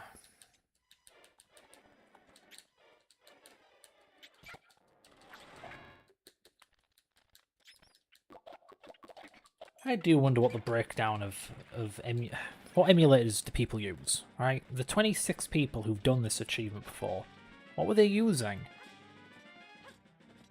Are they using this? Open 64 plus Next in RetroArch? Where they're using Parallel N64?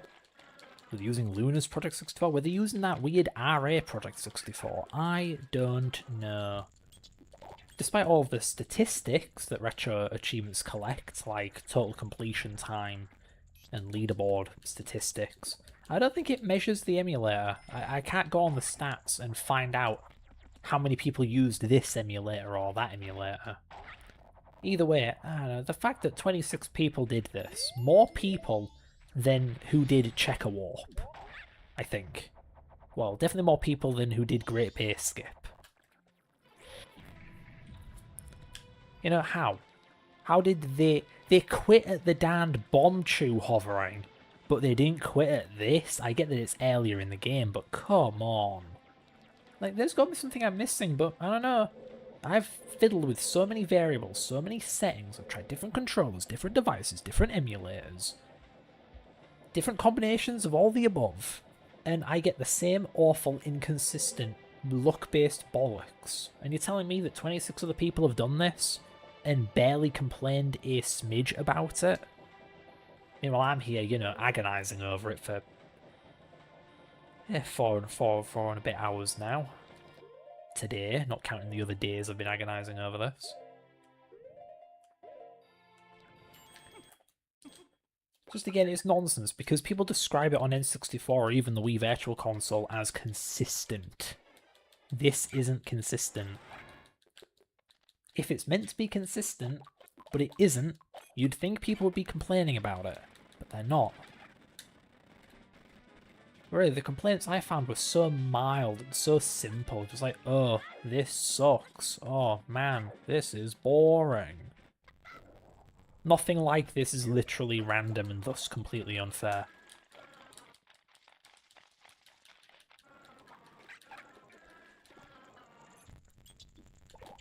Nothing about, oh, emulators behave nothing like real hardware, therefore this cannot be compared to doing it on real hardware. You know? I thought the whole point of Retro Achievements was to be retro. Well, if it ain't the same experience, then why is it there?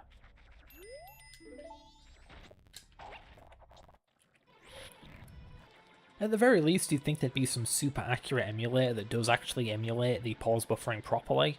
That would probably be CEN64, CEN64. But that isn't verified for Retro Achievements, so I can't use it. The one emulator that probably emulates pause buffering properly, and I cannot use it.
fuck you. God damn it.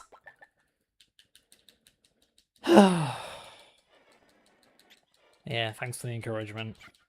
I hope I do it at some point too. I must have been 2 frames off there, right? I think I was 2 front-facing Deku sprites in, and there are 4 of those.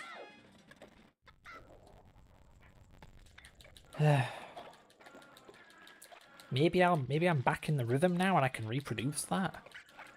Because it's been a while since I managed to land consecutive pause buffers like that.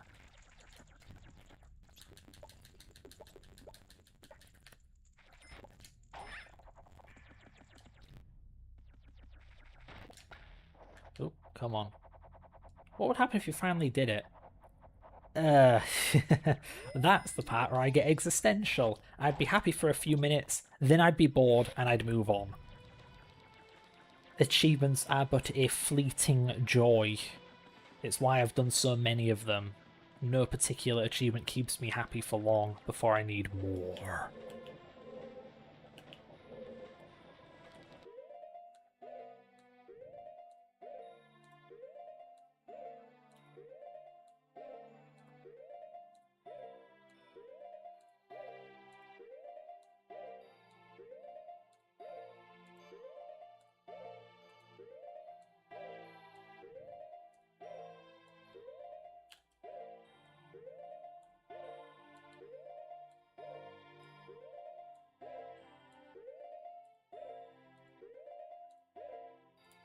God damn it, why does this keep happening to me?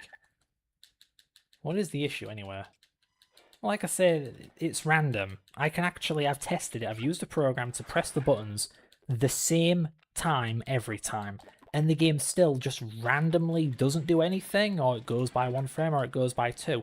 And if it goes by 2, I trigger the cutscene and then I fail the achievement. I have to not let it go 2, even though it's out of my hands whether it goes 2.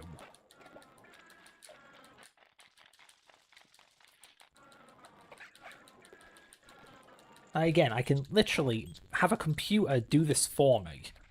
Have it do the buttons exactly the same every single time. It will still fail. So it doesn't matter how perfect I get. I can be the absolute best at pushing those buttons. I can be a human metronome. It won't matter. The game will still just fail me because it feels like it. Like, I know, I'm human, my rhythm isn't perfect, but 50 milliseconds? That's more than enough wriggle room. I should be consistent, but I'm not. Not, according to the game. Here we go again.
Now that I think about it, I am going to have to stop it at 5 hours because 10 o'clock PM is at the 5 hour mark.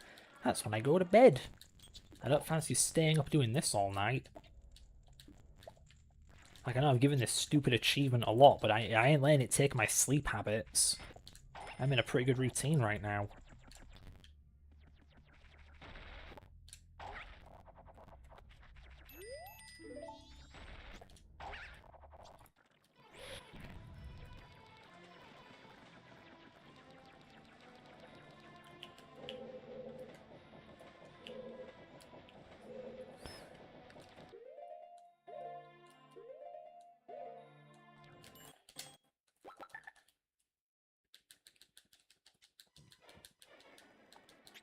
What time is it where you are? Because right now for me it's 4 o'clock. For me it's 9 o'clock at night. Sun's still up because it's that time of year, but otherwise, yeah, it's 9 o'clock. Been doing this since 5? Yeah, that's right, 5 o'clock.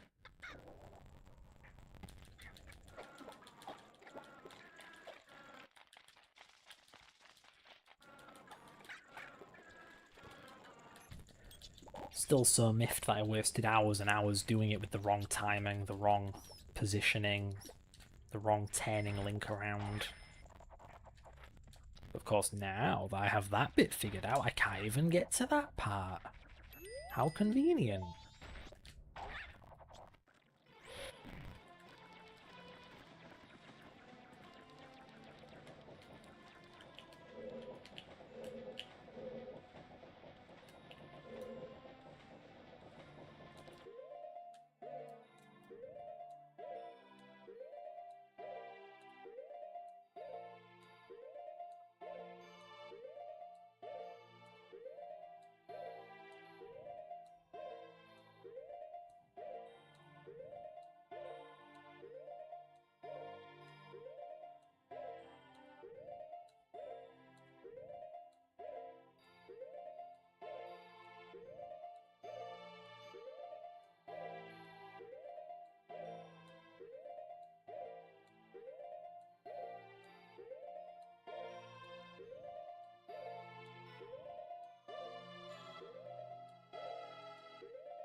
Just 40 more minutes and I can be free of this.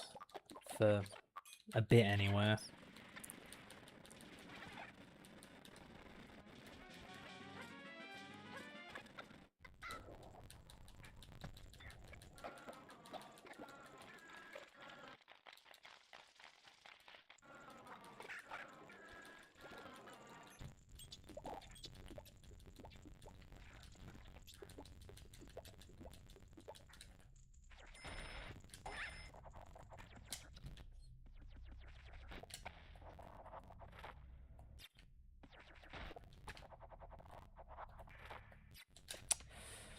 Oh boy.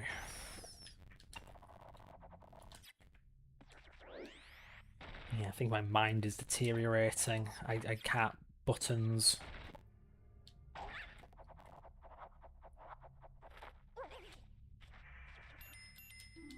God, the thing is, when I'm playing a game for this damn long, my fingertips get sore from holding the D-pad, from pressing the damned A and B buttons. Like, this crap's bad for my health.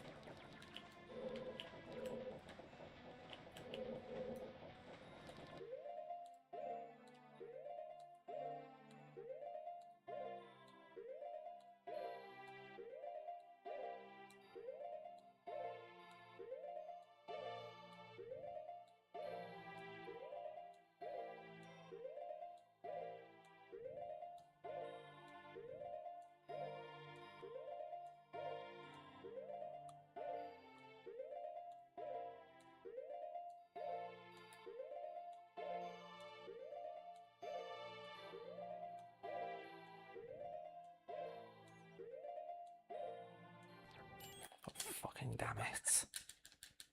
Oh, I'm sorry. Was I not literally perfect? Do I not have the foresight to just tell psychically into the future that 2 frames are coming instead of 1? Oh, I'm sorry. I'll do better next time.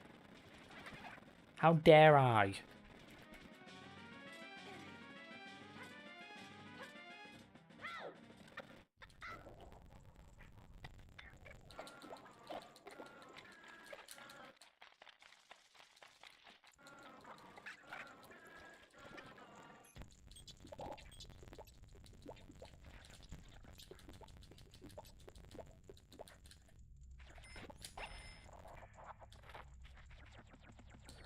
Oh, sorry, I'm looking at the chat. It's sunny outside where you're at? Well, the sun's setting now, but 10 minutes ago there was sunlight on the neighbour's house outside my window. Now it's all gone.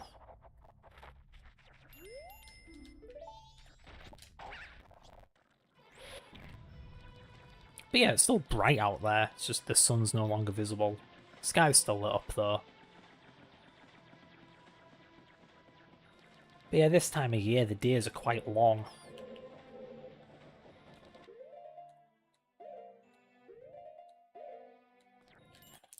Unbelievable.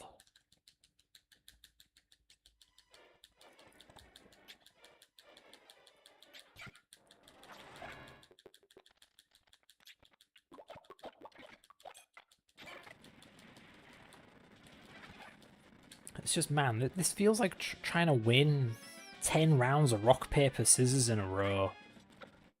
Only I keep getting rock and rock and rock and rock and rock and rock and rock and rock and rock and rock, and out of nowhere I lose. Just non-stop tiebreakers and then an immediate failure. So I have to win 10 rounds, and I keep tying like 9 out of 10 of them.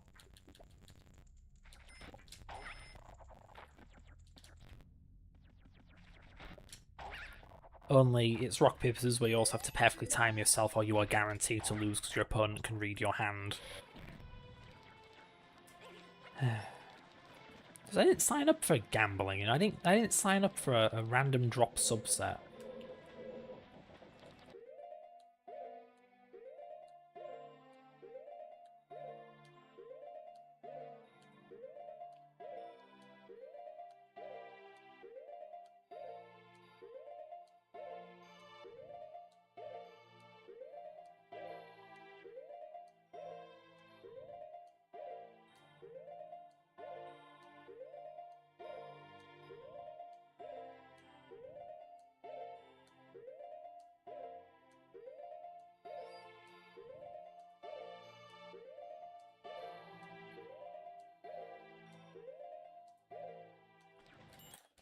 Wow, what a surprise. I made it a little bit longer and it was too long. Or at least it's behaving as if it was too long, even though I know it wasn't. I mean, I don't know, man. Is it not enough to prove that it's random? Is it not enough to prove that it's rigged? Why do I have to do this? Seriously, shouldn't this be an immediate disqualification for the achievement? If it's random, if it's rigged, it just shouldn't be allowed. Have I not proven that? If video proof ain't good enough, the developer quality control people are welcome to try it themselves. I'd like to see a video of a RetroAchievement's developer get this achievement. Really, I would like to see that because I haven't seen one. I'd like to see proof that Alex Hylian actually did this achievement.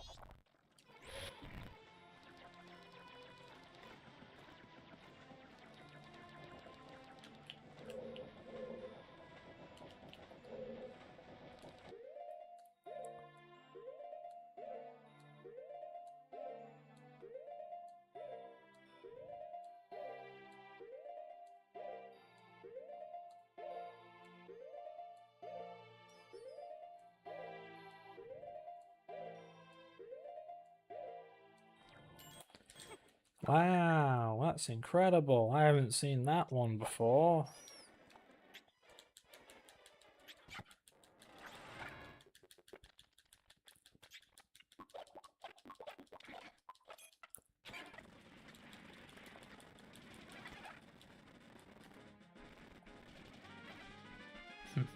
Does porting the Priority Manager from Sonic 3 to Sonic 1 reduce lag? In theory, yeah, but I'm honestly not sure how much by. Because really, all it amounts to is eliminating, what, some sign extension? Or some register clearing? In the draw sprite function. It's like, I get it, pretty much every object calls this function once per frame, and there are... How big is the object buffer? It's something like 80. You know, and the function takes, I don't know, maybe 20, 40, 50 cycles, and you do the math, and you only have a budget of around 100,000 cycles per frame, and this is easily 1 or 2,000. I don't know, man. Isn't that only like 1% of frame time? Maybe I'm off. Maybe it's way more than that. Maybe the thing's 100 cycles. If it's 100 cycles and there are 80 of them, then it's 8,000 cycles out of 100,000. Okay, that's a bit more significant. Yeah, I guess it just adds up. But yeah, it's just about avoiding redundant logic. The Mega Drive CPU is really optimized for 16-bit, not 8-bit, but the priority system in Sonic 1 is 8-bit, but in Sonic 3 it's 16-bit, therefore it's quicker. Is it possible to completely kill lag in Sonic 1? Oh yeah, if you hyper-optimize it, just do everything in the best way possible, you could totally make that game lag-free.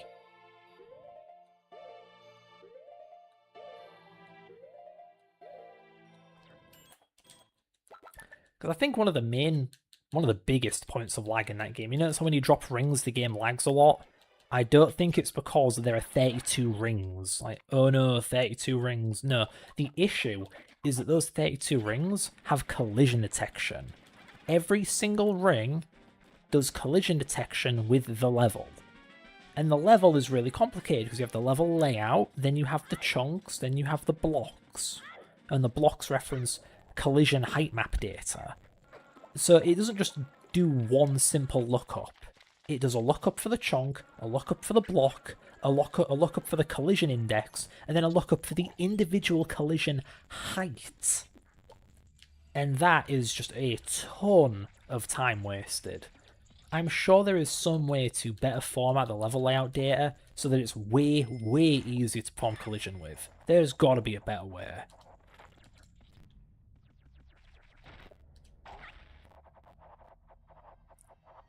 The game already cheats a bit. I believe rings, they don't check for collision every frame, they check every 8 frames. Which helps, but it doesn't fix the issue. And it does lead to an issue where the rings just kind of glitch through the floor, because it only checks every now and again instead of all the time. So that isn't great. Does loading the blocks and chunks to RAM? No, they don't help at all.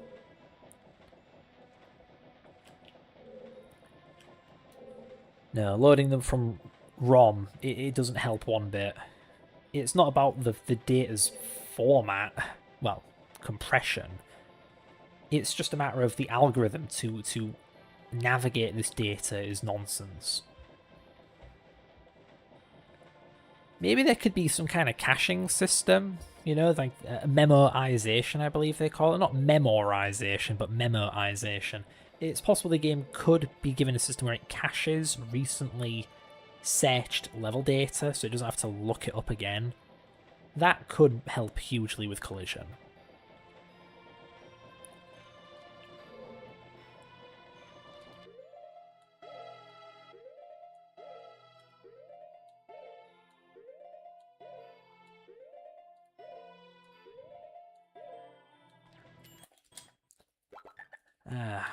This ain't going well.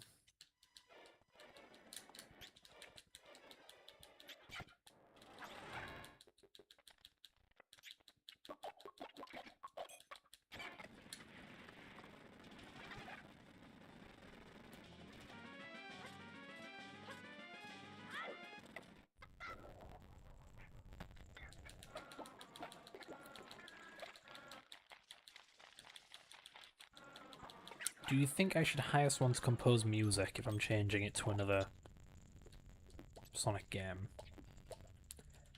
Well, recycled music is a bit drab, been there, done that. But I think it's so common that Sonic hackers and Sonic hack players they're okay with it. I suppose it's nice to do, but it's not hugely necessary. As long as you don't go for very stale zone song combos, like Azure Lake in Green Hill or a Green Hill-like level. Or, what's another bad combination? Lava Reef in a Marble Zone style level. Yeah, maybe get a bit out there with your selections. Because I remember one level that went really well with a song that you would not expect it to. I found that, what was his name? The Desert 2-player level from Sonic 3. that level's song went pretty well with Labyrinth Zone, I think. Even though the level themes are totally different. I just think they go together.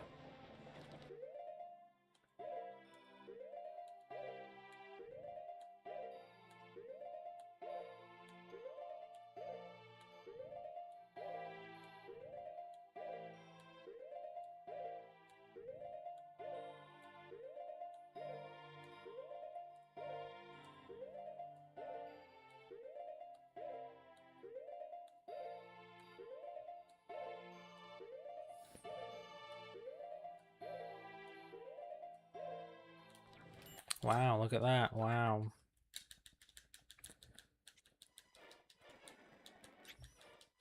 Not to mention, making music for Sonic X is really hard. Just because the YM2612 is very, very difficult to make good use of. Because, you know, it's a synthesizer, you got to program that thing. And you have to make instruments that don't just sound like, well, rippling arse, to put it one way.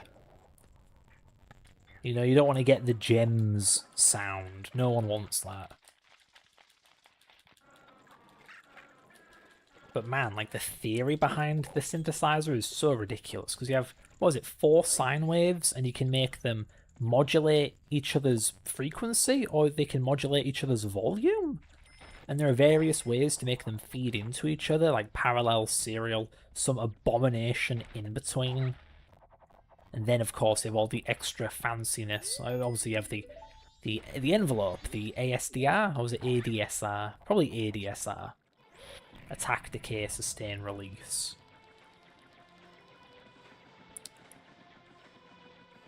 Yeah, so you have those you can use. And it's just, if you don't make use of every feature, your instruments aren't going to sound unique. You know, the more basic you get, the more basic it's going to sound. And of course the inverse applies. But it's hard. It's not something I have the most experience with, but it's just the theory. It's all bonkers.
Yeah, there is a bit of a strategy I have to this, where the pause, like the pause at the end, so I pause, I unpause, and then I repause.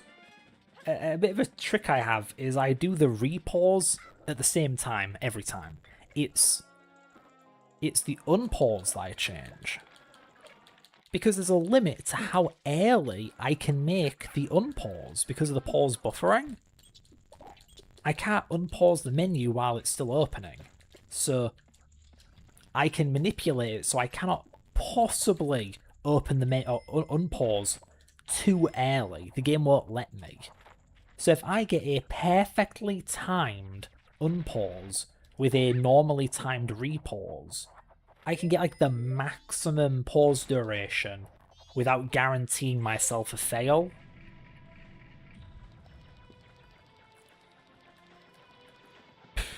But, you know, like everything else, it sometimes just gives me a fail anyway.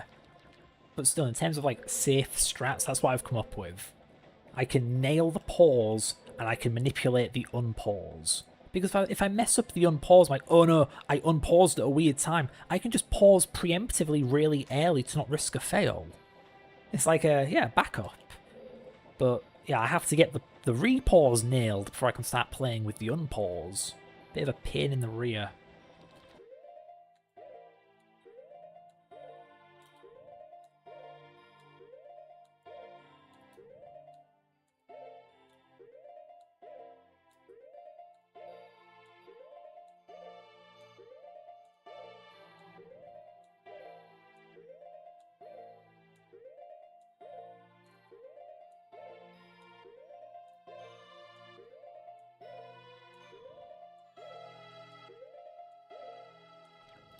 Oh, look at that. I fucked up even though I didn't. I know I'm repeating myself, but to be fair, the game is too. This is mind-numbing. I just don't get it. So this, you tell me this isn't how it's meant to go? Because that's how the game is, that's how the emulators are. I have no reason to believe it isn't beyond word of mouth from other people. It's possible they're just wrong. Maybe they went through this and they didn't think anything of it. They really thought it was skill, and then when they succeeded they thought it was because they had skill, not because fortune blessed them that day. You know? I have no way of knowing better. I have no way of knowing that this isn't how it's supposed to be on an emulator like this.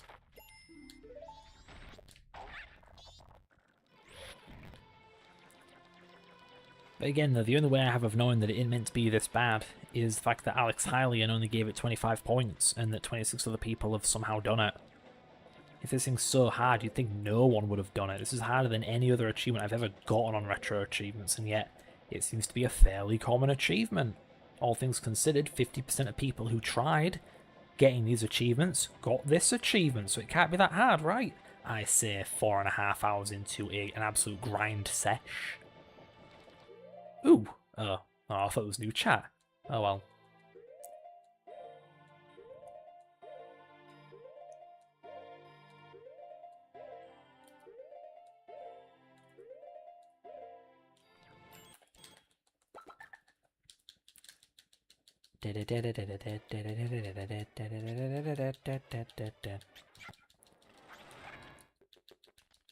That's what the game sounds like to me, and it is taunting me. Thing is, I have actually played with resolution. I tried playing at 320 by 240 in both Gliding 64 and Parallel RDP. I've tried everything, man. I've tried absolutely everything. I've tried settings obscure and common. I've tried different operating systems, different consoles. I tried this on a flipping Steam Deck. That's Linux, right? I've tried on Windows, on a laptop. The only thing they have in common is they have an AMD CPU. An AMD APU, actually. Like, what? Would I have an easier time on an Intel? Would I have an easier time on a Raspberry Pi?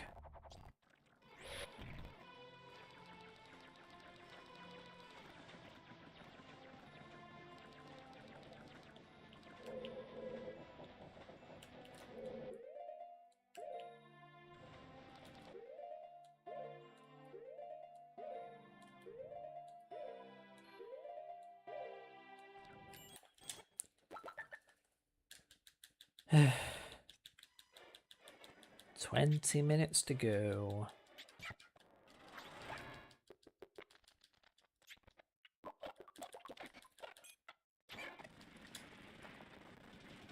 Just find the rhythm, bro. Just find the rhythm. Pretty sure I would have found it by now, if there was one.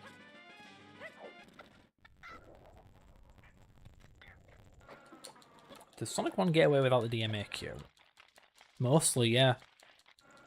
Though it does do a few things that a DMAQ would have been better for. Obviously there's Sonic, but there's also the level graphics, like maybe not the lava in Marble Zone, that one's weird, but the flowers in Green Hill probably should have been a DMA thing. Instead they are, I think, a manual CPU operation. I think it can even block interrupts. It's really not great. Honestly, I think a DMAQ is just kind of an obvious thing for a Mega Drive game, given how its architecture is, where you can do a DMA at any time, but you really should only do it during a vertical interrupt. You want a queue for that. It's kind of like multi-threading in a modern computer. It just makes sense. The main thread dispatches while the interrupt handling thread it responds and carries out tasks asynchronously. It's just the way it should be. It's the best way to use the hardware.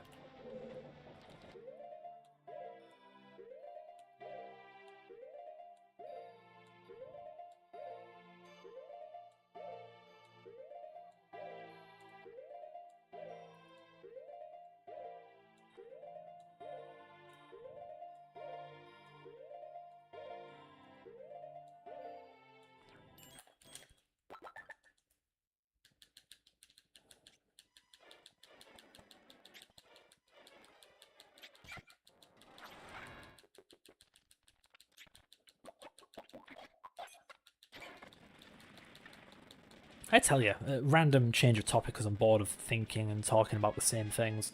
I really do like how PlayStation controllers have these nice soft L1, R1 buttons. I hate the clicky-clacky shoulder buttons of an Xbox controller or a Steam Deck. They're awful. They're just so harsh and rigid and, well, stiff. And my goodness, I know what happens when you drop a gadget on its shoulder buttons like that. I've had to repair so many 360 controllers in my adolescence because I dropped the darn thing and the little micro switch took the full brunt of it and just bent all the way back on its PCB. You know, a spongy button like this doesn't have that issue. It's not fragile and it feels great. Really does knack me off that the Steam Deck is mimicking an Xbox controller, not a PlayStation one, because they are so much better. Even the D-pad is more Xbox than PlayStation, at least aesthetically. In terms of feel, it's more like a Mega Drive D-pad than anything.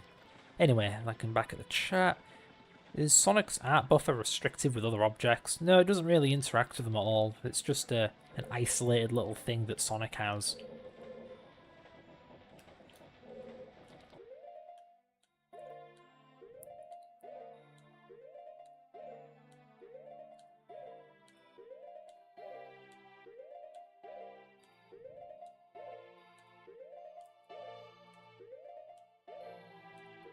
Oh, that was a bit much.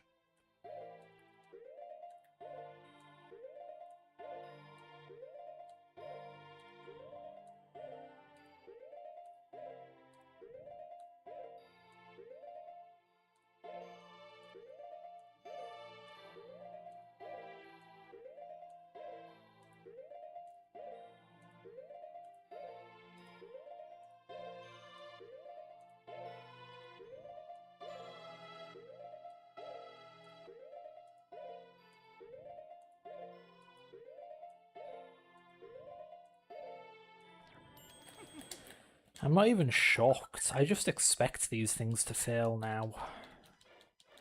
Like, oh cool, I made it 2 frames further than usual, can't wait to die.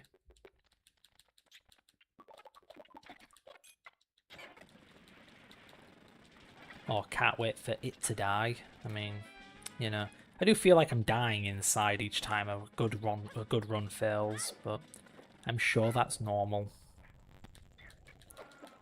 It's the great thing about being a pessimist, you'll never be disappointed. Only pleasantly surprised. If anything good ever happens anyway. Otherwise you exist in purgatory, where nothing good ever happens either.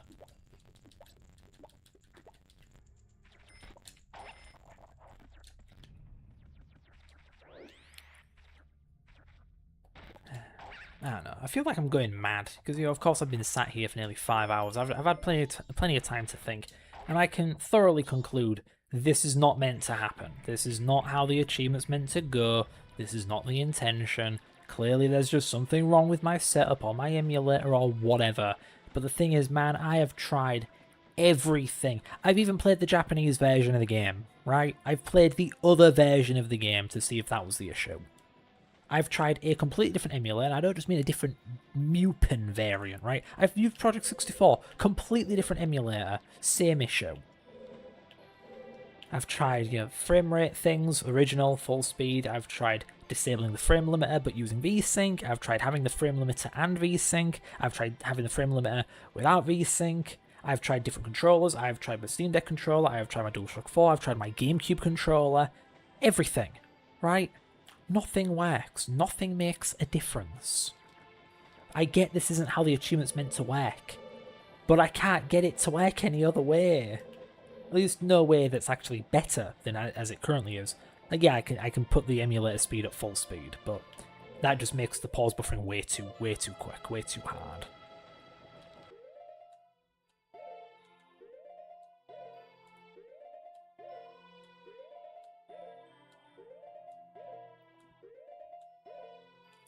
And I hate how tantalizingly close I get every now and again.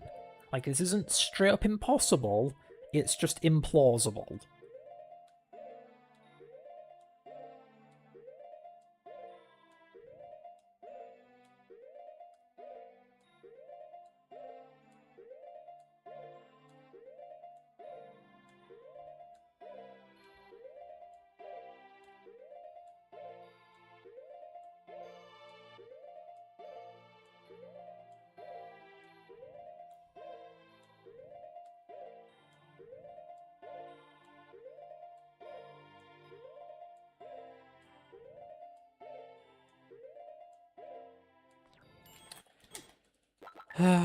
So I sit there doing the same rhythm and nothing happens, so I go a little bit longer. Maybe I don't plan these things, it's just muscle memory. I'm just like, I think I'm doing it right, I think I'm doing it right, I think I'm doing it right, and then it's not like I'm going blind at it here either. I'm using the audio cue, I'm listening to the whatever, that sound. I've noticed I get into a certain rhythm, a certain, nice sounding, consistent rhythm with a good beat to it. It works occasionally. I just maintain that beat. All I try, all I vary is, like I say, unpausing the menu as quickly as possible. And there's only so early I can get it. So I can't be messing that up. If I'm too late, then I definitely won't advance any frames. But as for the repause, pretty sure I'm doing that one on time.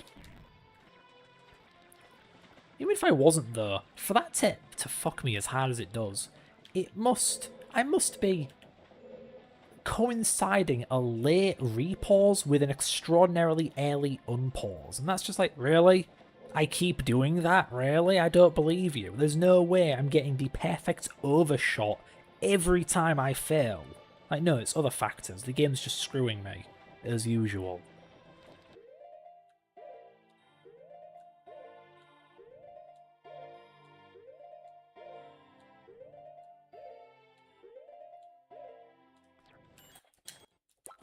Just once I'd like to get a double input before the point of no return.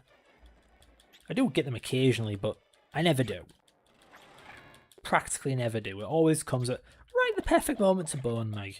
It's like the game knows. Man, my throat's dry. Get over here.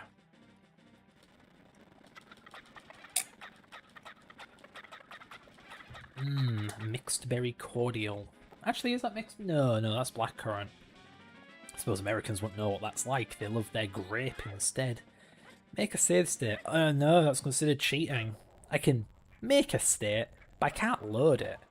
And even if I did, the other time I grinded this for 5 hours, I was using save states, and it didn't help. The run back doesn't make this harder per se, it just makes it more tedious. Even without the save state, I cannot do this damned trick. I will get so close to the door, and then something will go wrong. Every time. All the save state will do is save time. I don't know. I mean, I suppose I could also use a save state mid-trick, if I get one frame, then I can save state and then load it, but yeah, I'm not allowed to load save states.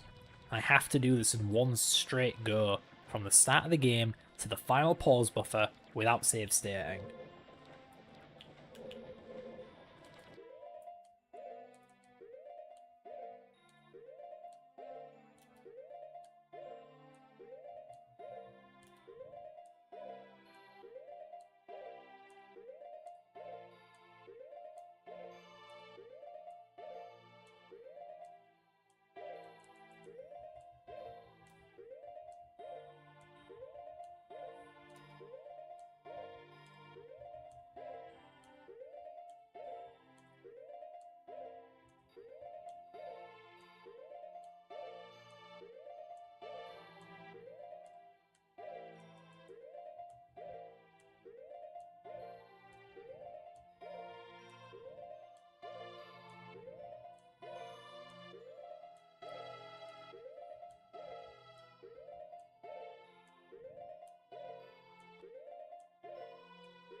Because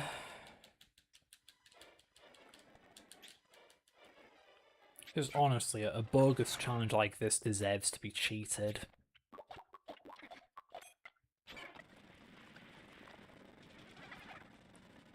Again, I'm not sure how strict the requirements are on developers making achievements. But if I remember right, in Mario Maker, you have to beat your own course before you can make other people play it, right? You have to. Unless maybe there's a glitch that I don't know about. I want that to be a thing for retro achievements. I really, really want that to be a thing. I don't know if it's a thing. I'm not a developer. I haven't read the documentation. But if it isn't, my goodness, that is ripe for abuse. I don't think it's asking too much that if you want to make the the most ultimate die-hard, try-hard, pro-noob achievement set ever, you better be able to do it yourself, you know? If people really want it, and you can't do it, then they should do it.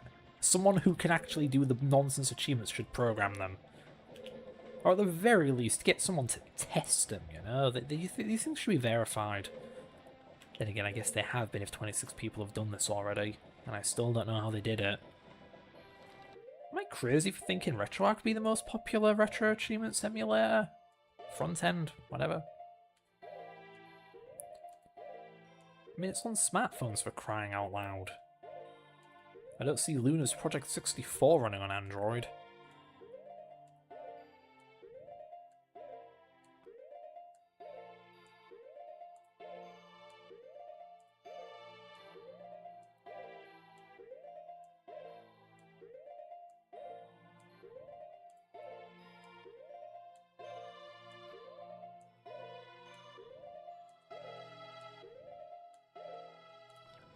Wow, look at that. It's that frame I can never get past. I wonder why I can't get past it. Am I just consistently choking? No, the game is consistently choking on my unmentionables.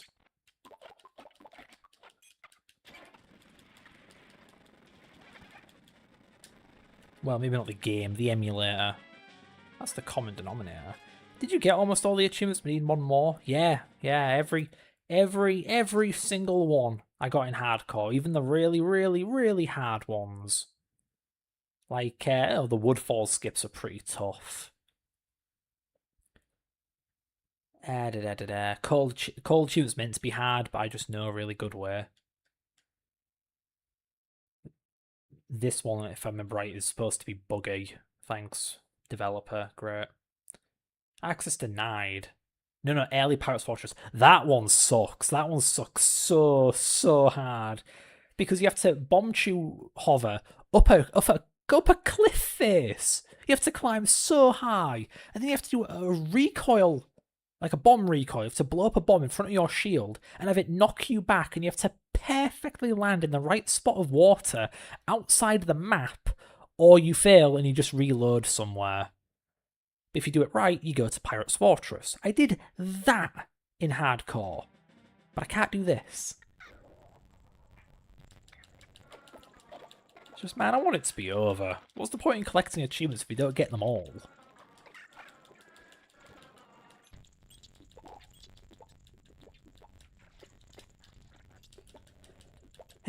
Thing is, I know there are achievements that only work on certain emulators. I encountered them. My emulator can actually do retro achievements, so it's not like officially authorized. But I did briefly test it, though because of how it handles RAM, some achievements don't work because they expect the RAM to be in a certain format, and my emulator doesn't do that. It does it a different way. But those are fairly clearly marked. Not only is my emulator not authorized anywhere, but in cases where you need Pico drive instead of Genesis plus GX, it will say. It'll be in the achievement's description, or in its comments, or it'll be in the forum, or there maybe even will be a special achievement just to tell you to use Pico drive. This is a thing. This subset does not do that. Yes, I know there's a comment from the developer saying that he recommends Luna's Project 64, but I've tested it and it don't bloody work, so. Is freeing RAM in Sonic 1 necessary? Not really. You can always just work with what you have. And what do you really need RAM for?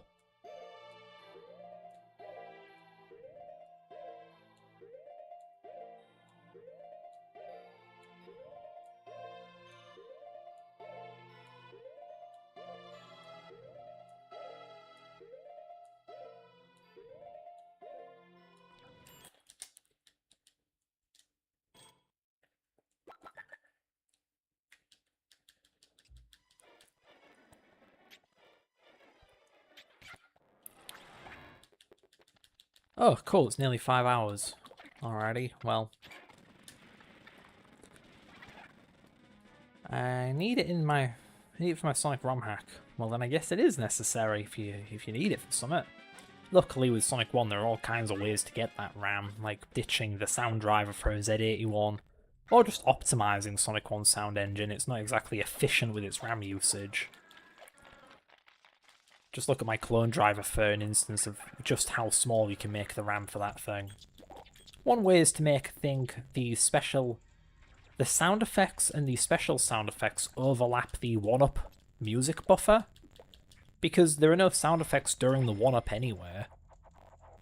Whenever 1-up music is playing and it's backing up the music data, sound effects don't play, so why can't they share RAM? It's only ever one or the other. Just doing that alone saves a ton of RAM.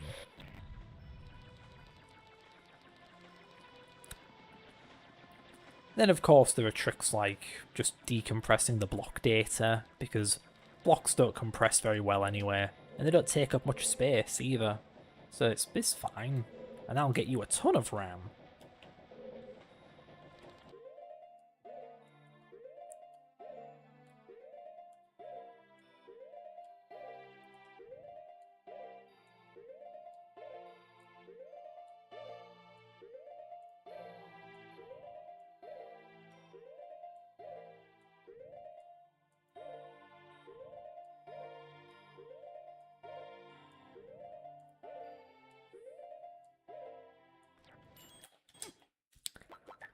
Right, well, we're past the 5-hour mark now. The masochist in me wants to continue until 10 o'clock, which is 15 minutes from now. Because I'm not completely burnt out yet, I'm willing to go a few more goes. So let's see. Will I score a win at the 11th hour? Literally? Because I'm pretty sure I've been at this for 11 hours. Let's find out. Those loading the chunks and blocks and other stuff free up a huge chunk of RAM. Yes. Though I wouldn't recommend decompressing the chunks. Those compress pretty well, and the chunk buffer is used for all kinds of things. So if you get rid of the chunk table because you want to use the RAM, you can't because other things are also using the RAM. It's used for quite literally anything. If anything needs decompressing, it'll go in the chunk table, without fail. I think even, what was it, Sonic 1's ending, where the flowers change? Yeah, the flowers go in the chunk table, because there's space at the end. Because Green Hill doesn't use all of the chunks. Just that. I won't touch the chunks, they're way too much effort. But blocks? Oh yeah, decompress those. Tons of RAM. It's like, what is it? 1,800 bytes in hexadecimal? That is so much RAM.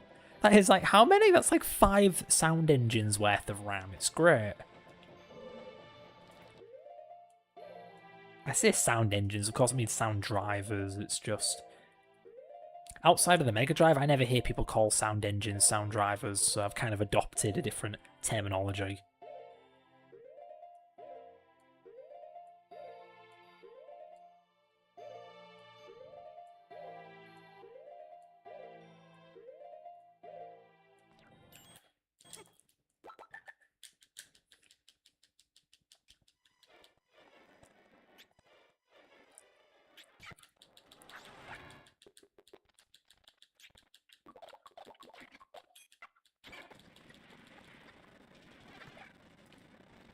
Don't know why I button mashed during that. There's no dialogue.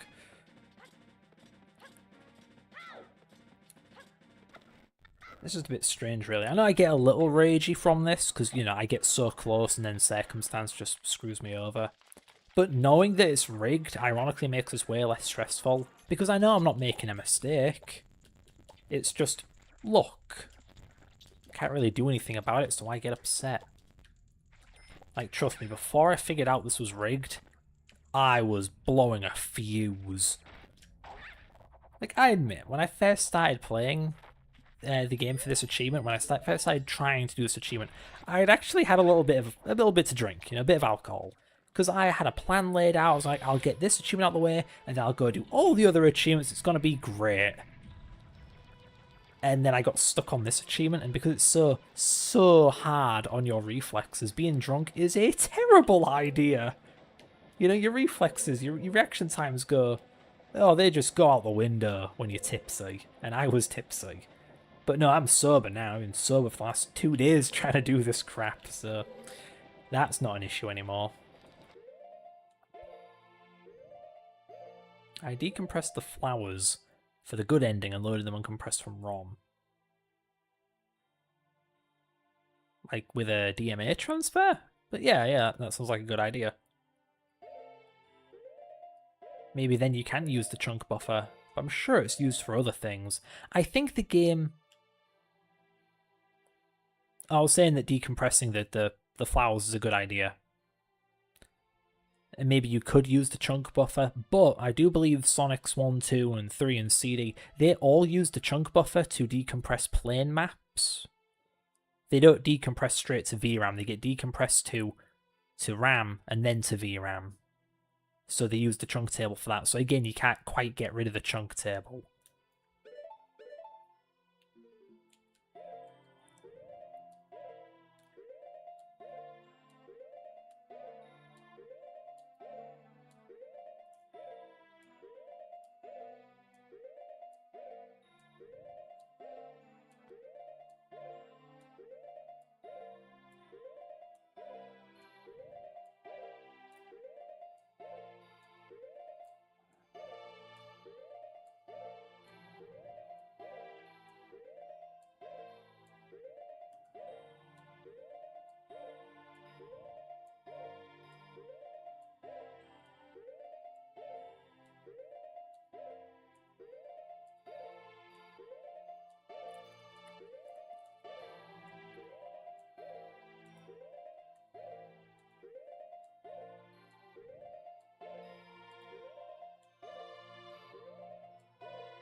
Okay.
fucking come on! I am so sick of this. What a fucking perfect way to end the stream.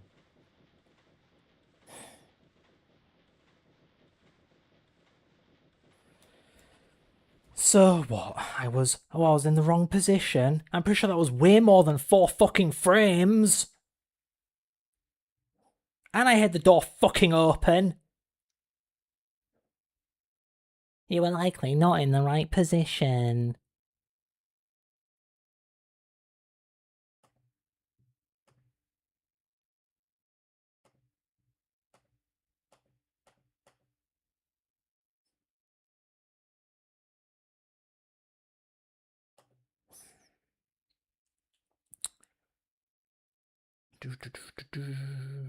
To reach the load zone in only 10 pauses, Link must backwalk into either door near but not at the centre where the doors meet. The axle is centered on the double doors, so Link should be aligned just right of center or just left of center on the axle before backwalking. The JP video blah blah blah demonstrates using the right side, the English video uses the left side. Oh goody, there's actually a guide here. Link's right foot atop just right of the black line on the floor. Link's right foot atop just right of the black line. Right foot, black line.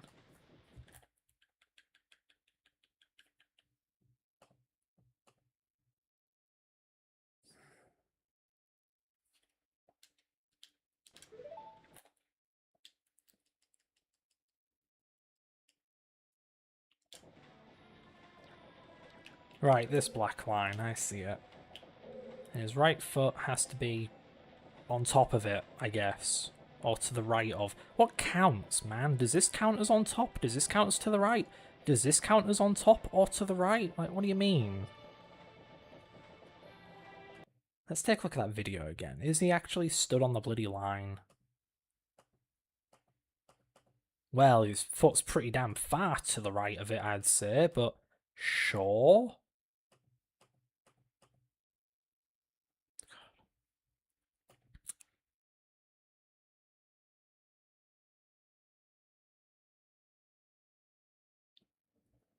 So what, that's 2 times now where I've been too stupid to follow the instructions? I don't know, man, I'm pretty sure I was stood in the right place. Can't be fucking bothered to go back and look at the recording, though. This is painful. Does creating new art that is way too big for the chunk buffer create some bugs and side effects? New art. Yeah, I have to go now, good night, see you later. Yeah, it's fine, I'll be going too. I don't think I can keep going after that one.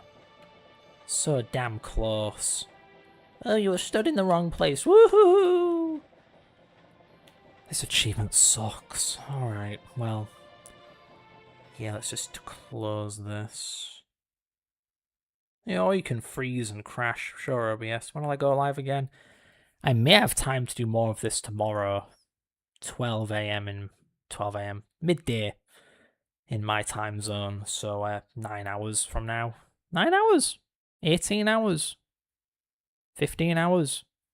15 hours from now.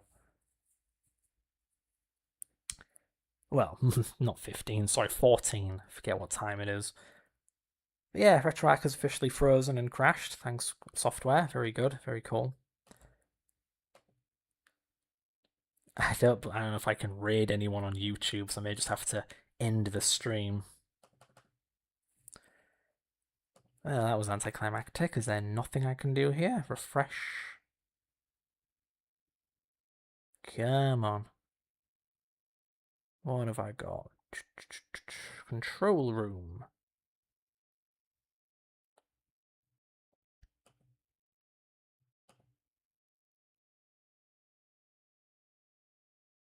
I don't know. I don't know what the heck I'm looking at here. What does that do? Share. What does that do? Stream marker. What does that do? Highlight video. What does this do? Dashboard. Channel settings. Feedback. Yeah, well. Yeah, I guess I'm just ending the stream then. No raid. Oh well. Bye, everyone.